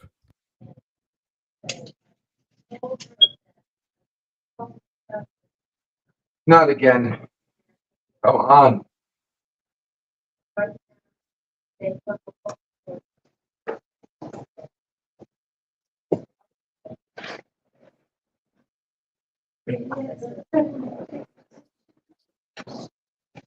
Cody, guys, let's take it to the Geek Squad.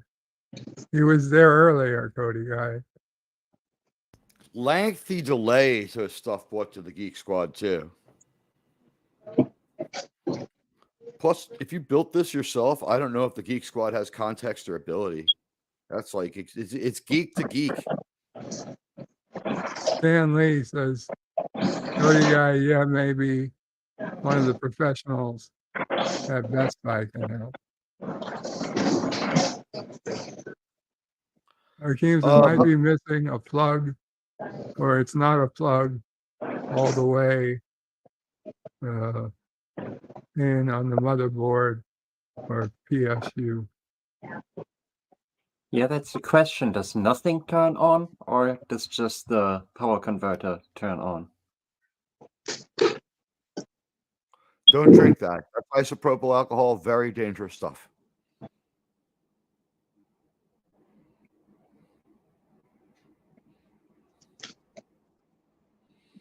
I like how he is committed to the role and he's pretending he can read. Just kidding, ladies and gentlemen. Just kidding. Wouldn't it be great if like we scrolled in and we found out he was like reading it in Japanese? He's like, I got to get right to the source of this one. That's, the real instructions are in Japanese. All those other copies. Those are All for the 65. suckers. When you open it up and it drops out like an accordion, it's like 30 leaves long, and you got to keep looking for English. Like, okay, not Korean. Oh, It appears to be Chinese. wrong side up. What did I? Well, I'm making a joke that he can't read. He has to turn the book right side up. It happens, ladies and gentlemen. That was perfect setup and payoff. Thank you, LDG. We loaded and fired Chekhov's gun. What do you think, Bird of Prey? Yeah.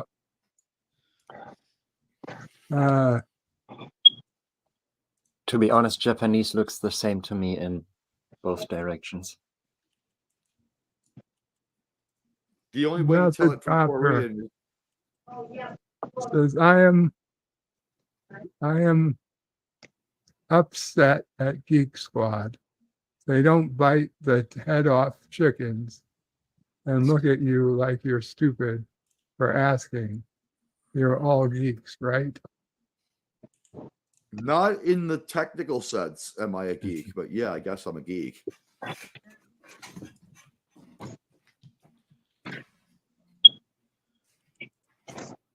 Nobody heard that? I hear it.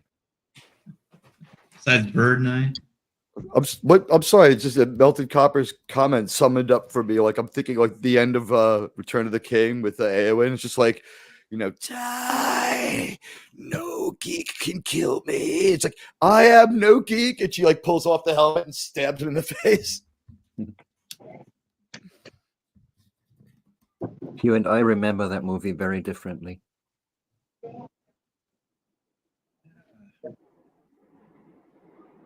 It's a shame that we didn't find out about Miranda Otto until her career was like coming to the point where she was starting to play moms. She was really beautiful. Yeah, only other thing I remember is that Tom Cruise War of the Worlds. That wasn't the worst movie, but there were some real weird problems. That was during the Tom Cruise Mandarin collar scooter jacket phase. Oh, you know what? I didn't try that. Does anyone have it? What? Might not have it. CLRTC. Clear jumper. Above the head. Clear jumper.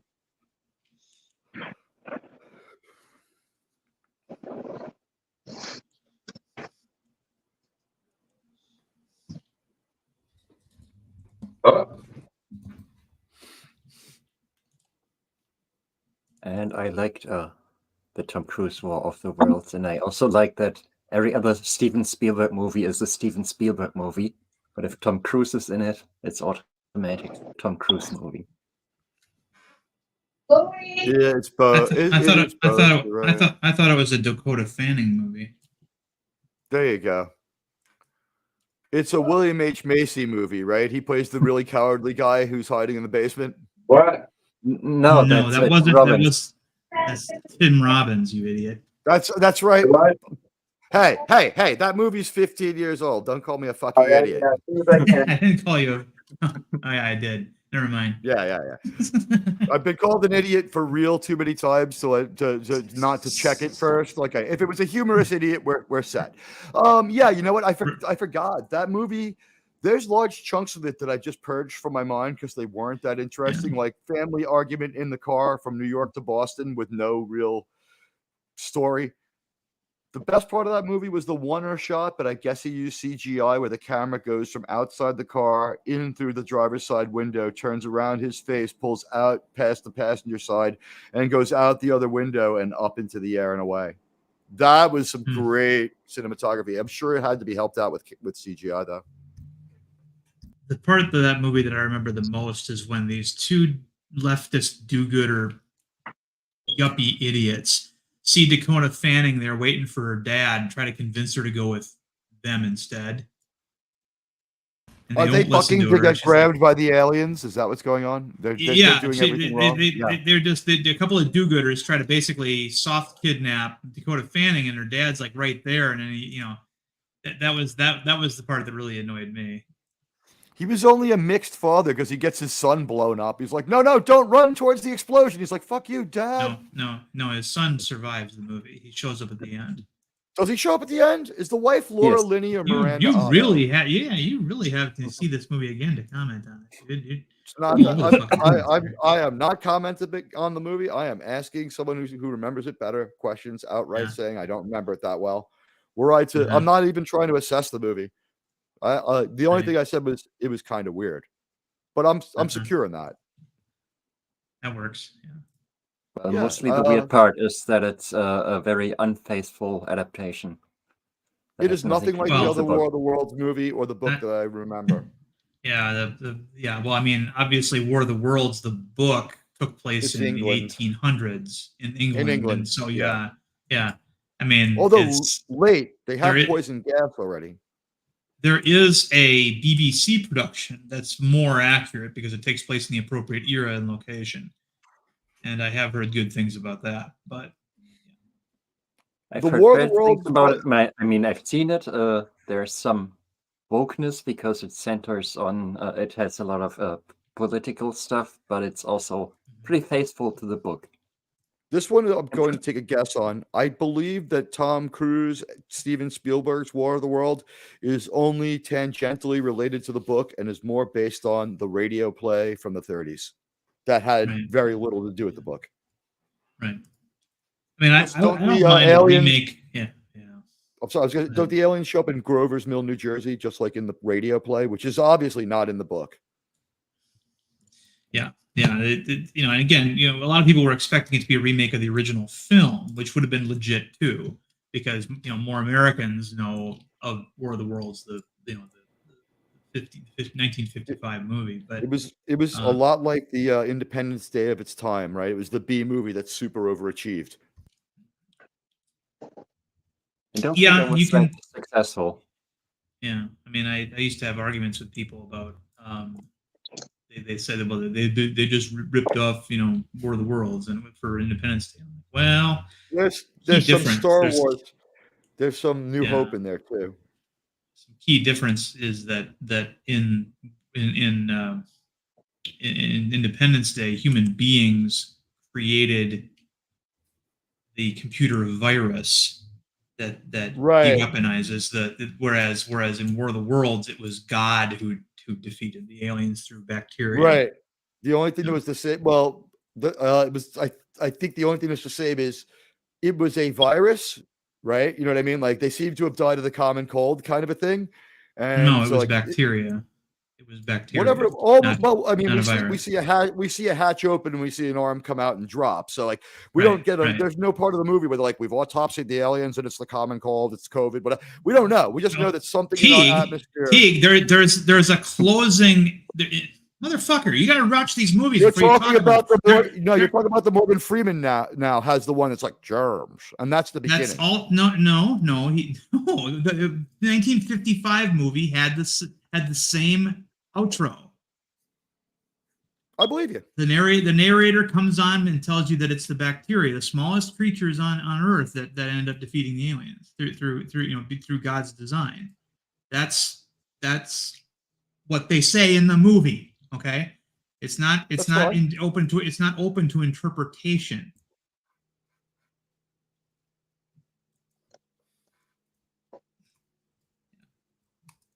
Which movie are we talking about? Okay. So there's a video you need to watch. It's on my channel. Okay. It's a series that I started, but I didn't really take it very far. But it was called "You Thought Wrong," and it compares Independence Day with War of the Worlds. I'm putting that in the private chat. Yeah, I did think wrong because my thought There you was go. that the aliens in War of the Worlds, which is very close in a meta way to a lot of parts of Independence Day, but Independence Day also has some Star Wars in it, especially that opening sequence. But Oh, it seemed absolutely. as though and this was my extrapolation, and I think a lot of people felt the same way. In War of the Worlds, they died of a cold virus. In this movie, the virus was created by humans, so it was still a virus, but a totally different kind of virus. And Well, even if one is code and one is biological, but it was right. for a minute One is there. It looked man. like Roland Emmerich. Right. I'll wrap it up with for a minute there. It looked like Roland Emmerich was a genius, but turns out he's still just Roland Emmerich with a good score. I mean, it was that was just one of those great big crowd pleasing movies. Then of course you've got all kinds of people like Salty Trekker who sniff which way the wind is blowing and decide I'm going to be an auto contrarian and say this movie sucks. Things like that. So you wouldn't have your back to the wall on ID4 Sucks Hill. It would just be like, don't you like to have fun is the only counter argument. Yeah, it's like, pretty it's much. not I mean, blatant. yeah. Like there are potholes, but you can't drive a truck through them. Like it's not as much of a mess as like the Madam Web plot with a 30-year unexplained time jump and they're just in another part of the world and she's fine and like all these events never happened and then she just starts Madam Webbing her way through the movie. That's different. I remember a short while ago rewatching Marvel's The Eternals, and nothing in that movie makes sense. The whole I couldn't time I'm get just through asking, it. what? I couldn't get through it. There seems to be a new rule now too. If the woman is under 50, she cannot play an ingenue in a Disney or sci-fi movie. Nicole Kidman as the new Star Trek lead. I mean, she was something back before Electricity. I mean, I'm not trying to say anything mean, but I mean, when was the last time she was relevant? That's like hearing that Jennifer Lopez is going to be in Star Trek. It's like, wait, she's still around? Nicole Kidman, I think she kind of when I watched her in The Northman, I thought she looked too surgical for that movie. Oh my God. Her face looks like vinyl now. She took it too far. I'm sorry. I don't mean to belittle anyone's choices or anyone for being older, but Nicole Kidman, I think she's 56. It was way early to go as far as she did because she's looked this way for a while now. She was like 40 when she did this. Well, I mean, her nose looks like some invisible man is perpetually pinching the tip of her nose. She looks like a ginger Michael Jackson. Something like that, yeah. And in Aquaman as well, I thought she looked terrible. But in Northman in particular, it's like, okay, when did they have, cosmetic surgery in ancient, Scandinavia? Her and her husband. Well, man, she looked like CGI. Yeah, she can look like CGI. On regular TV, her and her husband host a New Year's Eve thing, and I guess in Nashville, right?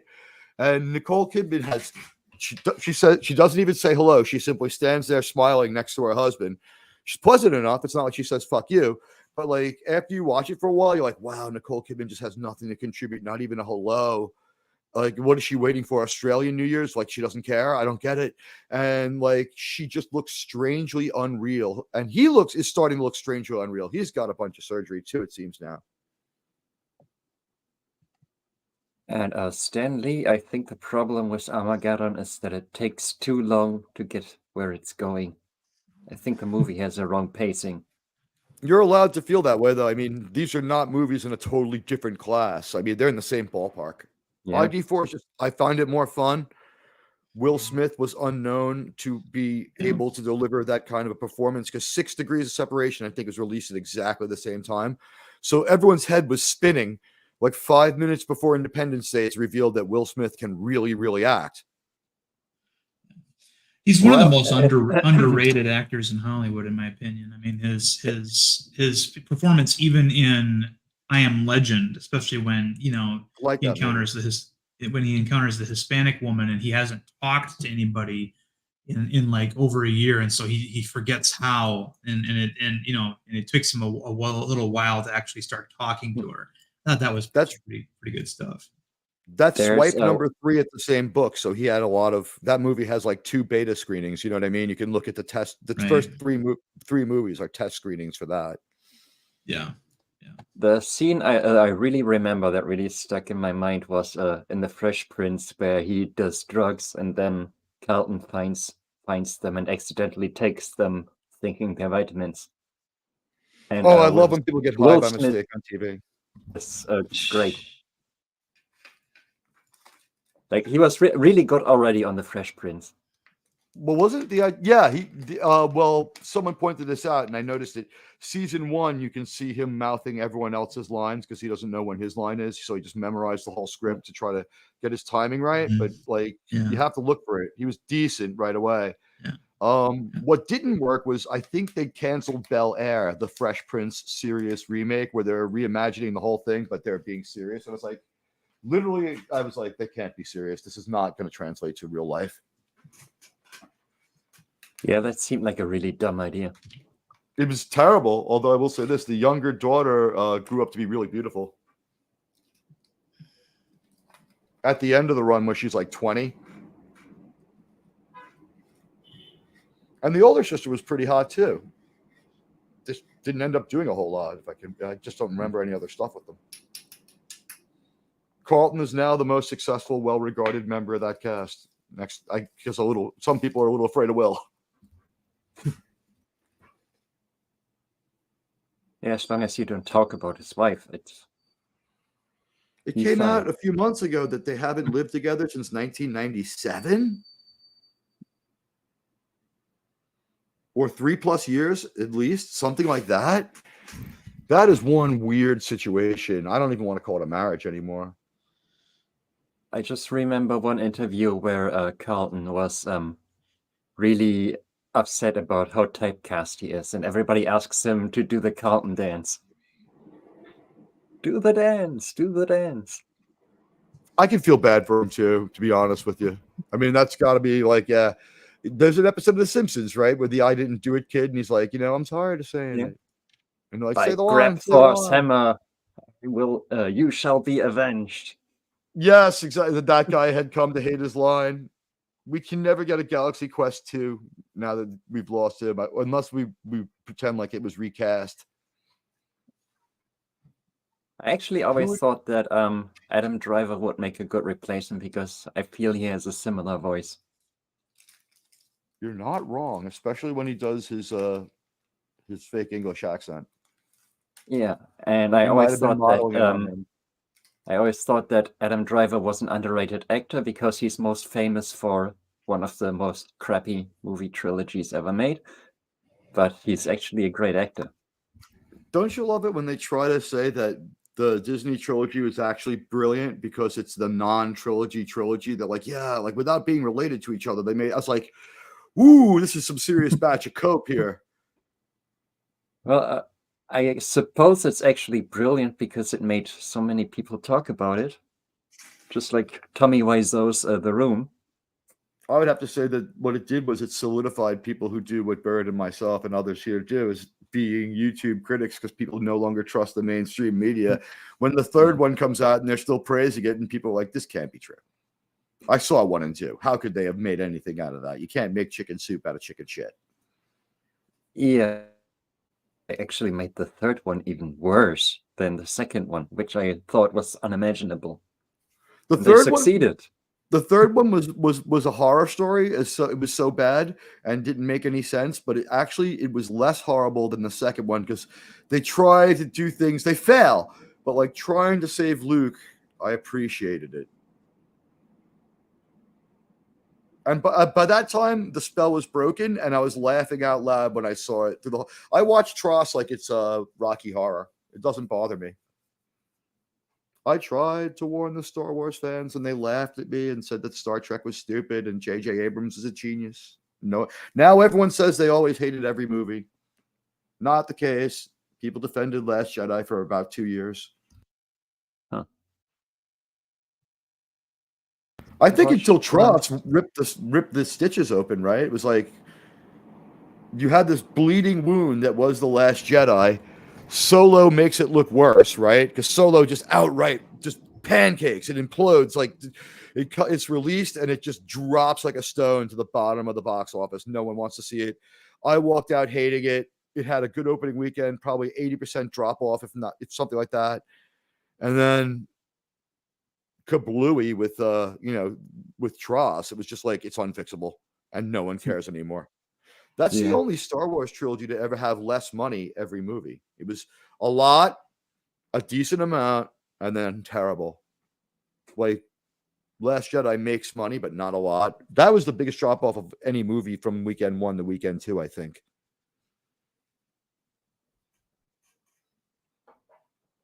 The second biggest could possibly be Into Darkness because they lied about the plot. So once people saw it, everyone knew. No, John Harrison is in fact Khan. I never understood that decision. It's like this lie is only to juice your opening weekend. It's going to hurt the movie every weekend after that. You can't think that far into the future. But apparently JJ can't. No, I didn't walk out of the theater. I didn't watch it in the theater. I turned off the movie when I watched it at home. My name which is one? Khan. Into Darkness. Into Darkness. I saw it because my friend wanted to see it too, because I had it with JJ after 2009. And I went in there dreading it. And in the first few minutes, I'm like, this is kind of charming. And then they steal like a bunch of artifacts from the people that they're watching. And I'm like, that's totally fucked up and non-Star Trek. Then they replicate the shot from Butch Cassidy and the Sundance Kid. And the next thing I know, like the transporter has been changed to a line of sight device for a gag. And I'm like, this is fucking horrible. And I hated the whole rest of the movie. Like it was amusing for 2 minutes and then 2 hours of just making me sicker and sicker. And when we walked out, like the girl I saw it with was like, that was great. And I was like, there was like 5 minutes of Star Trek in there. And then it was all crazy bullshit.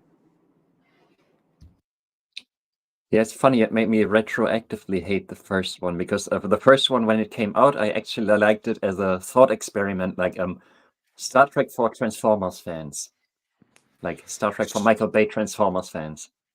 That's definitely what they were thinking, and they were like, the one thing we need to do is get rid of this whole smart element of Star Trek. So how can we do it? Exactly. Let's make Captain Kirk really dumb and a liar. Good idea.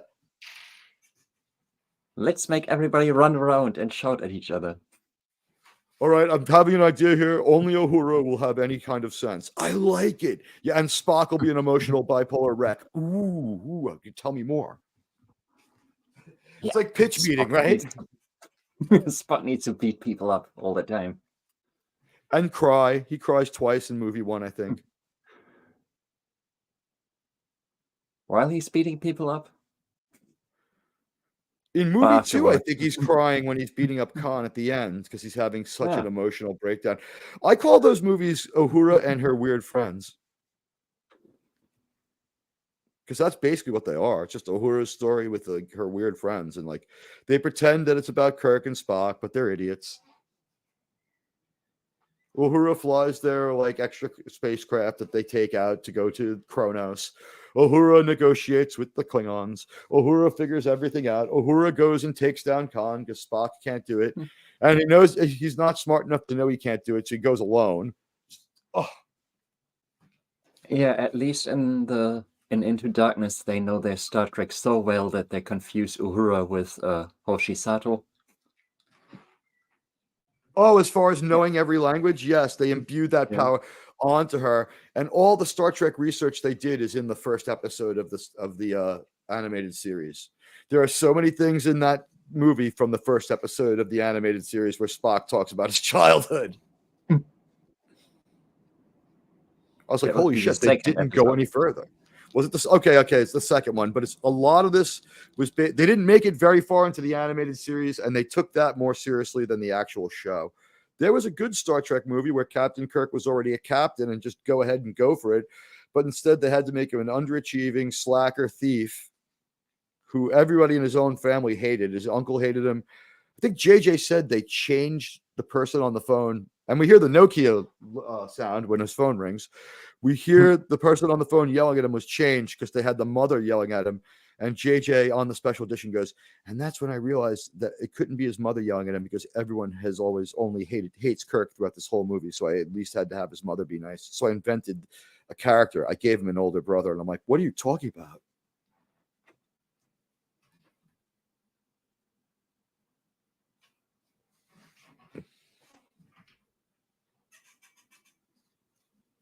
But he has an older brother. He was killed by Gromit. Right. JJ says it as though he's completely unaware of it. There's a lot of weird stuff on that special edition. One day I'm going to figure out a way to play the comments that he makes on the air. Because the thing is, the movie plays while he's speaking. He's in a room watching the movie, so there's audio bleed. It's synced up to the movie, but if you just watch JJ, you'll hear the movie and the movie music in the background while he speaks. And so that's the reason why people haven't gone to town on that commentary, because he says the fans are idiots in a not so roundabout way. The thing is, maybe I should watch that because J.J. Abrams is famous for hating his own movies and thinking they all suck. Right, but which not he's not wrong about. Right, but the thing is, he doesn't actually outright admit it. Like, you could tell that there's something nagging in his mind that maybe he made a terrible movie, but he's not going to say it outright because now he's been moved out. He knows already he's negotiating to make Star Wars, and like he's not even trying to make Star Trek 2 any good. He's milking it for money, and he's about to be exposed. If you're all about money and that's all you care about, well played, JJ. I'm sure his kids think he's a great dad. He's home all the time with them. Yeah, it's just the way he says things. Like, I like it when people enjoy my movies. I don't know why they do, but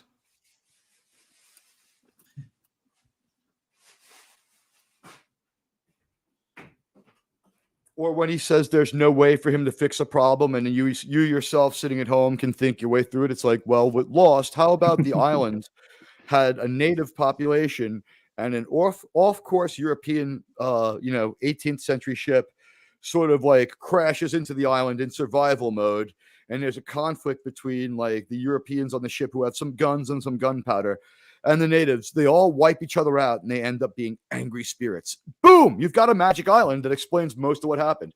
JJ was like, there was no way to explain the island, so I just walked away from it and left it to an interpretive ending. It's like, you dick. There's a lot of ways to explain that island. You just never fucking put any thought into it. yeah. But there was, I assume you're talking about Lost, which is mostly Damon Lost. Lindelof, wasn't it? Yeah. Damon Lindelof, I think, was dialogue and episode to episode. The person who was supposed to solve the mystery and shit was, I think, JJ. But I don't know what Lindelof's fate has been alone. I think he also just didn't have it, as we found out with JJ. And hello, famous bearer. The world returns your hail, sir. Kapla, famous bearer. Is he related to Paul Bearer? I know hope Paul. not. That was a good one, John Gill.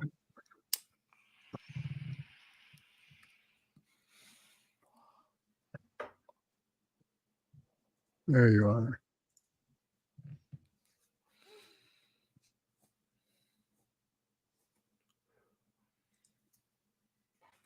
So we just passed the 5-hour mark, which frankly was a couple hours longer than I expected we'd be going at this point. I'm okay kind of letting things go as they are, but I might have to end unexpectedly. So if anybody'd like to say anything before they have to go, now's a good time. And then we can hang out a bit longer. Who wants to go first? You go first, Admiral, please. You've been I'm Admiral talking Teague. most. I'm Admiral Teague. I'm a crazy idiot, and you can find me here on YouTube. Okay, we're going to put your link in. There you go. We did. Check him out at youtube.com/@SavingStarTrek. Thanks for having me, bro. You're always welcome. Famous Bear, glad to see you guys. We're glad to see you, Phineas. Darren, anything you'd like to say? The name's Darren Wagner. I have a channel called Darren Wagner, I guess. And let's see, let me put that in the chat. And remember, kids, you can't have a vacuum without a barrier. Without a barrier. youtube.com/@Darren Darren R. Wagner. Thank you. And John. Yeah, we could do the stream until LDG is finished, but then we'd be passing the 20-hour mark, I think. And yeah, I famously never self-advertise, but if anybody's interested, you can just enter my name in the search. Okay. And LDG at hashtag free the net. You can always get a hold of him at freethenet.org/underground. And I say always, meaning most of the time. This might be a bad day as he's having some computer problems. But nevertheless, the underground is open and you can still head over there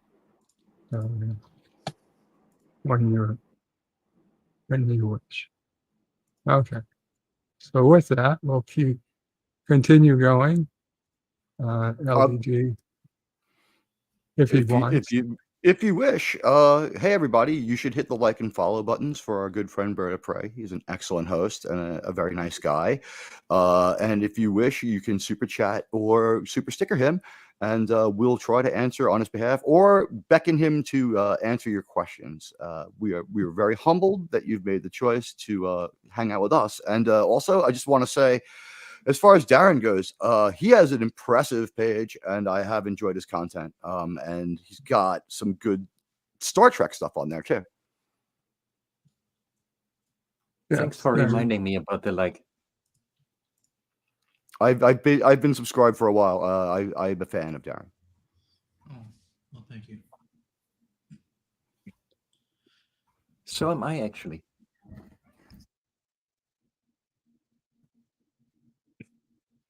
I have no response to that. Yeah, sometimes it's hard. The most critical Star Trek critic in the world is saying that your YouTube page is good, right? There's no response because there is no response.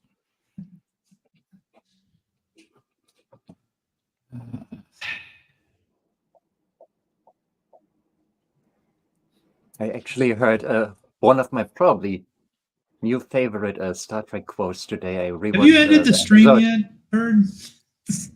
No, we're I live. rewatched I'm not the ending it. episode Oh, Suddenly Human, and Picard says, "I'm not cringing. I'm acknowledging my limitations."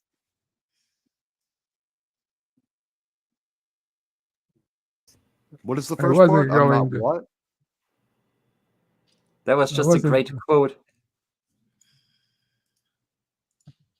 Like Yeah, Troy I- accuses him of cringing, and he says, "I'm not cringing. I'm I acknowledging." don't think my no, he don't. limitations." I don't think he says cringing in the American version. He does on my Blu-ray version. To be honest, I forgot about that interaction with Deanna. I forgot a lot about that episode. I had it saved in my brain as one of the bad episodes, but it wasn't actually that bad. I'm probably due for a TNG rewatch, especially for like seasons 1 and 2, which are mixed bag. That I'm only just so crazy about it. I'm in the middle of a TNG rewatch, and season 2 is actually a lot better than I remembered. The show starts trending up in the middle of season 2. I think they start to have more money. They're still only going to the same monochrome sky planet, but we have a few good a lot of Star Trek worthy ideas for the seasons 1 and 2, but they start executing them a little better. Like maybe they got a little better as writers and the cast is a little better.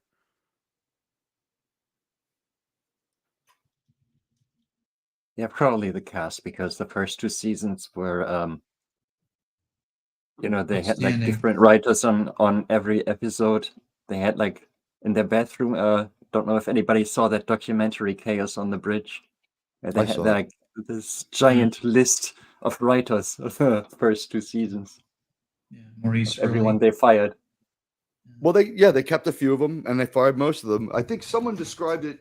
Was it in that same documentary where they said one of the problems is we had guys born in the 20s who were in their prime in the 40s writing TV for the 80s. It just they were a step behind. They were off their game. And I was like, Yeah, Red Letter Media said that too. They said that. Okay, that's where I heard it. Yeah. Yeah. Yeah.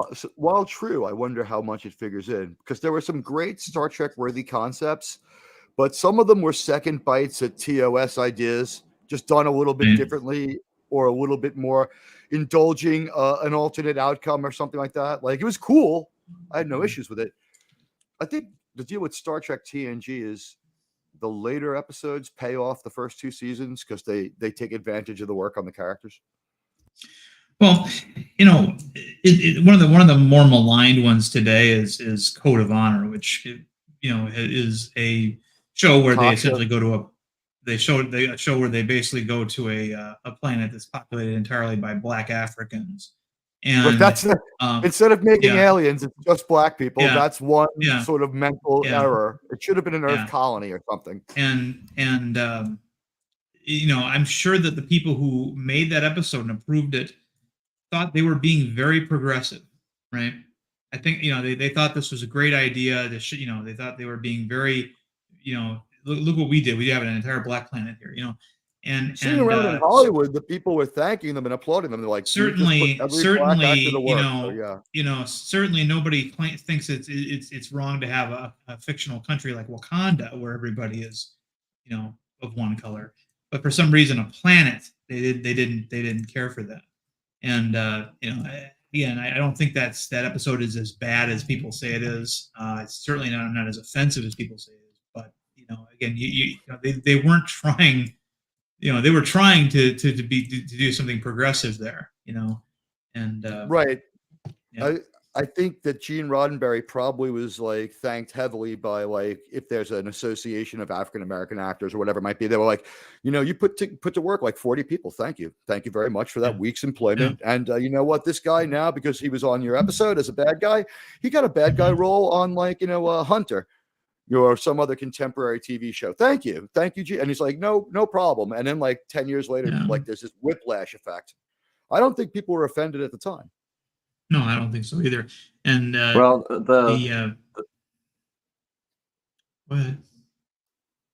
The thing with that episode was that they were shown as so backwards, that the men are owning women and they're having fights to the death, and they were not exactly as civilized. No, actually, the women owned the men. It was different. Yeah, it was the other way around.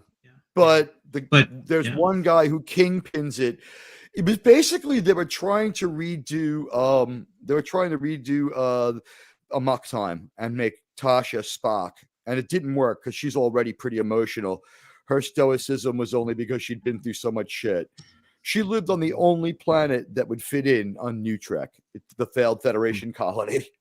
Well, which was also weird because Roddenberry wanted all human beings to be evolved and get along with each other, and there's no crime, there's nothing. But then he wanted this Tasha character in there because he had seen Aliens and he liked the Vasquez character, so he's like, that's who I wanted to be my chief of security. And originally he hired Marina Sirtis for that role because she had made a name for herself up until that point playing rape victims. She was in a Death Wish movie where she got raped. She was in a couple other movies where she played prostitutes that got raped and killed, things like that. So she was kind of already. Yeah. Careful, use the G word. Guys. Don't use that word outright. I don't care about rape. I don't. Okay. You can rape all you want. Okay. I gotta go. I need to get going. Alrighty, good. So, thank you guys for hanging out. LDG, anything you want to say before you go? You're muted. Fuck Alan Turing. You're still muted, but okay. He doesn't want to say anything. Take care, guys. Kapla all. Thanks for hanging out. Bird out. Hang out at the underground.